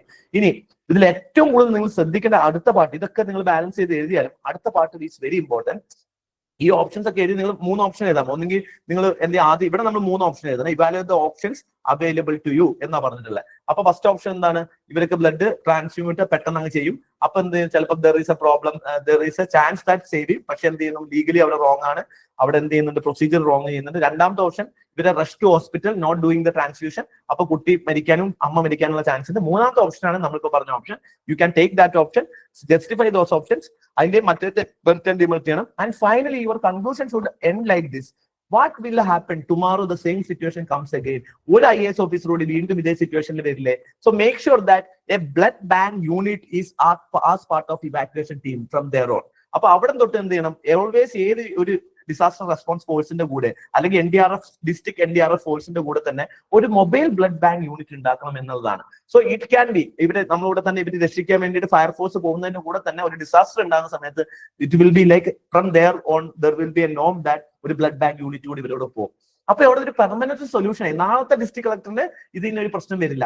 ഈ രീതിയിൽ വേണം നിങ്ങൾ എന്ത് ചെയ്യേണ്ടത്, നിങ്ങളെ സൊല്യൂഷൻസും കാര്യങ്ങളും നിങ്ങൾ എഴുതേണ്ടത് കേട്ടോ. സോ അത് നിങ്ങൾ ആലോചിക്കുക. അടുത്തൊരു ടൈപ്പ് ഓഫ് കേസ് സ്റ്റഡീസ് ആണ് ഇൻഡിവിജ്വൽ മൊറാലിറ്റി. ഞാൻ ജസ്റ്റ് പെട്ടെന്ന് പറഞ്ഞു, ഇൻഡിവിജ്വൽ മൊറാലിറ്റിയിൽ ബേസിക്കലി ഇവിടെ നിങ്ങളുടെ പേഴ്സണൽ ലൈഫ് ആയിരിക്കും ഇവിടെ ചോദ്യം ചോദിച്ചിട്ടുണ്ടാവുക. അതായത് ഫോർ എക്സാമ്പിൾ എന്ത് ചെയ്യും, നിങ്ങളുടെ പേഴ്സണൽ ലൈഫും പ്രൊഫഷണൽ ലൈഫും തമ്മിൽ കോൺഫ്ലിക്റ്റ് വരും. ഇതാണ് ഇവിടുത്തെ ഇഷ്യൂ. ഒന്നുകിൽ നിങ്ങളെ അമ്മ, അല്ലെങ്കിൽ നിങ്ങളുടെ ഭാര്യ, അല്ലെങ്കിൽ നിങ്ങൾ എന്ത് ചെയ്ത് തലതെറിച്ച മക്കൾ, ഇവരായിരിക്കും ഇവിടുത്തെ മേജർ പ്രശ്നക്കാര്. അതിന് നിങ്ങൾ ഭയങ്കര മാന്യനായിരിക്കും, പക്ഷെ നിങ്ങൾ മക്കൾ ഭയങ്കര അലമ്പായിരിക്കും. അപ്പൊ പൊതുവെ എന്ത് ചെയ്യും, അല്ലെങ്കിൽ നിങ്ങളെ മക്കൾ നേരിടുന്ന എന്തെങ്കിലും ഇഷ്യൂ ആയിരിക്കും. ചിലപ്പോൾ അലമ്പാവണം തന്നെ ഇല്ല, നിങ്ങളെ മക്കൾ നേരിടുന്ന ഒരു ഇഷ്യൂ ആയിരിക്കും. അങ്ങനെ നിങ്ങൾ മക്കൾ നേരിടുന്ന ഇഷ്യൂ ആണെന്നുണ്ടെങ്കിൽ ബേസിക്കലി എന്ത് ചെയ്യാൻ പറ്റും, നിങ്ങൾക്ക് ഇങ്ങനത്തെ ഇഷ്യൂസ് ഒക്കെ ഇവിടെ ഫോളോ ചെയ്യാം. ഇവിടെ അഗെയിൻ എന്താണ്, നിങ്ങളുടെ പേഴ്സണൽ വാല്യൂസും പേഴ്സണൽ എത്തിക്സ് ഒക്കെയാണ് ഇവിടെ മാനേജ് ചെയ്യുന്നത്. സെയിം ലൈക്ക് നിങ്ങൾക്ക് വേണമെങ്കിൽ പിന്നെ ഞാൻ വായിച്ചു നോക്കാം. സെയിം ഇഷ്യൂസ് തന്നെ ഇവിടെ എത്രത്തോളം നിങ്ങൾ എന്ത് ചെയ്യുന്നുണ്ട്, നിങ്ങളുടെ പേഴ്സണൽ ഇൻട്രസ്റ്റും പബ്ലിക് ഇൻട്രസ്റ്റും തമ്മിൽ കോൺഫ്ലിക്റ്റ് ഇല്ലാതെ നിങ്ങൾ പ്രൊട്ടക്ട് ചെയ്യുന്നുണ്ട് എന്നുള്ളൊരു ആസ്പെക്റ്റിലാണ് നിങ്ങൾ നോക്കേണ്ടി വരിക. ഇവിടെ നിങ്ങളുടെ സണ്ണ് നേരിടുന്ന ഒരു സോഷ്യൽ മീഡിയ ആയിട്ട് ബന്ധപ്പെടുന്ന ഒരു പ്രോബ്ലം ആണ് ഈ ട്രയൽസിന്റെ ഇടയിലുള്ള ഒരു വീഡിയോ എടുക്കലും പരിപാടിയൊക്കെയാണ്. ബേസിക്കലി നിങ്ങൾക്ക് പവർ ഉണ്ട്, പക്ഷെ നിങ്ങൾക്ക് പേഴ്സണൽ ലൈഫ് ആണ് ഇവിടെ വന്നിട്ടുള്ളത്. അപ്പൊ നിങ്ങൾക്ക് പവർ പേഴ്സണൽ ലൈഫിന് വേണ്ടി മിസ്യൂസ് ചെയ്യാനും പാടില്ല. പക്ഷെ അതേസമയം നിങ്ങളുടെ പേഴ്സണൽ ലൈഫിലുള്ള അൺഎത്തിക്കൽ ആക്ഷൻസ് നിങ്ങൾക്ക് കുട്ടിക്കെതിരെ എടുക്കാനും പറ്റില്ല. അപ്പൊ ഇതെല്ലാം മാനേജ് ചെയ്യണം. രണ്ടാമത്തെ കാര്യം എന്ന് പറഞ്ഞാൽ സൊസൈറ്റിയും നിങ്ങളും തമ്മിലുള്ള ഒരു ഡിബേറ്റ് ആണ് last type of ethics case study. അപ്പം ഇതിനകത്ത് ലാസ്റ്റ് ടൈപ്പ് കേസിൽ പറയുന്നത് വരുന്നത് സൊസൈറ്റി ടൈപ്പ് ആണ്. സൊസൈറ്റിയിൽ ഇവിടെ കോൺഫ്ലിക്റ്റ് വരുന്നത് നിങ്ങളുടെ ഇൻഡിവിജ്വൽ വാല്യൂസും അതുപോലെ സൊസൈറ്റിയുടെ ഇൻട്രസ്റ്റും ആണ്. അതായത് നിങ്ങൾ ഇവിടെ ഫോർ എക്സാമ്പിൾ ഇതൊരു NGO ഒക്കെ ആയിരിക്കും. ഈ NGOക്ക് പബ്ലിക്കിനോട് നല്ല രീതിയിൽ അടിപൊളി, ഇപ്പൊ ഒരു ഹോസ്പിറ്റൽ ഒരു തവണ ചോദിച്ചതാണ്, ഈ ഹോസ്പിറ്റൽ പാവങ്ങൾക്ക് വേണ്ടിയിട്ടാണ് പ്രവർത്തിക്കുന്നത്. പക്ഷേ ഈ ഹോസ്പിറ്റലിൽ കുറച്ച് GST ക്രമക്കേടുകൾ നടന്നിട്ടുണ്ട്. അപ്പൊ ഇത് നിങ്ങൾ റിപ്പോർട്ട് ചെയ്താൽ ഹോസ്പിറ്റലിൽ പൂട്ടും. അപ്പൊ പാവങ്ങൾക്ക് ഫ്രീ ആയിട്ട് മെഡിക്കൽ കിട്ടില്ല. പക്ഷെ ഇത് ചെയ്തില്ല എന്നുണ്ടെങ്കിൽ നിങ്ങൾ അന്നത്തേക്കിലാവുകയും ചെയ്യും. അപ്പൊ എന്ത് സിറ്റുവേഷൻ നിങ്ങൾ എടുക്കും? അപ്പൊ ഇവിടെ ഒരു സൊസൈറ്റിക്ക് ഒരു വലിയ ഗുഡ്നെസ് ഉണ്ട്. ഈ ഗുഡ്നെസ് ഇതും നിങ്ങളുടെ ഇൻഡിവിജ്വൽ എന്താണ് റെസ്പോൺസിബിലിറ്റി. നിങ്ങൾക്ക് വേണമെന്നുണ്ടെങ്കിൽ എന്ത് ചെയ്യാം, ഇത് പൂട്ടിക്കുന്ന രീതിയിൽ അല്ലെങ്കിൽ ഇത് നടത്താതിരിക്കുന്ന രീതിയിലേക്ക് നിങ്ങൾക്ക് ചെയ്യാം. അപ്പൊ നിങ്ങൾ എന്ത് ചെയ്യും, നിങ്ങളുടെ ഡ്യൂട്ടി നിങ്ങൾ പ്രൊട്ടക്ട് ചെയ്തിട്ടുണ്ടാവും. പക്ഷെ എന്ത് സംഭവിക്കില്ല, നിങ്ങൾ ആ സൊസൈറ്റിനോട് ചെയ്യുന്നത് അണ്ടത്തിലായി പോകും. അല്ലെങ്കിൽ എന്ത് ചെയ്യാം, നിങ്ങൾക്ക് കൃത്യമായിട്ടുള്ള രീതിയിൽ നിങ്ങൾക്ക് ആക്ഷൻസ് എന്ത് ചെയ്യാം, അവരെ സപ്പോർട്ട് ചെയ്യുന്ന രീതിയിൽ ചെയ്യാം. അപ്പൊ എന്ത് ചെയ്യും, ചിലപ്പോൾ നിങ്ങൾ പ്രൊഫഷണൽ എത്തിക്സ് പോകും. ഇവിടെയൊക്കെ നിങ്ങൾ ബാലൻസ് ചെയ്യണം. നിങ്ങൾക്ക് എന്ത് ചെയ്യണം, സൊസൈറ്റിക്കുള്ള വാല്യൂ ഗുഡ്നെസ് അതേപോലെ തന്നെ നിലനിർത്തണം. പക്ഷെ എന്ത് ചെയ്യണം, നിങ്ങൾ ലോ ബ്രേക്ക് ചെയ്യാനും പാടില്ല എന്നുള്ള രീതിയിൽ ബാലൻസ് ചെയ്തിട്ട് നിങ്ങൾക്ക് ആക്ഷൻസ് എടുക്കാൻ പറ്റുള്ളൂ. So question for reasons of particular issues strategy bring ആറ്റിറ്റ്യൂഡിൽ ചേഞ്ചസ് ആയിരിക്കും. അത് സോഷ്യൽ ഇഷ്യൂസ് എന്ത് ചെയ്യണം മനസ്സിലാക്കണം. ഇപ്പൊ ഇവിടുത്തെ ഒരു കേസസിൽ ഒരു NGO തുടങ്ങാൻ വേണ്ടിയിട്ട് ഒരാൾ എന്ത് ചെയ്യുന്നു, US വന്ന് ഇന്ത്യയിൽ കോൺട്രിബ്യൂട്ട് ചെയ്യാൻ നോക്കുമ്പോൾ കുറെ ലീഗൽ പ്രൊവിഷൻസും പ്രൊക്വയർമെന്റും പ്രശ്നങ്ങളൊക്കെ ഉണ്ട്. ഇത് കാരണം എന്ത് ചെയ്യുന്നു, ഇത് ഡിലേ ആവുന്നതുകൊണ്ട് പുള്ളിക്കാരി ഇത് നിർത്തി. ഇതെന്ത് ചെയ്യുന്നു, ആളുകൾ ബ്രൈബ്സ് ഡിമാൻഡ് ചെയ്യുന്നു. ഇങ്ങനെ എക്സ്പീരിയൻസ് വന്ന സമയത്ത് ബാക്കിയുള്ള ആളുകൾ എന്ത് ചെയ്തു, ഈ ആളുകൾക്ക് ഇവിടെ ഇങ്ങനെ ഇനി സോഷ്യൽ സർവീസ് നടത്തുന്നതിനെ പറ്റിയിട്ട് താല്പര്യമില്ല എന്ന രീതിയിൽ എത്തുന്നു. Measure of government control over the voluntary social work is necessary. പക്ഷേ ഈ കൺട്രോൾ എന്ത് ചെയ്യണം, ഈ സോഷ്യൽ കൺട്രോൾ വേണം. And should be not be exercise in a coercive manner. What measures can you suggest ensure due to control of exercise. അതായത് NGOനെ control ചെയ്യാൻ വേണം, എന്നാൽ അവരെന്ത് ചെയ്യാനും പാടില്ല, ഹറാസ്മെന്റ് ചെയ്യാൻ പാടില്ല. വളരെ സിമ്പിൾ ആയിട്ടുള്ള ഒരു കേസ് സ്റ്റഡിയാണ്. അപ്പൊ അങ്ങനെയാണെങ്കിൽ നിങ്ങൾ എന്ത് ചെയ്യുന്നതാണ് ചോദ്യം. ഓക്കെ, സോ ഇത് സൊസൈറ്റി വേഴ്സസ് ആണ്. ഇനി വേറൊരു ടൈപ്പ് ഉള്ളത് ഇന്റർനാഷണൽ റിലേഷൻ ആണ്. പക്ഷെ അത് ഇതുവരെ ചോദിച്ചിട്ടില്ല. ഏത് സമയം വേണമെങ്കിൽ ചോദിക്കാം. There is no questions of international റിലേഷനുമായി ബന്ധപ്പെട്ടുള്ള കേസ് സ്റ്റഡീസ് ആണ്. അതായത് ഇന്റർനാഷണലി എന്തെങ്കിലും ഇന്റർനാഷണൽ എത്തിക്സ് എന്ത് ചെയ്യുന്നു, വയലേറ്റ് ചെയ്യുന്നു. അപ്പൊ നിങ്ങൾ for example diplomatic immunity violate ചെയ്യുന്നു, അങ്ങനെയുള്ള കേസസ് ആണ്. ഇതുവരെ ചോദിച്ചിട്ടില്ല. But be ready for. But otherwise, these are the only case studies UPSC asked. One society versus your personal interest. Another is your personal morality, individual morality versus public interest. Other is applied ethics, that is difficult situation type ethics, and private ethics and public ethics. Okay. അതുപോലെ തന്നെ ഇതിനകത്ത് എല്ലാം എന്ത് ചെയ്യണം, emotional ഇന്റലിജൻസും attitude ചേഞ്ചും എല്ലാ case സ്റ്റഡീസിലും automatically applicable ആവും. Okay, അപ്പൊ emotional intelligence എല്ലാത്തിലും ഉണ്ട്. അതിന്റെ പെർസ്പെക്റ്റീവ് നിങ്ങൾ എല്ലാ എത്തിക്സിലും എഴുതണം. സോ ഇത്രയും കാര്യങ്ങളാണ് എന്ത് ചെയ്യേണ്ടത്, നിങ്ങൾക്ക് എത്തിക്സിൽ കേസ് സ്റ്റഡീസിൽ വരിക. ഇനി എങ്ങനെയാണ് നിങ്ങൾക്ക് കേസ് സ്റ്റഡീസിൽ ഇംപ്രൂവ് ചെയ്യാൻ വേണ്ടി നിങ്ങൾ എന്താണ് ചെയ്യേണ്ടതെന്ന് വെച്ച് കഴിഞ്ഞാൽ, നിങ്ങൾക്ക് ഇപ്പൊ മനസ്സിലായ ഒരു കാര്യം എന്ന് വെച്ച് കഴിഞ്ഞാൽ, കേസ് സ്റ്റഡി എഴുതുക എന്ന് പറയുന്നത് നിങ്ങൾ പഠിച്ചിട്ട് എഴുതുന്ന ഒരു സാധനമല്ല. നിങ്ങൾ ഇപ്പൊ എന്തൊക്കെ നിങ്ങൾ പഠിച്ചിട്ടുണ്ടോ ആ പഠിച്ച സാധനങ്ങൾ മാത്രം മതി ഒരു എത്തിക്സിന്റെ കേസ് സ്റ്റഡി നല്ല രീതിയിൽ എഴുതാൻ. Only thing you should make sure that you need to write. Other than writing case study, you never going to improve because these are the thought process. ഓരോ സിറ്റുവേഷനിൽ നിങ്ങൾ ചിലപ്പോൾ എടുക്കുന്ന ഡിസിഷൻസ് അടിപൊളി ആയിരിക്കണം എന്നില്ല. അപ്പൊ നിങ്ങൾ ഇവിടെ എന്ത് ചെയ്യണമെന്ന് വെച്ച് കഴിഞ്ഞാൽ, നിങ്ങൾ PYQ എഴുതിയാൽ മതി. സോ സപ്പോസ് നാളെ എക്സാം വരുന്നു, എക്സാമിന്റെ പേപ്പർ വന്നതിന് ശേഷം write those case studies. Okay, അതിന് പഠിക്കേണ്ട ആവശ്യമൊന്നുമില്ല. അപ്പൊ അത് കേസ് സ്റ്റഡീസ് എഴുതി നിങ്ങൾ എന്ത് ചെയ്യുക, ഓരോ തീമിന്റെയും ബേസ് ചെയ്ത കേസ് സ്റ്റഡി ഒരു 5 എണ്ണം വീതമെങ്കിലും വെച്ച് നിങ്ങൾ പ്രാക്ടീസ് ചെയ്യുക. അപ്പൊ ഓരോ തീമിൽ നിന്നും 5 എണ്ണം എടുക്കുക, അത് പ്രാക്ടീസ് ചെയ്യുക. Once you practise that particular set, പിന്നെ എല്ലാം അതിന്റെ റിപ്പീറ്റേഷൻ ആണ്. പക്ഷെ സ്റ്റോറീസ് മാറുന്നത് മാത്രമേ ഉള്ളൂ. അപ്പൊ അതിന്റെ ഗുണം എന്താണെന്ന് വെച്ച് കഴിഞ്ഞാൽ, ഒരു ചെറിയ സമയം കൊണ്ട് നിങ്ങൾക്ക് നല്ലൊരു മാർക്കിന്റെ പോർഷൻസ് നിങ്ങൾക്ക് കവർ ചെയ്യാൻ പറ്റും. And this is completely depended on your writing skill and your application of mind set ആണ്. അപ്പൊ ഡിസിഷൻ മേക്കിംഗ് ബെറ്റർ ആവണം എന്നുണ്ടെങ്കിൽ നിങ്ങൾ പ്രാക്ടിക്കലി എന്ത് ചെയ്യണം, ഒരുപാട് ഡിസിഷൻസ് എടുത്ത് അത് പഠിക്കണം. അപ്പൊ ഇതിനകത്ത് ഏറ്റവും വലിയ ഇമ്പോർട്ടന്റ്, ഇതിനകത്ത് തീമാറ്റിക് ആയിട്ട് നിങ്ങൾ പഠിക്കുക. രണ്ടാമത് നിങ്ങൾ എന്ത് ചെയ്യണം, PYQ എഴുതുക. മൂന്നാമത് നിങ്ങൾ ഏറ്റവും കൂടുതൽ ശ്രദ്ധിക്കേണ്ട കാര്യം, വെറുതെ എഴുതി അടച്ചു വെക്കരുത്. Because you need A mentorship here. ഇവിടെ റൈസപ്പിൽ എടുക്കുക അങ്ങനെ പറയാ അല്ല ഞാൻ പറഞ്ഞത്. എത്തിക്സിന്റെ കേസ് സ്റ്റഡി പഠിക്കാൻ നിങ്ങൾക്ക് ഒരു മെന്റർഷിപ്പ് വേണം. എന്തിനാന്ന് വെച്ച് കഴിഞ്ഞാൽ, നിങ്ങൾ ബെസ്റ്റ് ഓപ്ഷൻ എടുത്തത് ചിലപ്പോൾ ബെസ്റ്റ് ഓപ്ഷൻ ആവണമെന്നില്ല. അല്ലെങ്കിൽ അതിനെ കുറച്ചുകൂടി ചിലപ്പോൾ എത്തിക്കലി നിങ്ങൾക്ക് സബ്സ്റ്റാൻഷിയേറ്റ് ചെയ്യാം. അപ്പൊ നിങ്ങൾ ചിലപ്പോൾ ആ വ്യൂ പോയിന്റ് കണ്ടിട്ടുണ്ടാവില്ല. അപ്പൊ ഒരു മെന്ററിനെ കൊടുക്കുമ്പോൾ മെന്റർ ചിലപ്പോൾ എന്ത് ചെയ്യും, അതിന്റെ ഒരു ബെറ്റർ വ്യൂ പോയിന്റ് ചിലപ്പോൾ പറഞ്ഞുതരും. അത് നിങ്ങൾ അടുത്ത ഡിസിഷൻ മേക്കിങ്ങിനെ ബെറ്റർ ആക്കും. ഇങ്ങനെയാണ് നമ്മൾ നല്ല ഡിസിഷൻ എടുക്കുക. അല്ലാതെ ആദ്യം തന്നെ കേസ് സ്റ്റഡി ചെയ്തുമ്പോൾ എല്ലാവരും ബെസ്റ്റ് ഡിസിഷൻ എടുത്ത് വരികയല്ല. നമ്മൾ ഡിസിഷൻ എടുക്കുമ്പോൾ മറ്റ് വ്യൂ പോയിന്റ് കാണാത്ത വ്യൂ പോയിന്റിനെ നിങ്ങൾ എന്തെങ്കിലും ചിന്തിച്ചു തുടങ്ങും. ഇപ്പൊ നമ്മൾ ഇന്ന് കുറച്ച് കാര്യങ്ങൾ പറഞ്ഞത് നിങ്ങൾ ചിന്തിക്കാത്ത കാര്യങ്ങൾ നമ്മൾ പറഞ്ഞില്ലേ. അപ്പൊ നമ്മൾ എന്ത് അടുത്ത പ്രാവശ്യം നിങ്ങൾ അത് കാണുമ്പോൾ നിങ്ങൾ അത് ചിന്തിച്ചു തുടങ്ങില്ലേ. അത്രേ ഉള്ളൂ. അപ്പൊ ഓരോ സിറ്റുവേഷൻ എടുക്കുമ്പോൾ എന്ത് ചെയ്യുന്നു, നമ്മൾ പുതിയ പുതിയ കേസസ് എടുത്ത് ചിന്തിച്ച് തുടങ്ങുന്നതാണ് നമ്മളെ കേസ് സ്റ്റഡീസിൽ നമ്മൾ ചെയ്യേണ്ട കാര്യം. അപ്പം അതിന് വേണ്ടിയിട്ട് മെന്റർഷിപ്പ് ഉണ്ട്. So take any mentor, whoever you trust, A qualified person so mains ഒക്കെ എഴുതിയിട്ടുള്ള ഇന്റർവ്യൂ പോലുള്ള അല്ലെങ്കിൽ മെയിൻസ് ഒക്കെ എഴുതിയിട്ടുള്ള അറ്റ്ലീസ്റ്റ് ആ ഒരു എക്സ്പീരിയൻസ് ഉള്ള ഒരാളെടുത്ത് പോയിട്ട് എന്ത് ചെയ്യുക, യു ടേക്ക് മെന്റർഷിപ്പ്. അല്ലാതെ വീടിന്റെ റൂമിൽ അപ്പുറത്തിരിക്കുന്നവരോട് നോക്കി തരാൻ പറയരുത്. സോ ടേക്ക് മെന്റർഷിപ്പ് ആൻഡ് അയാളോട് എന്ത് ചെയ്യുക, കറക്റ്റ് ചെയ്ത് തരാൻ പറയാ. അതുള്ളത് വളരെ ഇമ്പോർട്ടന്റ് ആയ ഒരു ഫാക്ടറാണ്. ഓക്കെ, അതുപോലെ തന്നെ വളരെ ഇമ്പോർട്ടന്റ് ആണ് നിങ്ങളുടെ വൊക്കാബുലറി ഓഫ് എത്തിക്സ്. അതായത് സെക്ഷൻ എ നിങ്ങൾ പഠിക്കുക എന്നുള്ളത് വളരെ ഇമ്പോർട്ടന്റ് ആണ്. അപ്പൊ നിങ്ങൾക്ക് ഓട്ടോമാറ്റിക്കലി നിങ്ങൾക്ക് പുതിയ പുതിയ എത്തിക്കൽ പെർസ്പെക്റ്റീവ്സ് കിട്ടും. അതുപോലെ തന്നെ മോറൽ ഫിലോസഫേഴ്സിന്റെ തോട്ട് കിട്ടും. അതൊക്കെ വെച്ച് നിങ്ങൾ ആൻസേഴ്സ് നിങ്ങൾക്ക് സബ്സ്റ്റാൻഷിയേറ്റ് ചെയ്യാൻ പറ്റും. അപ്പൊ ഞാൻ പറഞ്ഞല്ലോ, ഇതിനകത്ത് നിങ്ങൾ ഓപ്ഷൻ എടുക്കുന്നതിൽ വലിയ കാര്യം, ഇത് എല്ലാവർക്കും ഓപ്ഷൻ എടുക്കാൻ പറ്റും. അങ്ങനെയാണെങ്കിൽ ഞാൻ എങ്ങനെ മാർക്ക് ഇടും? It is all about how you justify your options. To justify those options, you need to have that ethical understanding. ആ കീവേഡുകളൊക്കെ എന്ത് ചെയ്യുക, നിങ്ങൾ മനസ്സിലാക്കുക എന്നുള്ളതാണ് നിങ്ങൾ ചെയ്യേണ്ടത്. അതുപോലെ തന്നെ നിങ്ങൾക്ക് എക്സാംസ് കാര്യങ്ങൾ കിട്ടുമ്പോൾ നിങ്ങൾ അത് എഴുതി വെക്കുക. അതിനകത്ത് എത്തിക്കൽ സിറ്റുവേഷൻ, ഓരോ ന്യൂസ് പേപ്പറിലൊക്കെ ഓരോ സിറ്റുവേഷൻ കാണുമ്പോൾ ഇതേ സിറ്റുവേഷൻ എത്തിക്കൽ കേസ് സ്റ്റഡി ആയിട്ട് വരും. അപ്പൊ സ്റ്റാൻഡേർഡിന്റെ സിറ്റുവേഷൻ കാണുമ്പോൾ think about what are ethical concept in that particular situation. അതെങ്ങനെ റിസോൾവ് ചെയ്യാം എന്നൊക്കെ നിങ്ങൾ വെറുതെ ആലോചിച്ചുകൊണ്ടിരുന്നാൽ പോലും, അത് ബ്രെയിൻ സ്റ്റോം ചെയ്താൽ പോലും നിങ്ങൾക്ക് എന്ത് ചെയ്യാൻ പറ്റും, നിങ്ങൾക്ക് ബെറ്റർ ആയിട്ടുള്ള ഒരു ആൻസേഴ്സ് എഴുതാൻ പറ്റും. ഇത്രയും കാര്യങ്ങളാണ് എനിക്ക് ബേസിക്കലി എന്ത് ചെയ്യാനുള്ളത്, കേസ് സ്റ്റഡിയുടെ കാര്യത്തിൽ പറയാനുള്ളത്. ഏറ്റവും ഇമ്പോർട്ടന്റ് ആയിട്ട് പറയാനുള്ളത്, കേസ് സ്റ്റഡി എന്ന് പറയുന്നത് ഈ പറയുന്ന ഒരു 5 തീമിൽ ഒതുക്കാവുന്നതേ ഉള്ളൂ. So these are the just 5 തീംസിൽ നിങ്ങൾക്ക് എത്തിക്സ് തീർന്നു കേസ് സ്റ്റഡീസ്. അപ്പം അല്ലാതെ ഇതിനകത്ത് 5 ക്വസ്റ്റ്യൻ, അതിന് വേറെ വേറെ ക്വസ്റ്റ്യൻസ് ഒന്നും ആകെ ഇതേ ഉള്ളൂ. അപ്പൊ ഇത് വളരെ റിപ്പീറ്റഡ് ആയിട്ട് നിങ്ങൾ എഴുതി കഴിഞ്ഞു കഴിഞ്ഞാൽ, നിങ്ങൾക്ക് ആ സ്ട്രക്ചർ കിട്ടി കഴിഞ്ഞു കഴിഞ്ഞാൽ, only thing is that there is a knack of writing. ഇതിൽ എന്താണ്, വെറുതെ ഓപ്ഷൻസ് എഴുതുന്നതിൽ അർത്ഥമില്ല. അതിനകത്ത് നമുക്ക് അവരെ ബാക്കി എല്ലാ ഭാഗവും കണ്ട് നമ്മൾ എങ്ങനെ എഴുതും. നമ്മൾ ചില സമയത്ത് ചിലപ്പം ഏറ്റവും വൾണറബിൾ ആയിട്ടുള്ള ആളെ മിസ്സായി പോയിട്ടുണ്ടാവും.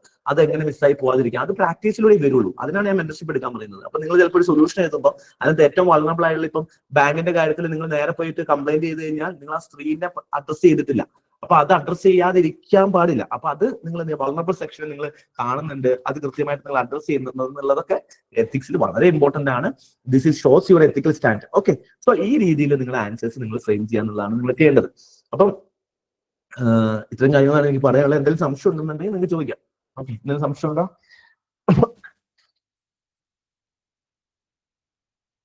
നിങ്ങൾക്ക് മനസ്സിലായോ? ഓക്കെ, അത് അടിപൊളിയായിരുന്നു, ഇങ്ങനെ ആയിട്ട് ഇങ്ങനെ പൊട്ടിത്തെറിച്ചത്. ഓക്കെ, അപ്പൊ ഓട്ടോമാറ്റിക്കലി സോ എന്ത് ചെയ്യാ, നിങ്ങൾ മാക്സിമം പ്രാക്ടീസ് ചെയ്യുക. ഇപ്പൊ നമ്മളെ എത്തിക്സിന്റെ സെഷനിൽ ജോയിൻ ചെയ്തവർക്ക് കേസ് സ്റ്റഡീസ് നമ്മൾ അതിന്റെ കൂടെ തന്നെ എന്ത് ചെയ്യുന്നുണ്ട്, കേസ് സ്റ്റഡീസ് ഇനി വരും. അപ്പൊ ഇതുവരെ നമ്മൾ കേസ് സ്റ്റഡീസ് നമ്മൾ ഇട്ടില്ല. ഒരു 14 days ആണ് ഇപ്പൊ നമ്മൾ കവർ ചെയ്തത്. ഇനിയുള്ള ദിവസങ്ങളിൽ കേസ് സ്റ്റഡീസ് ഒക്കെ വരും. അപ്പൊ കേസ് സ്റ്റഡീസ് വരുന്ന സമയത്ത് അത് നിങ്ങൾ എന്ത് ചെയ്യുക, കേസ് സ്റ്റഡീസ് ഒരു കൃത്യമായിട്ട് എഴുതുക. ഇനി അതേപോലെ തന്നെ നിങ്ങൾ എന്ത് ചെയ്യുക, അതല്ലാതെ നിങ്ങൾ ആൻസേഴ്സ് എന്ത് ചെയ്യുക, കൃത്യമായിട്ട് പ്രാക്ടീസ് ചെയ്യുക കേട്ടോ. ഇത്രയും കാര്യങ്ങൾ നിങ്ങൾ മാക്സിമം എൻഷുർ ചെയ്യുക. ഇതിന്റെ PDF ഞാൻ ഇട്ടേക്കാം. അപ്പൊ അത് നോക്കിയിട്ട് നിങ്ങൾ ബാക്കിയുള്ള ടോപ്പിക്കുകളൊക്കെ നിങ്ങൾ ഇങ്ങനെ എഴുതാൻ പറ്റും. Let me see if we can do it complete compilation. Okay, we'll do it that. Okay, അപ്പൊ ആ രീതിയിൽ നിങ്ങൾ എന്ത് ചെയ്യുക, ആൻസേഴ്സ് ഒക്കെ എഴുതുക കേട്ടോ. I hope the session was quite useful to you. Okay, thank you so much for participating. Okay, thank you. Thank you, student. Thank you.